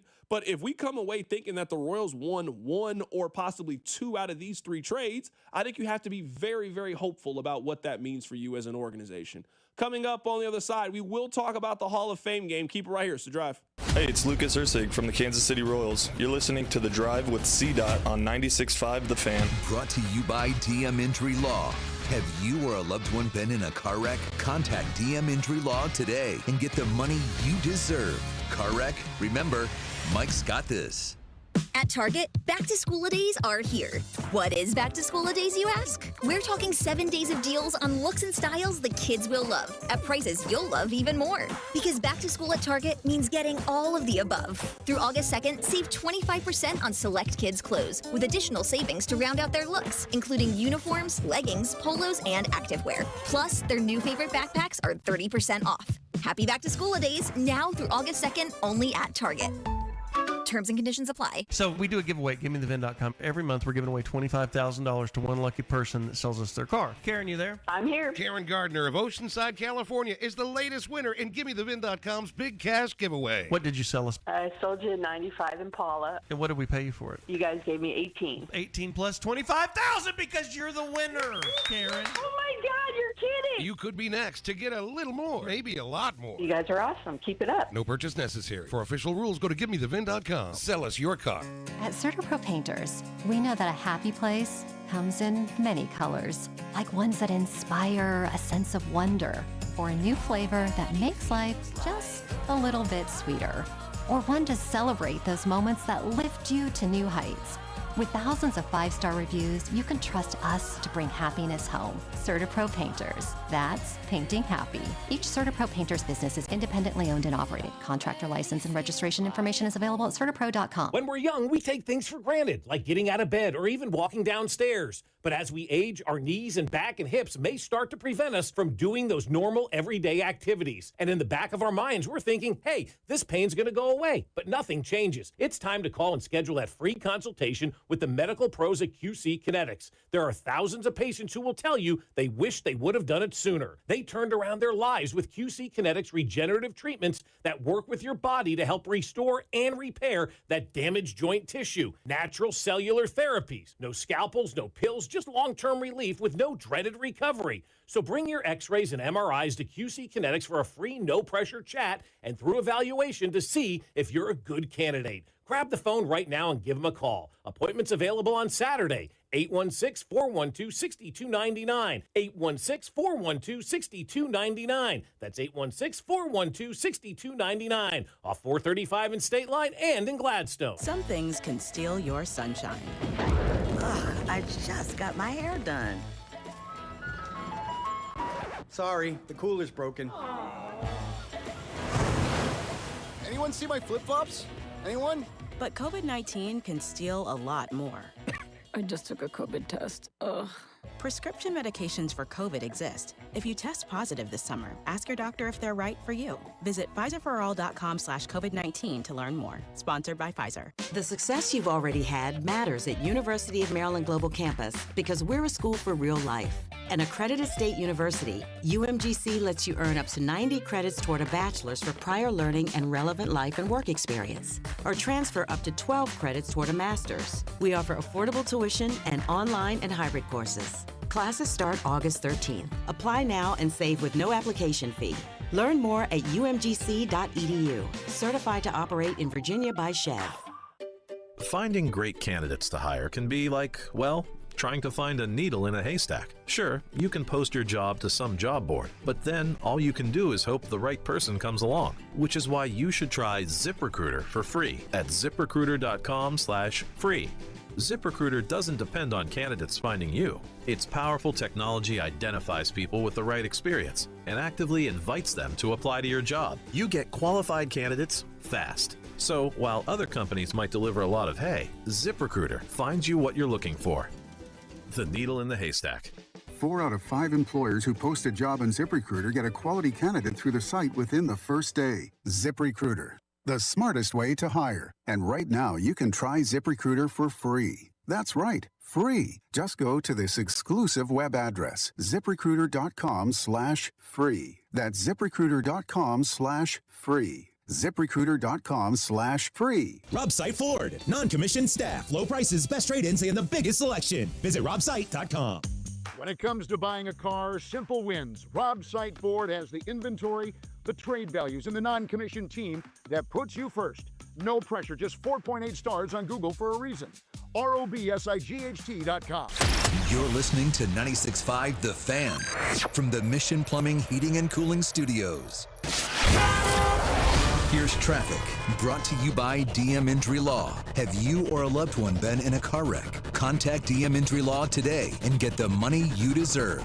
Car wreck? Remember, Mike's got this. This one brought to you by Robside Ford. New crash in Liberty 35 northbound just past 152 highway, blocking the left lane. Olathe 35 northbound just before 119th. That's a multi-car crash blocking the left lane. From the Anthony Plumbing, Heating, Cooling, Electric Traffic Center on Val, 96.5 The Fan. You're listening to The Drive with Carrington Harrison on 96.5 The Fan and the Odyssey app. We can't even talk about the Hall of Fame game. They're just news on top of news on top of news on top of news. There's so much news. Terry McLaurin has asked to be traded from the Washington Commanders. Terry, my brother, come sit down. Terry, my brother, this is going to be news. This is going to be very important information for you to hear. They are not trading you. Washington thinks that they can go to and possibly win the Super Bowl. You are their most important offensive skill position player. They are not trading you. You can ask for a trade. There's nothing wrong with a trade request. You can ask for whatever. Tomorrow, you can go ask your boss for a raise request. Hey, I'd like to make more money. Your boss can deny your request. What are you going to do? If you're Terry McLaurin and all offseason, all you've done is tell your boss, I'm unhappy with my contract. I'm unhappy with my contract. And I understand why you're unhappy. You are making half of what you should be making. You are a $30 million a year wide receiver. At a minimum, you're $25 million. That's $10 million more than what you have. So I get why you're upset. I really do. You missed all of the offseason stuff and cost yourself $800,000. Nothing changed. You then decided to come back to work and pout and not participate, which you can hold in. And now you want them to trade you. It's August. They ain't trading you. You played this wrong. You played this incorrectly. I'm sorry. They're not giving you any more money. Maybe, just maybe, they'll do this. Maybe they'll move some of the money around and give you some money up front. You know, these $15 million are divided into game checks. Maybe what they'll do is this. I think this will probably be how they resolve this situation because Terry McLaurin is not going to play for another team this year. They're not trading him. I could see them moving some of the money up. Hey, we're going to give you $5 million today. We're just going to give it to you. And then what we'll do is we will create incentives on the back end that you can earn to give yourself a raise for the year. I think that's how they resolve this issue. We'll give you the ability to earn it. Hey, if you have 100 catches this year, we'll give you some money for that. If you have 10 touchdowns this year, we'll give it to you. If you have 1,500 yards, we'll give you some extra money. If you go have a monster season, we will pay you for the monster season. But we are not paying you. They've made that very clear. They made that very clear, Terry. I don't know what to tell you, brother. I'm sorry. I want everybody to get paid. I really do. I want you to get paid. Again, I understand why you're unhappy. I know $15 million is a lot of money, but if the market tells you that you're worth $25 to $30 million and you're making 15, I do understand how that can be frustrating. But no. The answer is no, is what they've told you. They're not trading you. So I would just tell you to go back to work. That's what I would tell you to do. That'd be my advice. Or negotiate a little differently than how you've been negotiating. I mean, does he really think that he's going to get traded out in I would August? say this. It'll be August. You know what I would say, though? This is a little different. if Terry McLaurin was in the NBA, he'd have a chance of getting traded. Yeah, unless he's changing sports, though, he ain't getting traded. Yeah, but you know what? Terry McLaurin could actually probably get traded. You got to want it bad enough. You know what I mean? You got to want it bad enough to get traded. Say what you want about NBA players. When they're done playing for a team, they're done playing for a team. You know what? Jimmy Butler would get traded if he was Terry McLaurin. James Harden would get traded if he's Terry McLaurin. I'm going to make this so uncomfortable for everybody. You have no choice but to trade me. But if you want to stay on the team and you're just unhappy about your salary, go back to work. What are we arguing about? Go back to work. Scary Terry, man, my brother. I'm pulling for you, man. Is he even the highest paid wide receiver on their team anymore? I think that's why he's angry. He might not even be that anymore. Terry, they got you, man. They really do. They got you, brother. I'm sorry, man. All right, I had a lot of fun. Hopefully you had a lot of fun. Take care of yourself. We'll be back again tomorrow at the same time. It's The Drive. You're listening to The Drive with Carrington Harrison. For the first time in a long time, I'm willing to dream that this can be a special season for the Missouri Tigers. Brought to you by DM Injury Law. Have you or a loved one been in a car wreck? Contact DM Injury Law today and get the money you deserve. Car wreck? Remember,